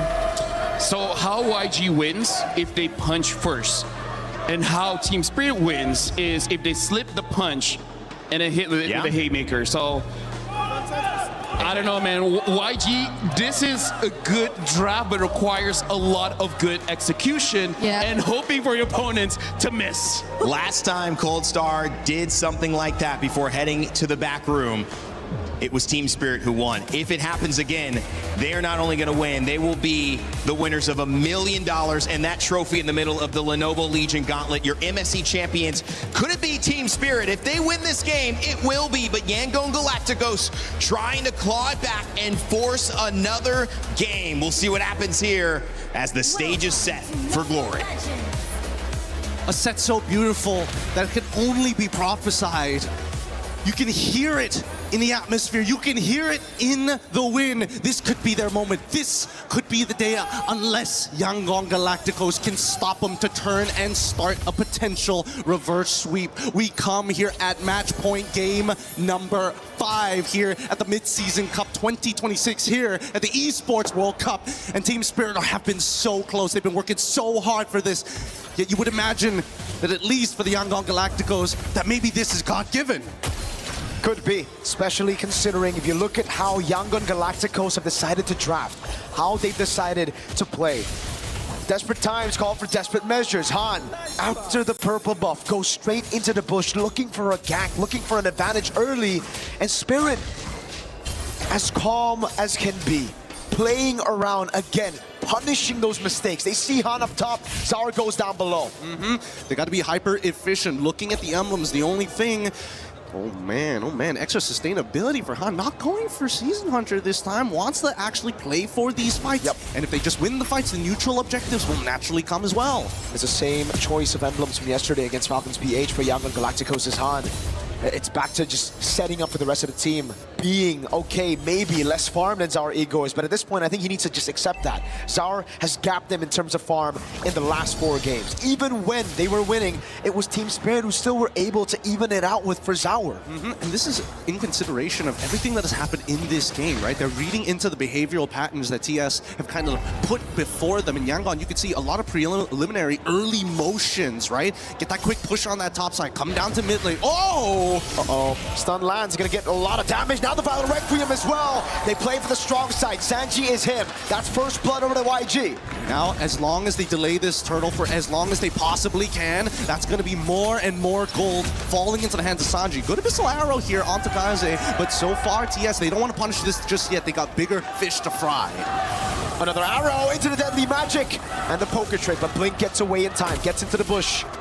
And Han will still be able to farm up. Now the question is, how do they stop Zauer from snowballing through farm? Well, it's about making sure that people are there to body block the right targets. Kid Bomba might be in some trouble here. Violet Requiem into the final slash earlier. YG showing signs of life. They're fighting back. They got hit on the chin a couple of times. A little dazed, a little wobbly, but doesn't mean it's over. Blink able to get at least a champion stance out of Hiko. Now Golden Hours have been dropped down. A lot of the motions that we see on the map for the side of TS is poking and prodding, right? And forcing out ults coming out from every single lane. And is this combo, the Arlet and the Guinevere, that has gotten them so many wins in Myanmar as well in their MSL. For Team Spirit though, it's again just playing through the meta. It's them just building these leads, and for YG, it's about ganking Bomba again and again. That's a second one back to back. Tell me that isn't just picture perfect. Picture perfect-esque even. Just plenty of vengeance, and now looking for that punish once more, forcing Hiko to flicker back out. 1 of our memories as well being thrown just to make sure that he stays and losing out as much health as possible. This is a really dangerous game because Yangon, their entire composition, a majority of their early game damage is going to come down from Sanji, but of course the vengeance coming in from Ying. Everybody can enable him. So YG got the lead early. They didn't get the neutral objective, but it's A-okay because they were able to pick up 3 kills. All of them on the hands of the targets you want to see in the early game. It's on Ying, it's on Han, it's on Sanji. Now the turtle spawns, and YG's side of the map. In the Brody side, Sao able to escape. The arrow lands on Ying, but now it's all a race. to get to this turtle. Yep, they're trying to use the extra bonus movement speed to take first position. Blink back on the Minesweeper job. Got to get rid and clear these traps as much as possible to deny information from their opponents. But Sawo, he's going for more here, right? Focusing not only on that mid wave, but disrupting that backline for now as they get into the neutral fight. Zara gets away. Now, instant final slash into the Requiem, but the Golden Hour catches him. And about Requiem's going to be baited. Fist track him in as Han is able to get the Reggie, but Bomba's stuck. They got to get rid of him, and now they finally do. Han takes him out, and they even get one more in Hiko. They get a third. It's guaranteed. The snowball has begun for the Yangon Galacticos. 2.6K already, right at the 4-minute mark. And that's the explosion that we were waiting for Yangon Galacticos. Even in the previous game, how can they push it forward? How can they push the lead even further through a fight around the neutral objective? Team Spirit have played it so clean in the last few games, but here it was YG with their comfort, AOEing, not giving Team Spirit a chance to react. This is a huge build of confidence for Yangon at the very least, right? Even Ying flickering final slashing just to make sure that he can cover not only Bomba, but just in case somebody was behind him in that bush, he covers those angles instantly. And that's something that right now, TS, hey, early game's kind of done here. Finding these individual targets has been a lot harder because Yangon, they've decided to tactically split up their squad. 2s and 2s. Get your pairings on either side, play around Sanji, and he is going to be the ballista that breaks down the turrets. That's the siege, that's the catapult, that's the ballista, that's everything. The whole siege unit is that Brody. But you have to usher him through. He's a very vulnerable target. Bomba, though, on the Phobius here, not having a good game. Now going to get pinned down again. Sawo has the Golden Hour, is able to find two. Now the rest of the team come corralling on Sanji.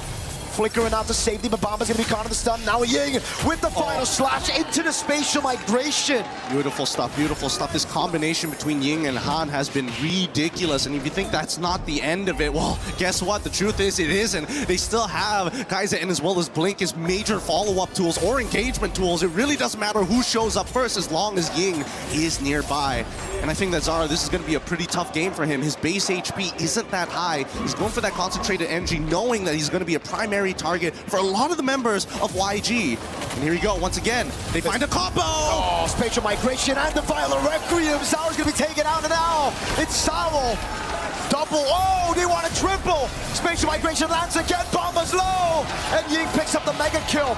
Team Spirit can only just look for a trade in the bottom lane. Yep, chain CC perfectly. Kid Bomba, unfortunately, unable to start using his ult to dodge abilities. Just it wasn't given the space, the time, and more importantly, it just wasn't a free frame for him. I bet he was spamming it at some point in that fight, but he knows that unless it's underneath his turret, it's the only way to keep him safe. And even then, Bomba decided, no, not yet, not like this. We'll take the trade. That's all it's going to be. Sawo a little disappointed, of course, but hey, this is match point. Hey. It was never going to be that easy.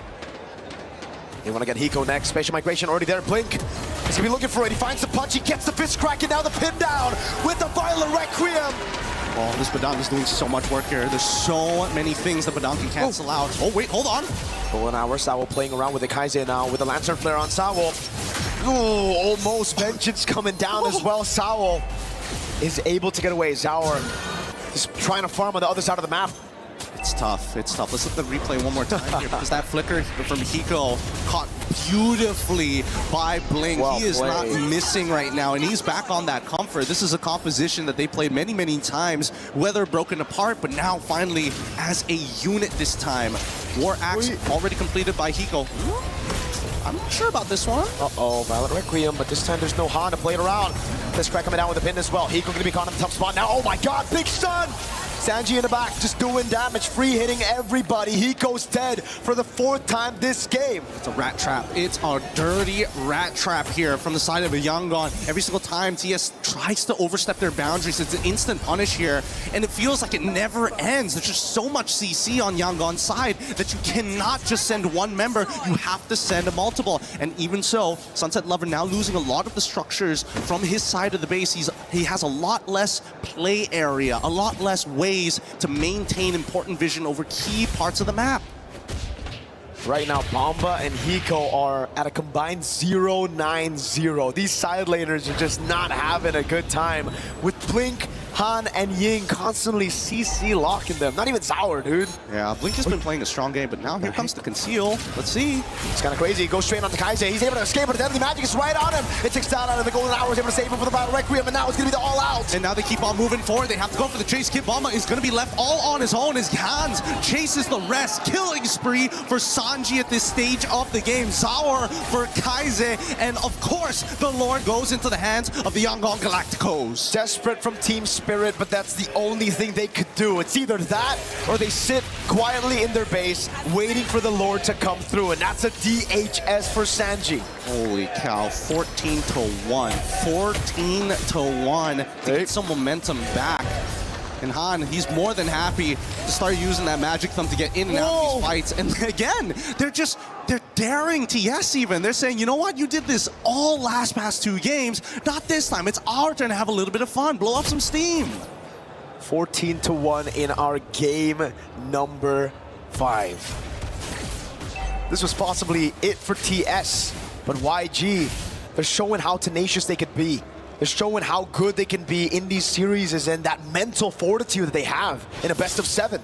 It's a lot of heart here, a lot of heart. It must be really, really exhausting to make sure that you're communicating with every aspect of your team. Usually, the combo is just a 1-2 punch. They've got 3, 4, and 5 ready to set up for you just in case. But now, they're attacking at least top T2, but at the same time, they're giving up on bottom inhibitors.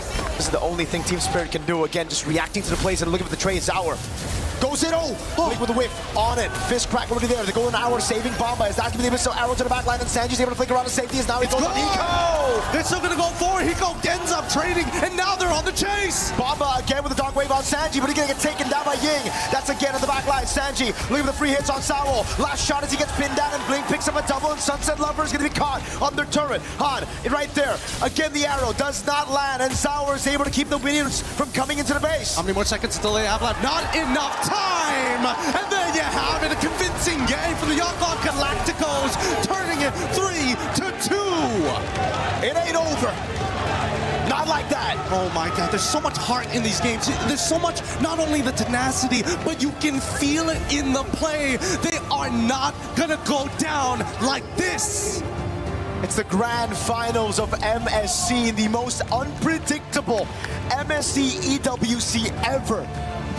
Of course we're going to a Game 6. Now the question is, are we going to a Game 7? We pray for a Game 7. TS fans, they want to end it right here, right now, but God, these games are too good to let go. However, the snowballs have been significant. This game ended 17-2, so we're talking about built-up confidence and disrespect for the side of TS. It has been crushed here, so they need a clean game if they want a championship. And again, it's YG going back to their comfort, not just trying to play the meta game. They brought out the Baksha, it didn't work out. They doubled down. They said, all right, Han, put him on the Guinevere, put him on a team fighter, put him on an enabler for Ying, for Kaise, for Sanji, for Blink on the Badang with a fantastic performance. We have to eventually decide on an MVP, but my God, Blink played a beautiful game. My God. Predicted flickers, Ying catching people so many goddamn times. There's no better way to describe it. He has played so well on his comfort. I don't know if he's going to get it again.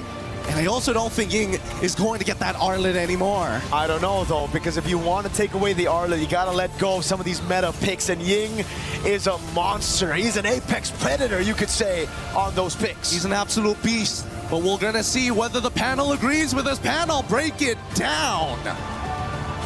Okay, that means we might be going to another Game 6, or could we get a Game 7? Hey, honestly, after how many years? You missed this opportunity right here. I cannot believe you two missed the opportunity for a Game 6 or 7. I failed as a hero. What is they haven't had. You know what? I put them on the spot, guys. I think I win. I failed. I think I finally cracked you guys. I am disappointed in you and myself. Pause. I am. But we got good games, though. Yes, how many years? I am only not disappointed at the result of this series. How many years, Brig, that we have 4-0 on grand finals? Now it's 3-2. Well, it's been since Myanmar maybe in the grand finals, maybe 6 years ago. Was that 6 or 7? 6. Now they're doing it. But the camera's not on us. They went to my solo on that. They're trying to make you guys look bad. I know. They don't have to try. We can do it by ourselves. YG we can make ourselves look bad. It's okay. In an incredible game, and they prioritize Ying. And I think the biggest thing about Ying is it's the name we gave him, Undying. But it's more than that. It's the Arlet. It is, they don't have an answer for the Arlet. There was no answer on the other side yesterday in the semis for the Arlet. And the Guinevere as a result to follow up, Brig. I know you're pointing at that saying, yeah, that was a big deal. You would assume they had answers to the Arlet though, because they had Fulvius. Not Ying's Arlet. I mean, like, Fulvius does have a bad time against, let's see here, but Dung, Zushin, and in a way, Guinevere as well. Yeah, that's true. So at least for the laning, you would think that they did, but everything else, Ying was Undying. He was free. Wait, speaking of, I remember one other time Kibomba used the Fulvius. Yeah. And it was this as well. I think it was against Vamos, where Vamos used Zushin and Hylos. Yeah, pretty good memory. I'm impressed with myself. Same. He has very impressive I memory. can't remember most people's names, but I can remember draft picks. It's true, it's true. He has impressive memory. That is a pretty good memory, actually. Only with MLBB. Only with MLBB. Okay, that's it. But you remembered it was Rhino Day, right? It's been Rhino Day for 3 weeks. How can Rhino Day be 3 weeks? Guys, this is actually interesting because I think the energy, and especially when you are at home watching and you're looking at this set, you see the 3-1, I think you start to slip into, well, it's looking like Team Spirit. And then bam, Yangon Galacticos answer back, but not just quickly and not just with this Arlet, but convincingly across the board with everyone. And it doesn't look like the same matchup anymore. And that's what we hope from a grand final, Brig. How were they able to, and I know, LaFell, you've got some clips as well, turn this around so convincingly? Have they solved something? I think they got back to what we said about the front lines being just as terrifying as they should be. Because terrifying. That See, works, that's right? Terrifying. Terrifying. Yeah. Which do you prefer, Undying or Terrifying? Terrifying Undying.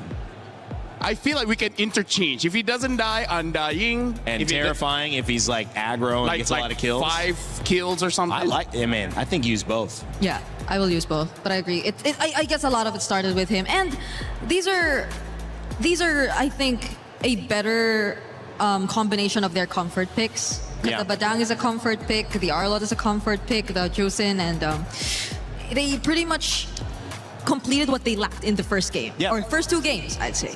And they let the Paquito go. I mean, that was the first game that they let the Paquito go after they got burned with it in game 1. And I think that worked. I mean, like most things in life, a lot of things can be solved with violence, you know? And that's what we saw from YG. I feel like they understood in the previous drafts, they don't have enough violence. Okay. So just get a little bit more. Right? Let's look at Telestrator, right? Okay, let's go to Telestrator, please. Yeah. I don't know where this is going, but let's go to Telestrator.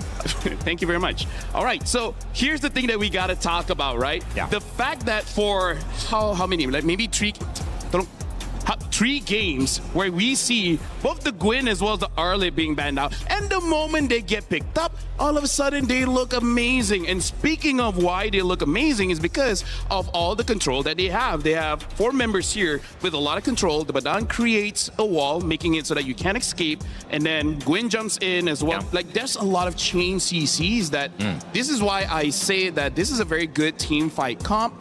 And I think this is just the comfort of YG. They like to fight, so why stray away from it, right? We're going to be looking at some of the clips here.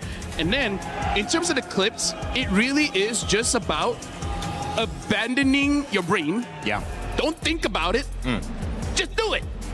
Not sponsored by anyone, but just do it, right?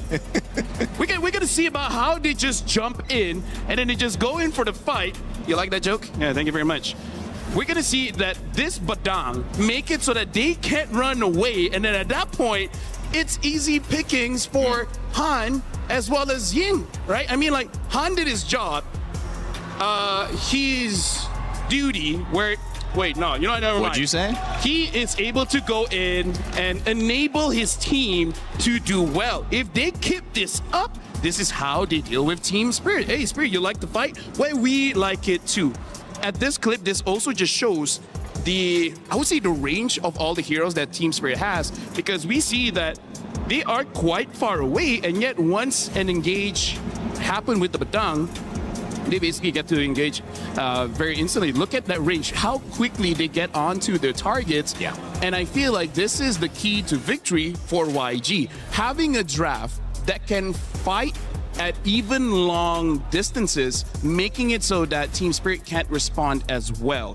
So I really feel like with the draft that they have here, going back into this one, they were able to shut down Bomba just by having this, by having the Zushin as well as the Gwyn. Even though, yes, the Arlet does get taken down by the Phoveus, but honestly, as long as you have the Zushin, it's all good. So I feel like for YG, they just have to hope that the Arlet doesn't get banned out, because even you talk about this behind the scenes, like, other than Arlet, what else do they have? Yeah. That's the bluff I would want to call at this point. But it also requires team spirit, and I think Cold Star is very smart. He's shown that he's set his team up with a lot of good drafts. But an analytical mind would go and say, I think we focused on taking the Harara away all the time. We don't like to give it away. That's been their third ban almost all the time. Now, with the Paquito gone, you're still taking the Harara away, but to me that seems like you don't want Zauer to lose the matchup to Han. But if they recognize that if Ying gets ahead of Kid Bomba, this is maybe YG's series, I think they have to now focus some more of those picks onto making sure that the Arlet gets banned potentially in the first phase. I know it's a risk, but I think because YG won, they might have put the pressure on Team Spirit to respond. That's actually a really good point, because I think Yangon are not on the same page. They have a different mindset about this. They have a different approach. It's not like they're worried about Czar at all. It's not like they're very careful about what gets into his hands. It's more of how they can draft accordingly to their strengths, which I think they lacked in the first two games. But now they had much better relationships with each other in terms of picks. So their picks had much better synergy. More harmony. More harmony. And that was maybe something that we saw became a struggle for Team Spirit this time, because they were maybe a bit too fixated on just winning matchups, getting the winning lanes. I agree. Yeah. In the sides, we saw that. You assume that they get that because it's a Paquito. It wins over more or less majority of the gold lanes, but the Brody was a bit different. And Kid Bomba on this Phoveus too somehow got to manage the Arlot. We would like to apologize to Kid Bomba and Mom Bomba and Sis Bomba. I feel like we cast a curse Bomba a little bit too much. We're gonna pull it back. We did. Hopefully it's just that game that we cursed him. Now it should be solid ground. But at the end of the day, it literally, maybe we're starting neutral now, okay? So everything is a clean slate from now on. YG got their licks back. Here's the question. Does Kid Bomba have another game as you're wading in the water, swimming, right? Trying to get back to the shore. Is it going to be Kid Bomba that takes you there? Is that the one who's going to be in the charge, pulling people who can't quite make it, who can't sustain themselves? I think it is. And if you're Team Spirit, and I want you guys to think about this. I don't want you to just take me lightly. Think about it. Lean back. Stare into the sky. Okay. I just feel like that's got to be the answer. That's got to be the focus. It has become an EXP battle for me. That's where my eyes have gone. 100%. But, you know. And I feel like the way that I feel like even less on the draft, I feel like this is just reminding the players of Team Spirit, be like, okay, that's what they can do, right? They have incredible engage. So I feel like if somehow YG gets roughly the same draft again, I feel like this time the players are like, okay, let's just not get caught by the Badang or the Gwyn, and then we should be able to outplay. With that being said, I don't think they will get the same draft, but if somehow they do, I feel like the players would just react much differently this time. That could be the case. Okay, Paquito was something we said, will we not see it? We didn't see it. That opened up the draft. The Barat's probably going to stay banned, but who will take the onus of banning it?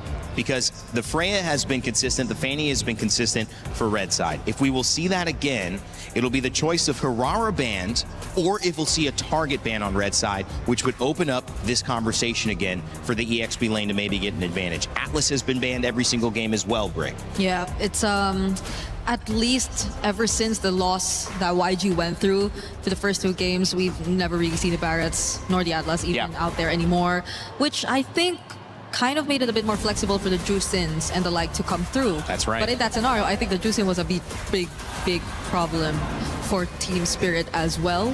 So let's see who gets on blue side and who gets on red side, because I think that will significantly impact the outcome of this game. We're on flying clouds too, which I think will accelerate the pace. And it's Spirit who gets on blue, but this time...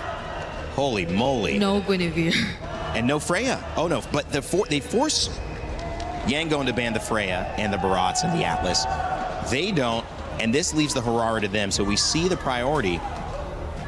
Yeah, and I feel like the Gwyn is honestly a good ban because, like I said, the distance itself is already the problem, right? Arlen needs to get close, and then he can come in. But yeah, that Gwyn is too much. But isn't this the same problem that YG will have to face? Aren't they forced to pick up the Paquito here? If no, I don't think Okay, so. okay. I feel like.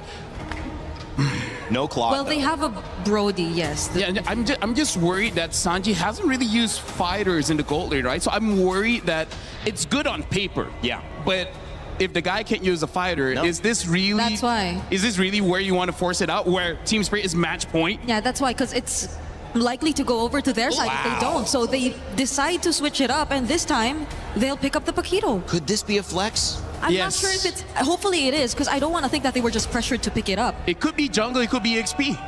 What if this is EXP? And this goes I think it's better. I think it's better EXP, but again, we got to look at the matchup, because not every matchup the Paquito can win. If Team Spirit picks up the Esmeralda, maybe they have to think about putting the Paquito somewhere else. But it's nice because they still keep their cards close to their chest. They say this could be that, so Team Spirit can't just pick blindly in EXP. They do have to respect that. What happens if we're going up against Paquito? Do we need a winning matchup for that specifically?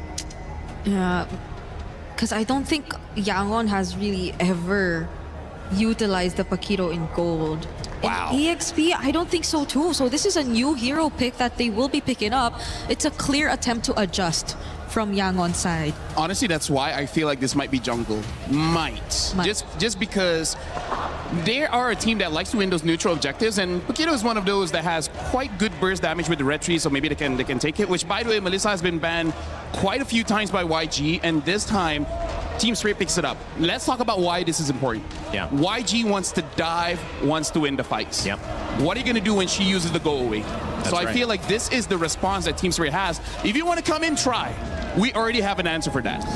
Go ahead. Which I feel is something they have to resolve through their mid lane. So I agree. The Eudora Gord options are still there, but since they prioritized gold and revealed that it is either jungle or Paquito XP, they might lose out on more options in the mid lane later on.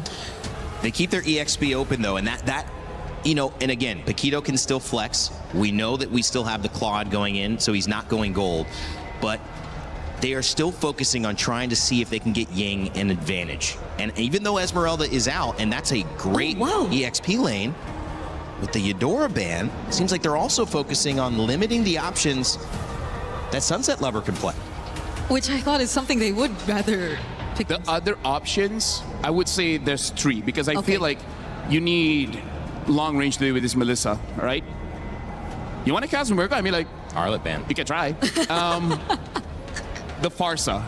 The Farsa has enough damage. The problem is Melissa can get into range. So that's something that you got to consider. Eve also has the range, which kind of, you know, not so great going up against Esmeralda. No, yeah. And then the last one is Zetienne, where Zetienne is pretty okay, especially if they want a lot of team fight. The problem is she takes a while. And I don't think it's The either other one is Selena, but that one... Yeah, both of them. I'm sure they have good Selena, so why not? Yeah. Because even the burst is going to be a problem, I feel, for the Zetian. Maybe in the early they can manage a bit, but... At level 12, it's okay, but getting to level 12 is the problem. Yeah. It seems like YG's really focused on hard stuns or potential counter initiation. They want the Paquito to run free because they picked it, and it's got to do the work of a Harara, right? Because they traded that out, and they're saying we're going to work with the Paquito. So Minotaur Eudora can really stop or create good counter engage or initiation. The Dairoth picked up as well, guys. Yo. You know what? Shout out to the crowd. You guys are amazing. Holy. Some might even say amazing. Are we pushing? Well, the Dairoth gets picked up, so I was right. This is going to be a Paquito jungle. But again, Dairoth has its goods and bads. I would say in MSC we've seen quite a lot of the bad. Like, he can win the lane, but what's next? Yeah, I think it was Falcons PH2 who were the first ones to use it. Slap already using it. Not necessarily reflects a good standing as KDA-wise most of the time. It's just really to match and answer the Esmeralda, which I think, again, is a question we raised. How they answer Bomba. How can they kind of shut down Bomba? Yeah. But Spirit, they've locked in a Valentina and a Gatot Kacha. That's more and more ways for them to stop YG and all their fighters. I know, that is really rough, guys, to go against. We're looking at that final pick, and it's going to be in the mid lane. I feel like if they can get a hero with crowd control, they pick up the Rampa.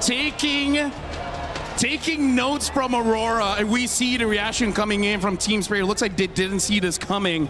And I like this pick because the Dyrov can shred armor. So it doesn't matter the armor that you have. The Claude and the Paquito will be able to do enough damage. This Rafa giving that sustain. Whoa. This is a very interesting draft, and I can see it working. Well, YG just bet $500,000 on it, because that's what's at stake here. $1 million goes to Team Spirit. Cold Star happy again with the draft. Yangon Galacticos trying to tie it up and send us to a Game 7. What a time here at MSC. I hope it continues as we send it over to Gideon and Mirko. I agree. Everybody needs to start praying at this point. Everybody is looking for their team to make it to the very end. Here at match point, the pressure is still on Yangon, and they basically have come up with a more interesting draft, a different sign, a different means to attack this potential championship point. We come down to game number 6, and by God, if this isn't a marathon, and almost immediately Sawo starts off with a pretty good taunt here at level 1, just to make sure that Yangon, they can't walk freely. They gotta. YG, their main win condition is playing through these fighters and just going all in with the healing, trying to out-sustain Team Spirit, so they gotta try to establish some lane dominance at the start of the game. Yeah, not to mention that we're also getting Pull Yourself Togethers from Sunset Lover as well. He wants to make super plays of his own, either stealing away some pretty good ults, but most likely going to be that Wrath of the Dryads. First invasion here, it's gonna be a little difficult. Han is on level 4, but still has plenty of damage, and Sawo zones him away. Ooh, Sawo with the Rectory able to pick it up. Han trying to deal a little bit more damage, but it only lands on Sawo, so that ends up just being a win straight up for Spirit. And maybe this could be the answer that they were looking for, right? Sanjin as well as Hiko, it's still going to be a little tough between the two at the bare minimum. Both going for Quantum Charge here. Down by, oh, hold on, first blood achieved. Oh, maybe, oh, Blink gets out of there. Clutch flicker from Blink to get away, to evade from a possible first blood, to send Team Spirit into that spiral of snowball. Man, this game has got me, even me, antsy. I don't know when the next big play is going to come, but at least we know. Uh-oh, Kai's in a bit late. Oh my God, it's gonna be the regen, the last hit, the flicker out. No way. How? He managed, he's got like no HP. He's literally at 1. You don't even see the green in his health bar anymore. As now they attack the bottom side, they got the Purify out of Kid Bomba. This upcoming turtle is going to be highly contestable, but Ying needs to dominate. He needs to show control over this lane and make sure that they have first position. Whoa, Sawo or what? Face check in a bush against a Dyrog, gets insta-bursted down. Now it's Sawo with Revitalize, able to get the taunt as well, but the rest of the team comes around, and Ying gets a double. The damage is good. Wrath of the Dryads is already out, but they have to back away from this. This is an unwinnable position for Team Spirit, and Yangon take the very first turtle of the game. Big taunt, Sunset Lover as well with the face check. Team Spirit getting a bit too impatient with these openings. Is it impatient or was it necessary? I don't know. It's a tough call here because now they're going once again attacking onto Kid Bomba's side, and I think it's just a little bit of disrespect coming in from Sawo. Wasn't really expecting to get knocked up out of his taunt by Han, but at the end of the day, it happens, but it's not the end of the world. The lead is still very minute. We haven't gotten to the dangerous 2K territory, but we're basically a quarter to halfway there. With 10 more seconds left on the clock before that orange buff alongside with the Lethal Wanderer. Let's see how TS is going to play, because again, at this stage, you might as well invade that top side, steal away one green camp, probably omit the next objective, and try to set up to get Sanji's Purify. Oh, they're trying to corral over Han. Taunt doesn't land. Now they're all in over. Knockout strike as well. Oh my God, Sawo just so low. Ying gonna be able to pick up a killing spree as Sunset Lover steals away the Holy Baptism, but now he's gonna be caught by the taunt, and Ying gets a double. 4-0-1 to start game number 6. Darn, I really thought Sawo was gonna be able to get out of there in time, especially since Ying wasn't able to apply the shred onto the correct target, and yet they still got him anyways. 45 seconds left on the clock before their next neutral objective spawns, and I think this is this might just be a Game 7 if it keeps going this way. We're already in that 2K dangerous territory, and there's no noticeable power spikes that we have to be aware of here because Yangon will hit it first every time. A 2,000 gold lead. Now this is getting very troublesome for Team Spirit. Yeah, and lead is on Ying on the Dairoth. This guy's gonna start bursting people down, and not to mention, again, the fact that he should actually just be the support in this game. He should just be the support for Han to get those knockout strikes. Yeah, but that's the truth of it all. That's really the truth. I mean, he could technically be like a cleanup crew at the end because he has his flicker and the ult, but now that he's 4-0-1, you might as well take full control. Sao with the taunt just to escape. Han with the rotation, and now take a look at Ying. I think just one jump and a basic attack and send Sunset Lover back to base. Yep, it's too tough to contest for this neutral objective. Oh! No, there you go. Flicker after the Dryad from Blink. Kaise is the one who picks up the kill, and it's another death on Sunset Lover. Sour able to go for the iframes, but now he's going to be the all-in from Ying. He goes in for the damage. Sour low! Revitalize comes around with Bomba. And Sour gets out. And this is why it's dangerous, especially for a winning lane Dairoth. Once he has that lead, once he has that snowball on top of it all, and a Sky Piercer coming in from Hans, like, it is clear. Ying's whole job, shred, play as much damage as possible, and shred as many targets as you can from Team Spirit's side, and hopefully Han should clean up the rest. AOG responded over by the Flicker, Guile and Ryu down below. Yeah, I mean, the Street Fighter gang looking for a T2 down on that bot side. It's forcing a reaction coming out from Team Spirit. Hey, wait a second. They with the dash, Cyclone Eye bringing him to a place that you shouldn't want to be, but they get out. They have to burn a flicker, but, you know, they get out. It's not bad. It's not bad. Yangon were definitely in Team Spirit's basement there for a while, but they managed to sneak their way back out. And for now, TS, it's all about scaling at this stage. Zara, I don't think he can really contest it at this stage, not until he gets the War Axe, and even then, I feel like it might just delay his overall power spike. But then nobody else has much of a lead. Even Hiko doesn't have much of a lead. Yep. But the thing is, whenever you have a Melissa, you can still just play in the late game, right? We saw that from Vitality as well against Falcons when they were down, what, 5,000-6,000 gold in the early game. They could still just wait for the Melissa to scale, then play front to back. Then it's all about Zaur looking for those angles, but look at this lead. 1,200 gold lead in between the XP laners. Then it's just everybody who's up ahead, 500, 600. Yeah, they're just stacking up as much of a lead as they possibly can here. They might find something else. His Blink, he's looking for an opportunity. Good taunt of disengage, but Zaur's still going to be caught. Oh, he doesn't even have the iframes. It was on cooldown. Zaur will try to save him now. He puts himself in a 1v5. It's a double for Han, and he has a Sky Piercer. Man, that was a bad direction to actually go for the dashes. He double dashed away from Sawo when he should have gone around Sawo back into his own territory. That probably should have been it. Without the combo points, without the iframes, he just can't get out. He just doesn't have the cooldowns yet to be able to make these super plays like he has done earlier in the series. At this stage, it's starting to get a little dangerous because Yangon, we've seen them with a 5.5k lead. They are looking for everything across the map, every tier 1. 6,000 gold ahead. Hiko. Oh man, even on the turret, it's Hiko losing out of the trade, and Zaur gonna be extra careful, my guy. Oh god, that was just one strike. That was just one skill too. Yeah, and they're saving the combo here, making sure that they're threatening them through their life totals.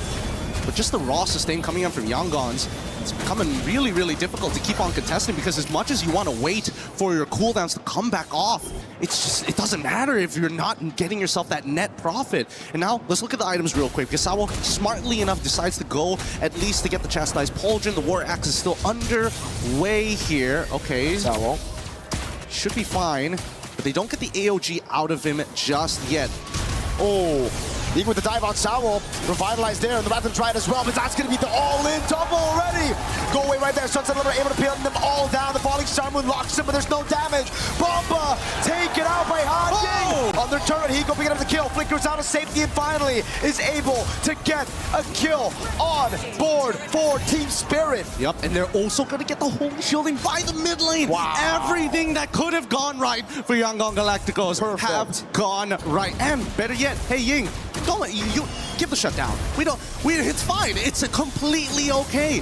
Great shred as it was applied on the multiple frontliners, and more importantly, Zar. He just doesn't have the cooldowns to keep iframing forever here. But the worst part about it is that when you think that the Wrath of Dryads is just done, all of a sudden you start seeing Kaise just saying, you know what, slow down or completely stop. Halt right there.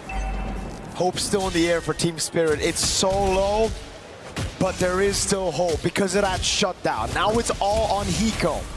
Their wave clear, not that good.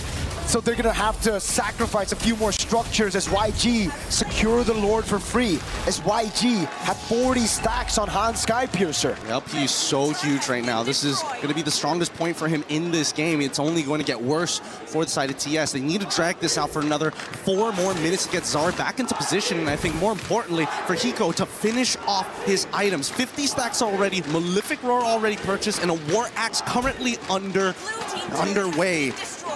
It's 50. It's not even 40, it's 50. Okay. A siege in the mid lane. Lord gonna be pulled out. Bomba, purify out. Salvo with the AOG, able to land on 2, but now he's gonna get bursted down with the Wrath of the Dryad, locking him down. It's Hiko with the muddles, not doing any damage. Sunset taken out by Han. Go away already by Hiko. He's able to find some damage right now as he goes on to Han and falling Sarmoon. He's able to lock him down, but it's not. Blazing duet from Sanjay! And they find it! Zar the next to fall, and Yako Galacticos make it even faster! 11K ending, guess what? 10! That's all we need! Ladies and gentlemen, we're going to a Game 7! What an incredible series this has been. Fast, very, very quick. But statements have been thrown back and forth between both of these teams at the very pinnacle of Mobile Legends Esports. God, what a showing. Of course, it had to be a best of 7 going all the way. Of course, MSC EWC 2026 continues to surprise, continues to shock everybody who's watching. And man, what a show. Sure, it's not the closest of games to get us to Game 7. It's been Stomp 1, then Yangon with a Stomp, then Spirit with a Stomp. It's just going back and forth, but now, finally, it's back-to-back for YG. Yup, finally they've evened up this score somehow. I thought maybe with the draft order, the TS was going to find something else, but Yangon still have some soul left in them. Team Spirit, they gotta pull it together here. They're getting a little nervous. They gotta even understand that the momentum is starting to build up for the Galacticos. I have no words. Could they have written a better story here today? We're gonna bask in just the thought of that as we throw it back over to our analysts and of course, Rain Day. Bang, bang. We got ourselves a Game 7 here at MSC 2026 with the Lenovo Legion Gauntlet. The trophy, these two teams are a photo finish away from right in the middle. The hopes of a nation, Myanmar, represented by YG, and EECA now starting to, for the first time, look a bit doubtful if they can close the job. However, this is what we hope for as neutral fans, as those who love seeing esports, who love moments like this. This is what you wish for, Brigitte. And LaFell, I know that despite you wanting to stand up out of your chair, well, I guess you could stand up. You do it pretty well. There is a nation in Myanmar who is looking at this saying, we've reached the grand finals already. It was an M2. We have finally given ourselves a chance to become the new era, the new heroes of MLBB. Oh yeah, that was a terrifying performance that we definitely got to see from that game number 6. That was a Dairoth who they literally took a risk with because it was a do or die. Yeah, I mean, like, you can't spell Dairoth without die, and that's what he gave to Team Spirit there, because let me just say, not wrong. Since MSC has been so good anyways, we gotta go all out. We gotta go all the way to Game 7. This is why I say, good luck to the rest of the games at EWC, man. I mean, like... Yeah, it's tough, man. We got the viewership, we got the games, we got the action, we got the jokes. It's gonna be tough, I'm not gonna lie. Been some great games, great competitions across the board, but this one certainly has got to be up there with the best of the best. Heck, it's one of the best in MLBB international history.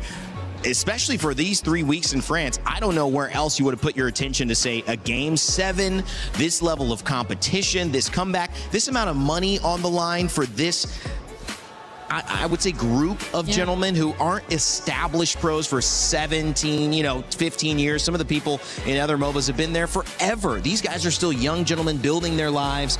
$1 million now stands between them and one game of Mobile Legends. Yeah, and one of the youngest. Yeah, the youngest. Part of this tournament, Zar Egoist, that was painful to watch. That was painful for him. It was a game where he could barely do anything, and you could see it even the post-game stats. He only got like, what, 2 orange buffs towards his side, and the rest were just all over to Yangon. He was clearly denied of the kind of performance that we've seen from him time and time again throughout this best of 7. Well, Ying has given us so many now nicknames. I'm sure online you guys have already started coming up with new nicknames for Ying, whether it's Undying, whether it's Terrifying. He's defying expectations. Whether it's Defying, and I think expectations versus reality was a little bit of a theme earlier. We saw it's not Indonesia, it's not the Philippines, it's Myanmar and EECA. They have given us the show that we were hoping for. Yangon Galacticos on the Arlet, on the Dairoth. Ying has been special regardless, Lefel.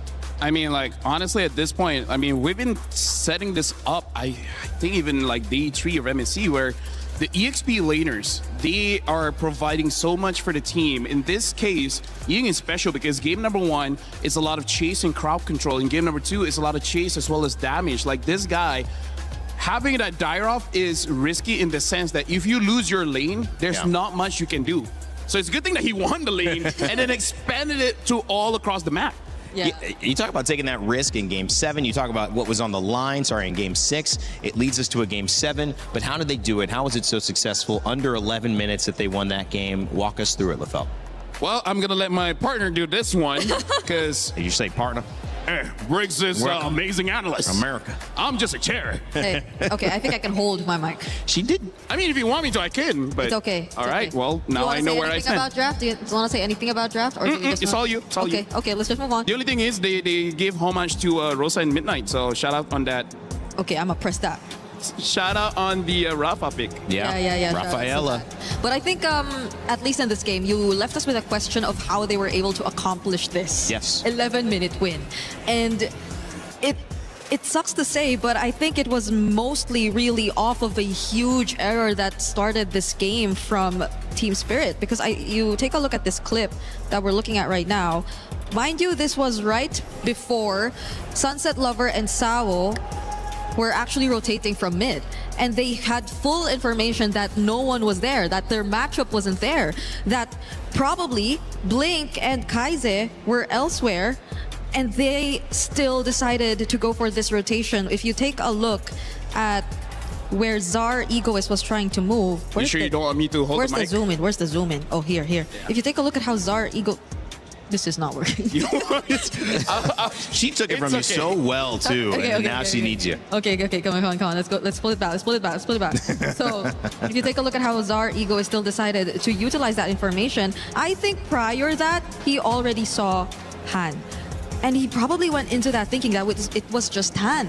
But it was clear that it wasn't just Han. So you see how the game or how the team fight actually turned. Eventually, it was a first blood over to Undying, and he didn't just get 1 kill off of that. He also got Sao, who just really wanted to help. And this was the beginning of a snowball. I feel like if you were the Rafaela at this point, you could just immediately switch your attention towards, let's just keep on building up Ying, because he's already taken a huge part of the early game, and that's where they've just decided to continue and proceed with the snowball. We have another clip here, which I think is just an emphasis on how Ying was just a huge problem here, and I will be giving it over to my partner for this one. I mean, you don't have to. Okay, thank you very much. So this is where we see the draft really shines because of that Rafaela. Rafaela is really a big piece here because the thing that we have to look at is the fact that Ying is fearless in this one, where he can engage into the fight because, again, looking at the positions coming in from the rest of Yangon Galacticos, is we really got to highlight how Sanji is basically untouched on this Claude, and all the while, look at Kaize. Kaize's positioning is he is in the middle of everyone, right? He is in optimal position to provide heal as well as slow down the enemy team. And this is why having that Rafaela in the mid really makes very fast games because it makes it so that it's hard for you to make a mistake. Yeah. Like you have to overextend so hard that you somehow die and give the advantage over to your opponent. So this is one of the strengths when you get I would say a very offensive draft, having two fighters. Doesn't matter if it's EXP Gold or Jungle, EXP, whatever. As long as you have the Rafaela there, you can keep on fighting, extend the lead, and end the game before 12. Which is very unfortunate. Honestly, we didn't really see Kaize being as efficient. Oh, you're pressing it. You're still pressing it. Because at least before that face check we got to see from Zar, you saw how aggressive Spirit were. They were just forcing flickers out of even the Rafaela from Kaize. They were constantly going for the invades. And I guess it was a bit too much aggression. Maybe. That led them to this spot. And I think that might have been something that Cold Star was mentioning. You saw the reaction when you see the Rafaela. He mentioned something very quickly, very intensely to his team. It might have just been, rah, go ahead, get a win. Yeah. But it could have also been, guys, we got to make sure this Rafaela does not get off to a good lead. We need to force pressure onto the Dairoth. We can't let this happen. And maybe that's why, because Zaur doesn't make those early mistakes like that very often. We got to look at the numbers here. 32,000 heal, that's actually quite a lot. And also just shows how much fighting that they had. I mean, like, about 14 of the fights is involved with Kaiza, 82% kill participation. But this is a support, and he dealt 23,000 damage. So it's not like he did nothing when it comes to chipping the HP of Team Spirit. But with that being said, this is match point, and now we got to look at Kip Bomba as well as Ying. If whoever wins the lane wins the game. And at this point, that's not surprising. I see what you did there. Did you see what surprise? You know, listen, I'm trying to add a little bit more, guys. You know, I love the way that this game has shifted. I love you. And I love you too. But it's been a little bit like quicksand for some teams. They've fallen into the pit, and then they couldn't get out. But sometimes the real way to actually get out of quicksand is to move very slowly, and it's to shift your weight. And so in my opinion, what happened was the weight was falling onto Sanji a lot. They were picking Claude early, and then they shifted the weight back onto Ying, and they said, Ying, do what you do best. Do what got you the nickname. Do what got us here. And now I feel like they're out. They're even. They're flat. But the problem is, how do you avoid falling in? Because Team Spirit have now seen it twice. Maybe they were the ones who represent the quicksand here. They've had power, they've given it away. They're wanting to set something up yet again. And a lot of the cards have been laid on the table. The Arlot's been banned, the Paquito's been left out. I'm setting this up because there is sometimes so much that's happened, Brig, that it's not about anything anymore. It's just about showing up for this one game. Get a lineup you feel comfortable with and outplay your opponents. Is that as simple as it is? I think it's game 7. It's a simple answer to what Yangon has been lacking in this previous series, because even if you base it off their more earlier and first games and series and appearances here, it's always been Ying who's been the more creative player. He's been the person who can afford to really pull off these more unorthodox picks, and they've been making it work. They've been utilizing the Barretts, the Ruby even, and now the Dairoth. And I think that in turn, that shift allowed for Sanji to breathe a little bit more, to just play towards his comfort, to just do what he has to do in lane. But that will just hopefully not become too much pressure on Ying, because there's just so much that he has to do, especially in this crucial game 7. Well, gentlemen, and yes, Brigitte, you're also a gentleman. This is where coaches earn their paycheck. That's right. Because it's not just the draft, but also how do you calm your team down? We even had an interview where Goldstar's massaging where Eterna was talking to one of the coaches like, my job is to keep them mentally well. And let me just say, this is why I like my job, because Rain Day asks a lot of questions, but let's be real, none of that is my problem. It's a problem that the teams have to solve, and because of that, I don't give a crap. Right now, I'm just enjoying the game. Like, this is the moment after the draft. Let me tell you, I'm just gonna be a fan. I don't care what's happening. And that's the beauty, guys, because game 7, it's like we've all thrown punches. It is the 12th round. You know, the bell tolls, and you're just like, who is gonna take it? It is about grit, it's endurance, it's strength, but it's more than that. It's spirit, it's perseverance, it's opportunity, and sometimes it's destiny. We said there is a new era Yep. We said there would be a new chapter written. We already know that. But what is the difference in all the big moments? And you go back again, the Odyssey, a movie everyone's seeing nowadays. You see these big impact moments that change the course of civilization. And when you break it down to the course of esports, there are these one games, these one picks that go, whether it's going to be Myanmar, who are your new champions, or whether it's going to be EECA. Is it going to be Kid Bamba that goes into the crowd hugging his mom, or is it going to be Ying holding up that MVP trophy and undying, becoming the name that echoes around not only Paris, but across all of Myanmar for years to come?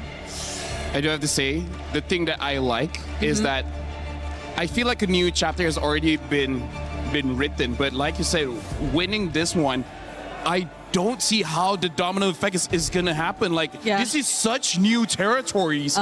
For sure, whether YG or Team Spirit wins, it will change MLBB. I just don't know how yet. Same. I don't know what's next. That's the thing. I don't know what's next, how the other regions will adjust, how they will adapt or pick up some of the learnings that we got from this tournament even. Because we've been so used to something different, but they're not doing something different.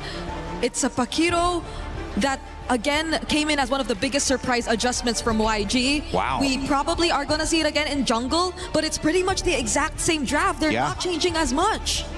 If they don't pick up Rafa is going to get banned, but they may have something else up their sleeve. And by the speed of how both teams have drafted, I feel like both teams have agreed as like, this is our best draft. We just made that one mistake where we, well, basically Zaur walked in blind into two people ganking him. They're just like, let's not do that anymore, and then we can win. So is it just the Rafa? Because the Dyroth is also still available, but it's not like they know that there's an Esmeralda coming up, but they decide to take it out altogether. So they're just probably going to go all in. But they don't want to react to the matchup anymore. They want to play comfort. So if that's the case, could we be looking at maybe even a disruptor hero again for Ying? There's the Arlott still. No Arlott available. I mean, they're not going to give it, and that's smart. But now the Uranus question comes up. Do you ban Uranus, or do you leave it open and you kind of predict that most likely, if it is open, it's something that Bamba would be comfortable grabbing? That gives you some more information on the side of YG, but it's a risky bet because of the Esmeralda ban. Yeah, because you don't get the matchup into the Uranus anymore, so you'll have to settle with something different. I mean, I think you can still Dyroth into the Uranus, but again, considering that the Rafa might get banned or not, because we don't know if Spirit are really looking to take it out. Okay, they just both take out the Esmeralda and Uranus, that's why. So it's really going to be an XP showdown, regardless of what the picks are going to look like. And I feel like this is their way of opening up the Paquito. It doesn't have to be in the jungle now. Now without the Uranus as well, the Esme makes it so that they can put it in the EXP if they so choose. That is a great point, because it was too clear that he might lose that matchup against Esmeralda last time. Now it's not. Dyroth ban, which they're respecting, which means I think they understand this Rafaela could come out, but if it does, I would bet the Cold Star and Team Spirit have an answer now. I mean, like, they can pick the Rafa now, and then after seeing the entire draft, they can make the decision. Where does this Paquito go? But instead, they pick up the Selena. So interesting adjustment here. Kaize, is it his first time? It's his first time on the Selena, right? I think they used it earlier, game 2. At least in the series, yeah. Maybe game 2. There's so much, there's so much new things being introduced to us here by YG, drafting-wise. But these two break. I mean, Gatakacha didn't do enough. That was what was picked. How deep are we going into the Roam? How deep are we going into the XP? Those are the only two picks here. Are they going back to the Lapu? Because again, there's a lot. Phoveus too. I mean, I don't want to see the Phoveus again, considering that. I mean, like, they don't have a. Okay, so yeah, the Gato picked up as well as the Lapu. Okay. So this is just saying, like, dude, you're pretty good at this hero. Could you do it again? Yeah. So the question of where the Paquito is actually going to be will be answered here.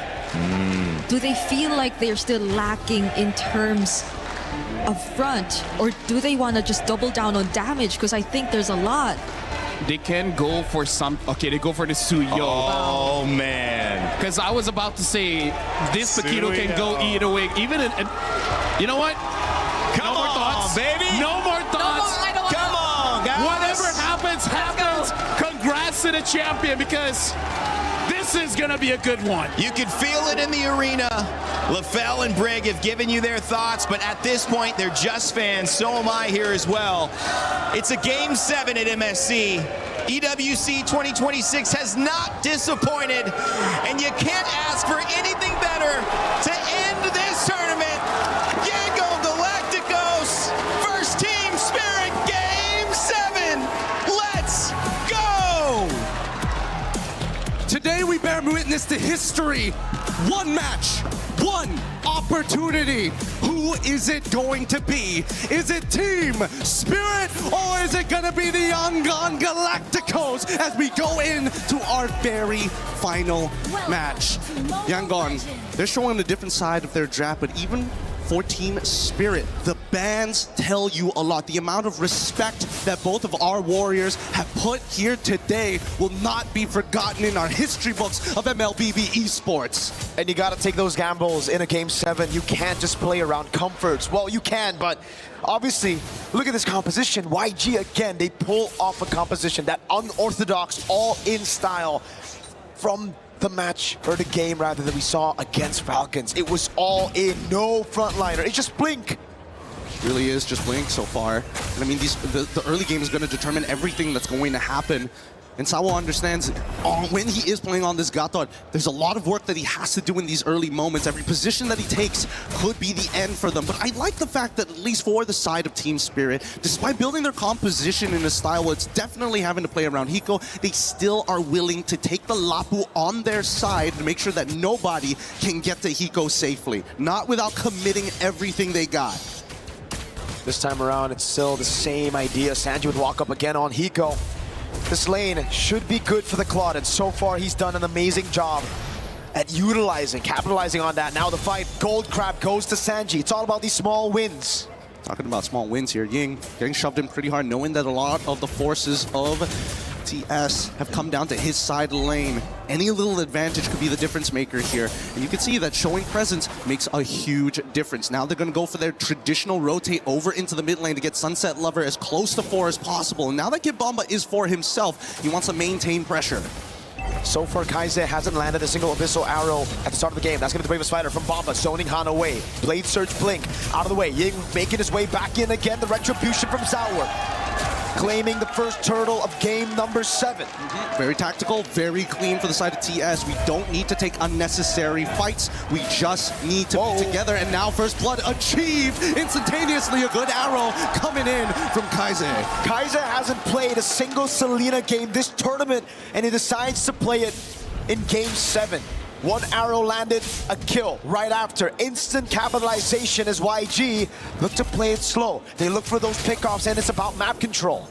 And so far, I mean, we need to see Ying do a lot more on his side of the map if they want to at least fight for the next turtle, right? That's the thing. So far, it's about intercepting for the side of the Yangon Galacticos. If they can slow down the rotations coming in from TS, then they get tempo, they get that first move. And we've seen teams, that alpha strike that Yangon Galacticos are so capable of with a composition that really benefits that style. Now it's about that build. How do they play the neutral game when nothing is available? Rapid try to the flicker. Blink. Able to find him, but now he's giving the Blaze Surge on Sawo. Instant taunt cancels it. Sawo, the AOG gets out just in time. Barely with a sliver of health. Nicely done. Very, very nicely done here. There was a moment, a frame, a singular frame that Sawo was able to buffer out the AOG. The chain CC was really, really good. And honestly, the execution from Yangon was there. Unfortunately, they just didn't have enough stats to close it out. Back to the EXP, nothing much is happening here. Both Ying and Kid Bomba are playing a very neutral game. Ying will get first push most of the time, but he's never going to be able to tax Bomba. There you go, this is the moment, man. Great cancels all around. Sunset Lover providing support, just not in range. But Sawo, he found the angle, he found that sliver, that window to go in. Zaur again, trying to go for the clear, or the secure rather, on the green camp. Up top, it's Sawo, helping Hiko out in this lane. Turtle going to be spawning in 3 seconds, and it's TS with the tempo. Interesting. They're also bringing Hiko in for this potential fight. He's running the Purify as of right now, but he's going to be the safe haven that TS needs to fall back to. Sunset Lover is going to eat the Abyssal Arrow, but here we go. Arrow lands on Zaur. Bomba with the body block as Sawo is able to zone Blink away, and that's going to be the second neutral objective for free to Team Spirit. Han able to go for the trade. It's a purple buff stolen away up top. And now these are the small little advantages that we were talking about here, right? Both sides refuse to give the lead up over to the other side, and naturally TS trying to play as a singular unit while Yangon Galacticos are looking for chinks in the armor. Now with the vision that we are getting from Kai's, he is very aware of the rotations coming in from Zara Egoist. Oh, Ying. Blade Surge from Han providing support. Throws out the Queller, lands it on Bomba. A chunk of HP away. Now in the mid lane, it's going to be the Muddles to take Blink to half HP. Abyssal Arrow lands, but it's only onto Sawo. Now in the bottom lane, it's going to be the jungle. Oh, Restream win for Han with that second skill, Sky Piercer. Sky Piercer, rather interesting, but now as we see Sanji get out of the way here, and we're also seeing Hunter Strike being built by Ying as first item, not even opting to go Fury Hammer into War Axe. No, just needs the instantaneous burst. We have to pull out the items. We have to see what items Bomba has gone for as well, because there's so much damage physical from YG. Bomba needs that Dreadnought armor or he's gonna get popped. The motions on the map is already telling us something here, right? We're already seeing that Ying has moved over into the mid lane, but the rest of the team is trying to cover for a potential attack from the side of TS. They read it out very, very well to clear out the Lethal Wanderer, to deny that vision. Unfortunately, oh, wait, hold on. This is a deep cut. This is a greedy cut. This might be too deep, actually. He dashes away, has the Bravest Fighter, is able to bait some resources, but it's going to be the Bravest Fighter on cooldown, though. And also the Retribution as well, right? Oh. So now 15 seconds left. Blink flickers too. TS with a small win. Set up by Bomba, another flicker. They graze the chin. They graze the chin, and now they have an opportunity. Sanji is out of there. This should be a no contest unless they get hit by an Abyssal Arrow and gets one shot. But Sunset's Lover is still holding on to the Wrath of the Dryads. It's still 50-50 here. Let's see it. He go to the Muddles. Wrath of the Dryad already baited. Sour walks up again, is able to go for the untargetable. Han gonna be taking a half HP as Bomba walks in with Bravest Fighter! And he picks up the kill. Now onto Kaise he goes. 3 turtles, all at TS. Oh! And they go even further underneath the turret. They take him out. Sunset Lover kills Sanji. Team Spirit have been on the back foot the last 2 games. Game 5, Game 6, it was a YG stop. Team Spirit in this game, through the neutral objectives they played, they waited, they built those small wins, and then it exploded on YG. You can feel the frustration, you can feel the history in their movements. They understand what this game means to not only them, but every sacrifice they've made up until this point. God-given or not, right now, that's all they've got to be. They just have to have some faith that every move is going to work out. Looking at the items finally, thank you Zipper. We already see no completed items actually for the side of Han. Bomba with a stun with the Bravest Fighter. That's going to be the taunt coming down as well, but that's going to be Sunset with a walk up, and that's going to be Bomba with a bit more damage. Hiko lands the Muddles, goes in and finds the kill on Blink. Get the trade. And on the opposite side, Ying tries his best, but no, Zara able to iframe out of there, still having that level lead. He can't go for this. No, it's dangerous. You know that he's going to instantly get there, and Zara, he's already on top of it. At this stage, TS, they're now starting to probe in enemy territory to see what's going to go happen. But, ooh, man, there's a lot of like weird moments in this game, especially from Yangon. And sometimes it's like they forget, oh yeah, we can't really force without our battle spells. So I think Yangon, they just need to take a step back. It's about the timing of when they attack, not how hard they hit. Catching your opponents off guard. That's when the knockout happens, is the punches you don't see, and YG definitely didn't see that. Now, did he see this? Han walks up to aggressive 3 members of Spirit Corral. That's creativity there. Again, TS not only taking into account the habits that have been made and little details in this game, but now they're getting really personal with each other, really taking into the account which camp he wants to be on and how he likes to chain his abilities. Bomba. The Bravest Fighter again on Blink. Now the Muddle's coming down as well as the sun doesn't land, but that's the Abyssal Arrow set. Oh, Sour, Restream. Close, very, very close. And even Ying was looking to get into position, but unfortunately could not find the angle at this point of time. Technicality from TS is immaculate here. And now they are really finding their motion with the next 2 item purchases, the Golden Staff and that Lightning Truncheon coming in from Sunset Lover. Kaise, he's got to be very, very careful jumping into these fights. The same can be said about Han. Ying has been a little out of it for a good amount of time, which is rather surprising. I would have imagined that he would be there in first position. Team Spirit with the lore, they have good siege as well. And YG, their clear is not that good. They have a Paquito that can go to the side lanes, but when it comes to dealing with the Lord, they're going to have to just group up together, and that means it's an opening for Bomba. It's an opening for Sunset Lover if he steals it, and Sour with AoE as well. And you can see it right here. YG just got to respect it. Hiko in the bottom lane, sending Blink away. The missile arrow lands, going to the body block as the sun lands from Bomba, and that's Sunset Lover waiting for a moment. Bomba will blink around. Han now able to get it as Hiko puts the damage on them with the muddles. Honestly, not bad. But here comes the second wave, and Hiko is going to start doing it again. Sunset Lover just stole away the Wrath of the Dryads. He's got Flicker, and he's ready to go. Now with the damage, now with the go away, Sunset Lover with the Wrath of the Dryad, able to find him now. It's that with the missile arrow landing.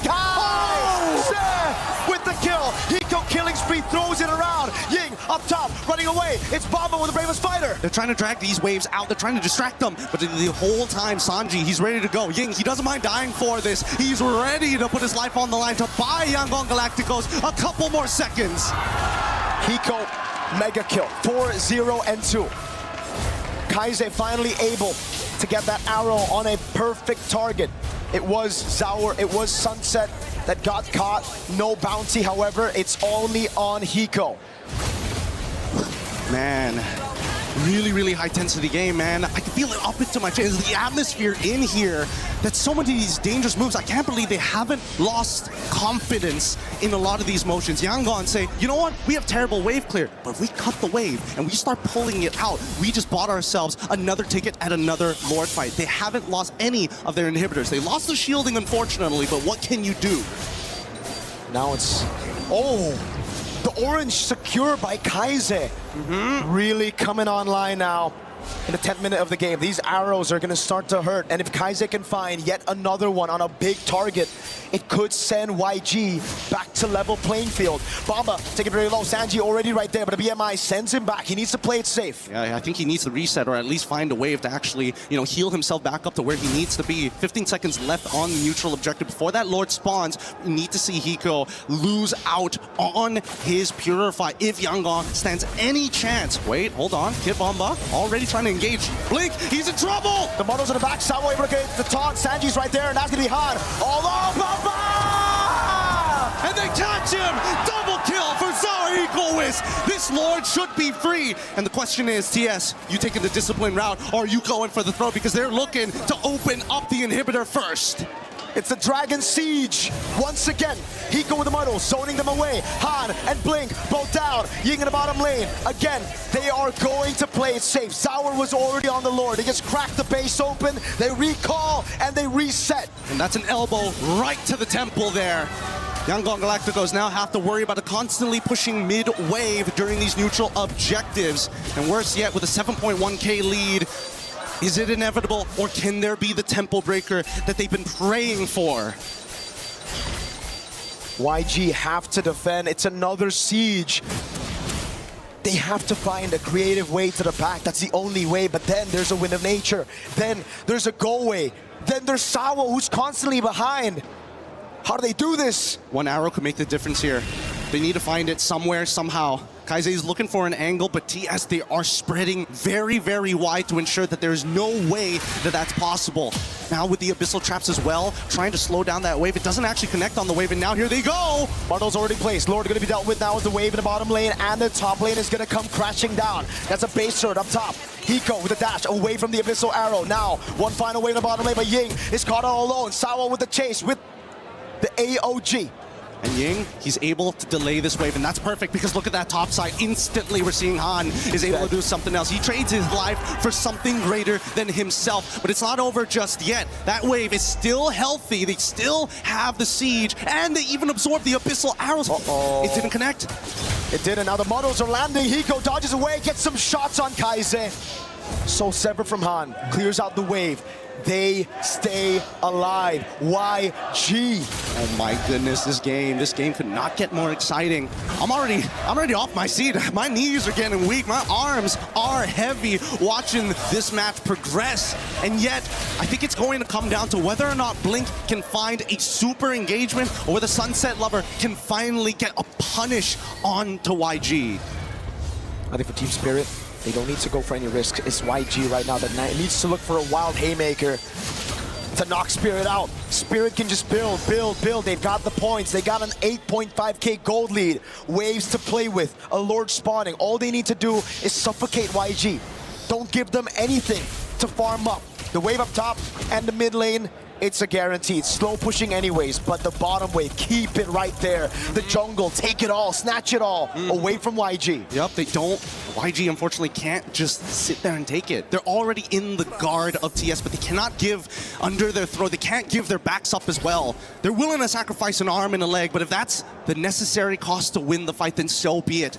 For now, Sawo has been playing a very, very tight game with his engages not only being immaculate, but denying a lot of the space for Han. Big pickup, Divine Glaive for Sunset Lover. Now Blink, the only frontliner, is going to have even more trouble to deal with the damage output from Spirit. Well, Sanji, he's going to have to try his best here, and I totally understand. Arrow lands. No, they still got plenty of bodies there. They're going to cover for him every single time, even Blink. if it slips on through. Blink! Right for the Dryad, baits out the Purify. That could be the angle. Now the Wave Spider from Bamba is going to be jumping into models. Won't be able to land with a stun. It's a big resource burnt out with a Purifier, but it's a flicker out for Blink. And they got nothing out of Team Spirit. The Abyssal Arrows are now getting denied away. Kaize, he's going to try. The arrow lands. No Purify. Sanji can go in. Kaize! Go away, coming out from Hiko as he bumped into models, but that's to the back line. Sunset Lover finds Han. And now they want to go for a little bit more. He pushes him out. Kaize, again, he tries his absolute best. They got what they were looking for, but the Lord and 0 kills for the side of Yangon Galacticos. TS, this could be it. They've been waiting for this for too long. Bomba right there. Sanji with the BMI into the bottom lane, but the wave up top is going to be good. AOG coming out, and Sanji's going to be dealing with the wave in the bottom lane, but that's going to be the burst damage for Ying to be taken out. Blink next to the jumping bomb. Bomba! Jumps in with a stun. Sanji right there, but it's not enough. Every great legend starts with an impossible dream. Remember tonight. Remember when the dragons first took flight. An apex predator arises. The dragons have awoken! Team Spirit are your champions! Congratulations to EECA. They walk away shattering dreams, but accomplishing something bigger than themselves. Every sacrifice given today, every blood, sweat, and tear for this moment. MSC has never seen a champion from outside of Southeast Asia. This year, we were heading out to Paris. From Saudi, from Cambodia, from regions of the past, no team has wandered this far, but Spirit have done it. That being said, congratulations to Team Spirit. We're throwing it over the roads for that championship moment. Ladies and gentlemen, your newest champion of MSC at EWC. Give it up for Team Spirit!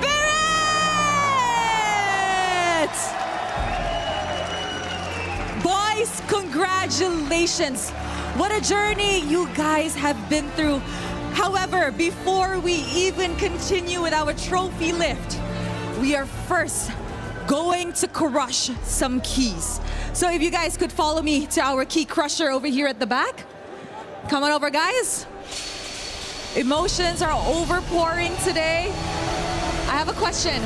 Who wants to be crushing the key? Me and Sao together. Sunset Lover and Sawo. This is a historic moment for the EECA region. Their debut in M1. And now, finally, they are international champions as well. As Sawa and Sunset Lover are getting ready to crush some keys, the emotions are overpouring here on the stage. And there you guys have it. Team Spirit is your champions this MSC. Dropping and sending Yangon Galacticos home as the second. This has been a moment everybody has been waiting for. Such a feat for the EECA region. And there you guys have it. All right, guys. If we can now head on over to the front. It is time to claim what is yours. Make your way over to your trophy. Ladies and gentlemen, this is Team Spirit. You may raise your trophy in 3, 2, 1.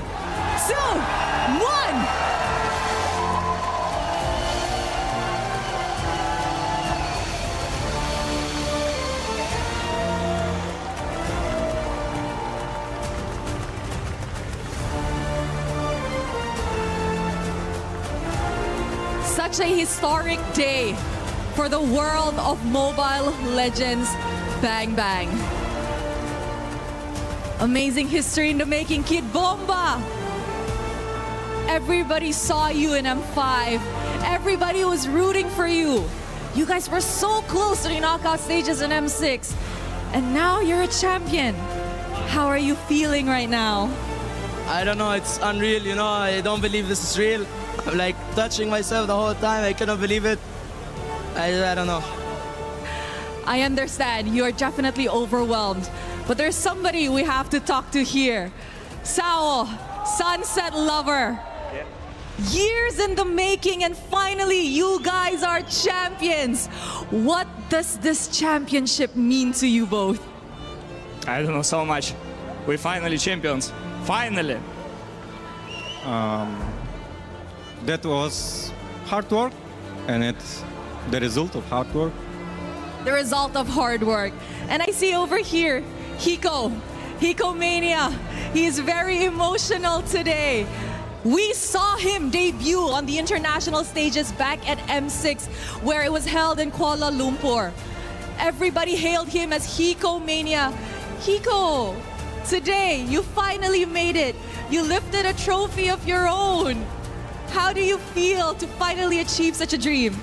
I'm feeling grateful for everyone who came support us and for my team who believe me. And thank you everyone, guys. We're all so proud of you. And of course, the young jungler, the new face, the newcomer, Czar Egoist. Coming into this tournament, a lot of people had their eyes on you because everybody was saying that you are a great jungler.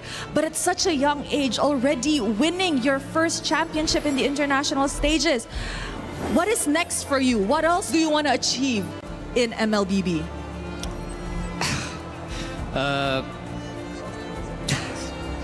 It's very hard to say. Of course, we keep working and I want to win more, like M Series, and next it's Phygital. And I want to say thank for my family, especially for my mom, because she always supports me. And thank you all my haters when I come to Team Spirit. He gave a special shout out. But now it is time to see the players who stood out amongst the rest. Milosh, come on over. Thank you, Rose. Congratulations again to Team Spirit, my friends. There is one trophy to add to all of this, and it is our Sony MVP. So please give it up. Our Sony MVP is Kid Bomba! Congratulations. It's pretty heavy if you ask me. Bomba, massive congratulations on the win, on the MVP as well.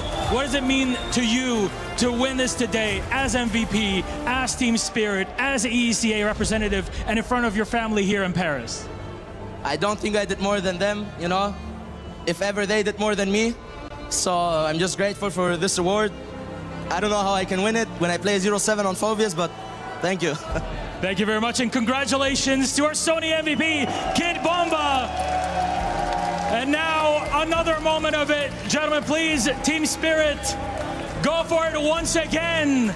Yes, yes, you may. It's all yours. Please give it up for your MLBB, MSC, and EWC 2026 champions, Team Spirit! Over the years, they were tested, they were challenged, but they refused to break. And today, the Dragons of the North breaks free from the bottomless pit and emerges to claim what they have earned. It is Team Spirit!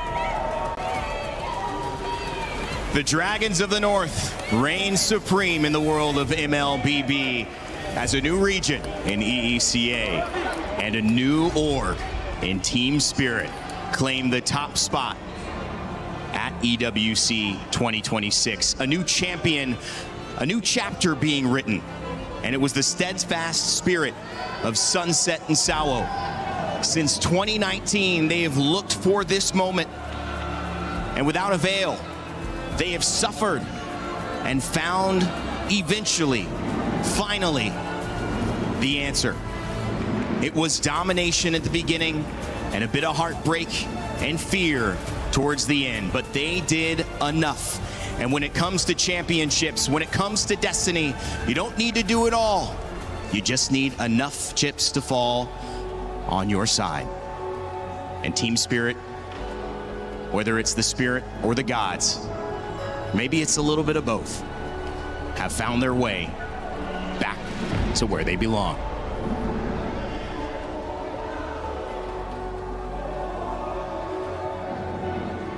Cup champion, Team Spirit!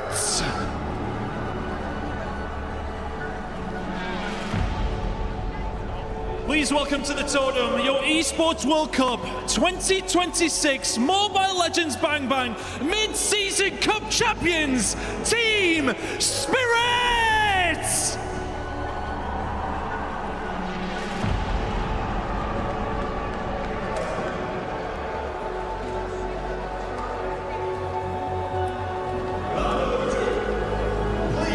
Take to the stage, pick up your frame, and cement your legacy.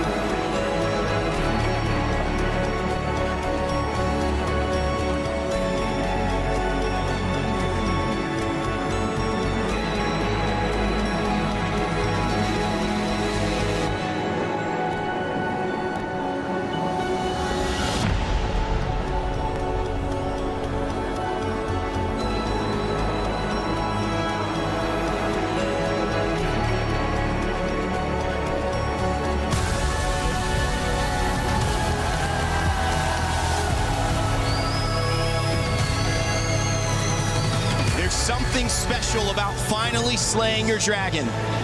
But it was the dragon this time who had the last laugh. EECA and Team Spirit finally on top. Rick. As they best put it, the Dragons have finally awakened. It took them a while, it took them so long, and you could feel the emotions and how hard they worked for this win. Especially for Sawo, Sunset Lover. He said it best. Finally, they made it to this point. This is a win, hard-earned. They've been trying for 7 years. Finally, this is a long time coming, and with Team Spirit being on top, being the champions of MSC here at EWC, this is a new world of MLBB. We don't know where it's heading, but we're here to enjoy the ride. Brig, LaFell, it's been amazing. What a journey. And what a journey for Team Spirit. From Kid Bamba and his mom to the beginning of jumping on stage and now hoisting an MVP trophy, to Cold Star, the coach, keeping him locked in, and the young Zauer Eagle is 16 years old, finding his first international title as he debuts. Sunset said it was a result of hard work, but it wasn't just that. This MSC, the tournament of upsets, the tournament of new heroes and new dynasties, new destinies forged, new pathways claimed, and new opportunities as $1 million goes into the hands of those 5 gentlemen on stage. From all of us here at Moonton, at MLBB, at MSC, from Brig and LaFell on desk, from Mirko, Gideon, and the cast, and our entire crew, all of the production, my name's Ben Rainday. I'll remind you to never give up, to never stop gaming. And we will leave you with the SDC recap and a reminder to stick around for EWC Spotlight. Goodbye.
It's the EWC Spotlight. Hello, everyone. We're here for esports. I'm Avali. I've got Mirko with me as well as Blaze. Gentlemen, I am so glad that I have you two here because there is so much esports going on. I guess we're starting the show, huh? Yeah. We're starting the show. What, you didn't get the memo? Oh, you spooked the heck out of me. I was out of nowhere. It's okay, Avali. Oh, it's okay. I'm just happy to be back with you on a Saturday, not a Tuesday. I know. It's like, why do we have to be in Paris in order to see each other again? Mirko, unfortunately, this is the first time that we really get to meet. That was a great first impression. Great first impression. Fantastic. Fantastic. But, dude, we have to jump straight in because we got to talk a little bit about MLBB MSC that we just saw. The grand finals finishing up. where do we even start with this? Because it was such an incredible story for Team Spirit. That's a good question. I don't even know where to start, man. Firstly, this is by far the best international ever for MLBB with the results, with the quality of the matches as well.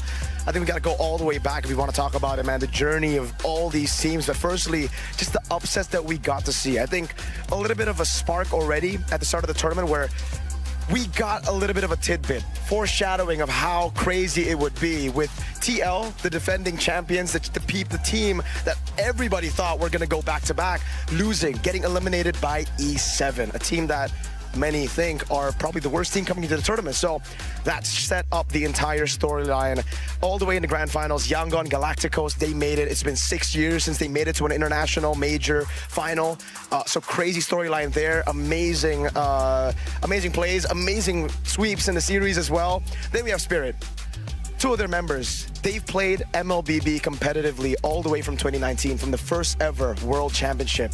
To see their journey as a caster who's just been in this scene for such a long time, going through that and now seeing them every single time being rebuilt around. And finally, they finally cracked the code, I guess with Sour Egoist here and Hiko.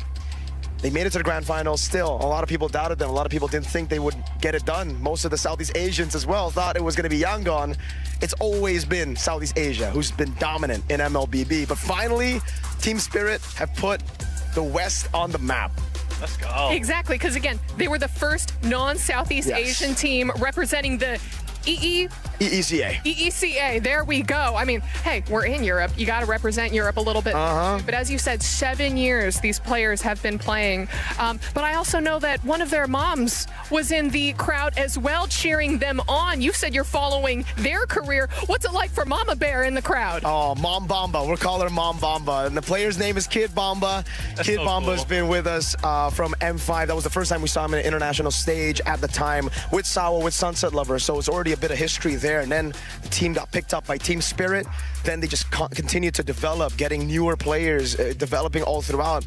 And it's just really cool to see that story for Mom Bamba and even for some of his best friends who came to watch in Paris, obviously, because, you know, they're all European. They live in Germany, so they just flew over here. And I got this like one word or a sentence from his best friend. He said, Bamba told me that he was going to win a championship. 4 years later, here we are in the grand finals. And he told me right before the match, this is the day. Same goes for Mom Bamba. She walked up to the caster desk, just said, today is the day. Dang, I got chills off that one a little bit. You know that? Right. You translated that one really well, okay? You brought that right over to us. Man, but those are the beautiful storylines that I absolutely love following. And again, huge congratulations to Team Spirit there. But okay, Blaze, come on. You know that we got to talk a little bit about Call of Duty and Warzone. I know that this has been your game, your stage over on stage 2. Yes, it has been. Right now, we're currently looking to lock in those top 6 for the grand finals tomorrow.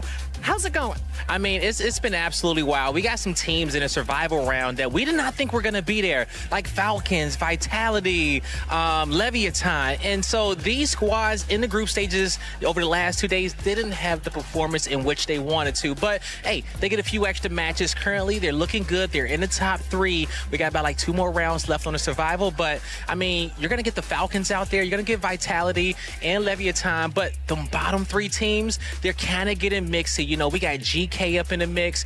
We got Heretics trying to make it through. We got teams like For Fun all on that bubble on the cusp. But, hey, we'll see if we can get it done because making it to Championship Sunday is going to be everything. Now, I wonder, because right before we started this show, we were kind of looking at some of the standings. And as you said, we saw Falcons, Leviathan, Vitality, Novo, GK, Team Stallions potentially. But as we know, those standings could be shaken up. They could be shaken up right now. They are currently shaken up. You guys, y'all have to go over there and watch the Warzone stream because, as Avali said, like even squads like GK, they dropped down. When I was just checking 20 minutes ago, they was dropping down out of that. And you had another squad come up and kind of reach. Stallions went up a few spots. Novo dropped down. So it's getting real mixy. It's Warzone, everybody. All right, it can get crazy out there. Do you have like one underdog squad that you've kind of been watching or like secretly cheering for? Don't worry, we won't tell them the bias. No bias. Don't worry, we can put it out there, okay? I had a little NA bias, just a little NA bias out there, Avali. Team For Fun Esports, you know, maybe my bias is coming because I got a chance to eat some fruitini with them. I don't know if you guys know about fruitini, but they take fruits and they fill them up with sorbet, right? And the actual fruit skin. And so I got to eat a lot of fruitini and sorbet fruits with them. So we kind of bonded, all right? We shared some spoons together. So I want to see For Fun make it to Championship Sunday. Okay, so all I'm seeing is that Blaze's love can be bought with sorbet, which, you know what? Same here. He gets me. Same here. He gets You can me. just give me a jersey and I'm all yours, man. It's like He wears a large, everybody. Okay. Get that esports swag in and we are good to go. But all right, and just again, there are a lot of these games that are still going on across these stages, so make sure that you are checking in. But let's move straight on to Street Fighter because I believe they just wrapped up their quarterfinals. You and I were watching backstage going like, what is happening? And I got a chance to even go over there towards the stage and check it out. You know, we got so many prominent figures in the Street Fighter and fighting game community hanging out over there. And, you know, we got a chance to watch Carmi, the young prodigy, turn up playing for Team Falcons, looking to get Falcons their first win of EWC. And he's going to those semifinals looking fierce. I saw Steve in the back getting hype for him and a few other boys back there. Street Fighter 6, man, the finals is today, and you guys don't want to miss out on that. Oh, absolutely. As soon as, I mean, listen, don't go anywhere. We're still doing our show. Come on. But as soon as we're done, oh, you have to go hop over to those, I believe, semifinals they're jumping into, and then the grand finals later on. I know we have Hibiki and Hinao, I believe, coming up soon. And then, as you said, Crimey and Yamaguchi as well. And actually, we could take a look at the tournament bracket and look at those. Yes, exactly. So the first semifinal, Yamaguchi from Zeta and Crimey from Falcons. Then we have Hibiki and Hinao. And I mean, listen, we've got the final as well as the third place match. But Blaze, I just want to say that first set in the semifinals is going to be amazing. I watched Yamaguchi clutch up a series 5-3 going up against Boosie Lee, and Boosie had some great defense in that series, but Yamaguchi's offense was just proved to be a little bit too much, and he's on hot fire right now. Yeah, I'm just going to ask you, actually, I'm going to ask you this question. All right. What were you doing at the age of 15? 15? Playing League. Same, brother, same. Same. I was gonna say, I was gonna say 2013 was my league year, season 2, season 3. I grinded. That was my stuff right there. Yeah, but I'm just saying, Crimey is 15 years old and headed up to the stage right now. Gentlemen, we may be washed. 15? I wasn't even online gaming yet at 15. I wasn't online gaming yet. What? I'm still playing with the locals in the neighborhood at 15. It's all about the young guns now. 16 is also Sour Egoist's age, winning MSC earlier. So yeah. No, that is absolutely ridiculous. But okay, for our final stage that we've got, Blaze, we got to talk about Overwatch. I mean, listen, man, they're currently in the quarterfinals right now. Tomorrow is going to start with the semifinals. And wait a second, do we have... No, okay, I can't read that far away, but I don't think we have all of the teams locked in. But what I can say... some of the biggest things about Overwatch for us to really know is that Falcons and VP, they got eliminated early, all right? So they're not even in the tournament no more. So it's going to be some mix-ups over there. And, you know, I want to say Falcons and VP, even when it came down to, like, club championships, they was relying a lot on those Overwatch squads. So they may have to look at some of these Warzone teams to help them get those wins that they need. And actually, we have the bracket that we could take a look at just to see how all of these quarters shook out. Because I know we had, like, what, T1 3-0ing? Here we go. Twisted Minds in the building still. Zeta Division, T1 as well. Weibo. Yeah, so looks like Weibo. Twisted Minds taking on Weibo. Then we got Zeta Division taking on T1. Those are both going to be incredibly fun semifinals to watch started tomorrow. My goodness. Do you have any favorites? Hey, I'm just going to say Weibo Gaming. Weibo, really? Yeah, for no reason at all. Weibo Gaming. And that's cool, because I was going to say Twisted Minds, all right? Twisted Minds been having a great EWC out here, folks. So, I have some beef. I mean, Miracle, I'll go against you. I'll put a bet down on that one. All right, let's MLBB first, then Street Fighter next. Heard. Take on it. All right. They're getting the love in. They're getting all of that fun stuff in. But we do have to talk a little bit about the club championship because, as we said, Falcons meeting that surprise exit. they don't have as many points right now as they did in previous years. So kind of like, what's going on? I mean, that's a great question. You know, maybe they don't have the home field advantage anymore. Maybe it's them being in Paris. I don't know what it is, but I will say this. If you are a Falcons fan, make sure you tune in to Championship Sunday, because Falcons currently are the back-to-back LAN champions for Warzone. So on Championship Sunday, they're looking to three-peat and have a perfect season at EWC and be able to hoist that trophy yet again. But let's talk about this for a second. I was going to say Na'Vi was in that top spot, and I think it was VP right underneath. But the team that has been missing for me is, where's Team Liquid? They've been the runner-up 2 years in a row, and yet we are looking at the top 24 right now. I'm seeing Heretics on the right. I don't see no Liquid on there. I do not see Liquid. They were there in the top 10 earlier, but it was pretty low. But again, They were pretty low? It's the same, right? It's the same story. A big contributing factor of how they were able to get top 2 the last 2 years was because of their MLBB team as well, being one of the strongest teams, and they dropped out early. So no points, bang. No points whatsoever. Man, bang, bang indeed. Bang, bang. But, I mean, listen, in addition to all of the amazing esports that we have going on throughout this entire expo hall, we also have the Fan Fest. A lot of people kind of hanging out there, as well as the schedule for tomorrow that we could take a look at, starting with the Overwatch as well as Warzone basically popping up there. It's going to be a banger of a day, man. I tell you that. What has the crowd been like in the Warzone area for you? We got so many drums. We got so many cosplayers. The Ghosts have showed up from Call of Duty Ghosts. They got their face masks. They're all throughout the crowd. I mean, and you know, if you know the Genomates fans, the Paris Genomates, I mean, we got tons of Genomates fans, Falcons, Leviathan fans as well. Like, everyone is showing up for their squads. Championship Sunday for Warzone is going to be the loudest stage in this venue, and you can quote me on that. I am excited to see it. But listen, again, I want to go watch those Street Fighter games. So, Mirko, last things from you. MLBB is amazing. MSC continue to surprise. I think the EWC is going to have a crazy turn of events. I mean, watch out for VP, Virtus Pro, all right? It doesn't matter the game. Virtus Pro, as far as an organization, I got high hopes for them this EWC. All right, and everyone, this was the first ever EWC Spotlight in Paris. And I don't know about you guys, but I'm going to go watch the Street Fighter games. So, bye. Let me know what happens. Nope, I'm going. Yo, bye. 1v1 now? 1v1 now? Let's go. Shoot, I'll run 1v1 rock, paper, scissors. Let's go.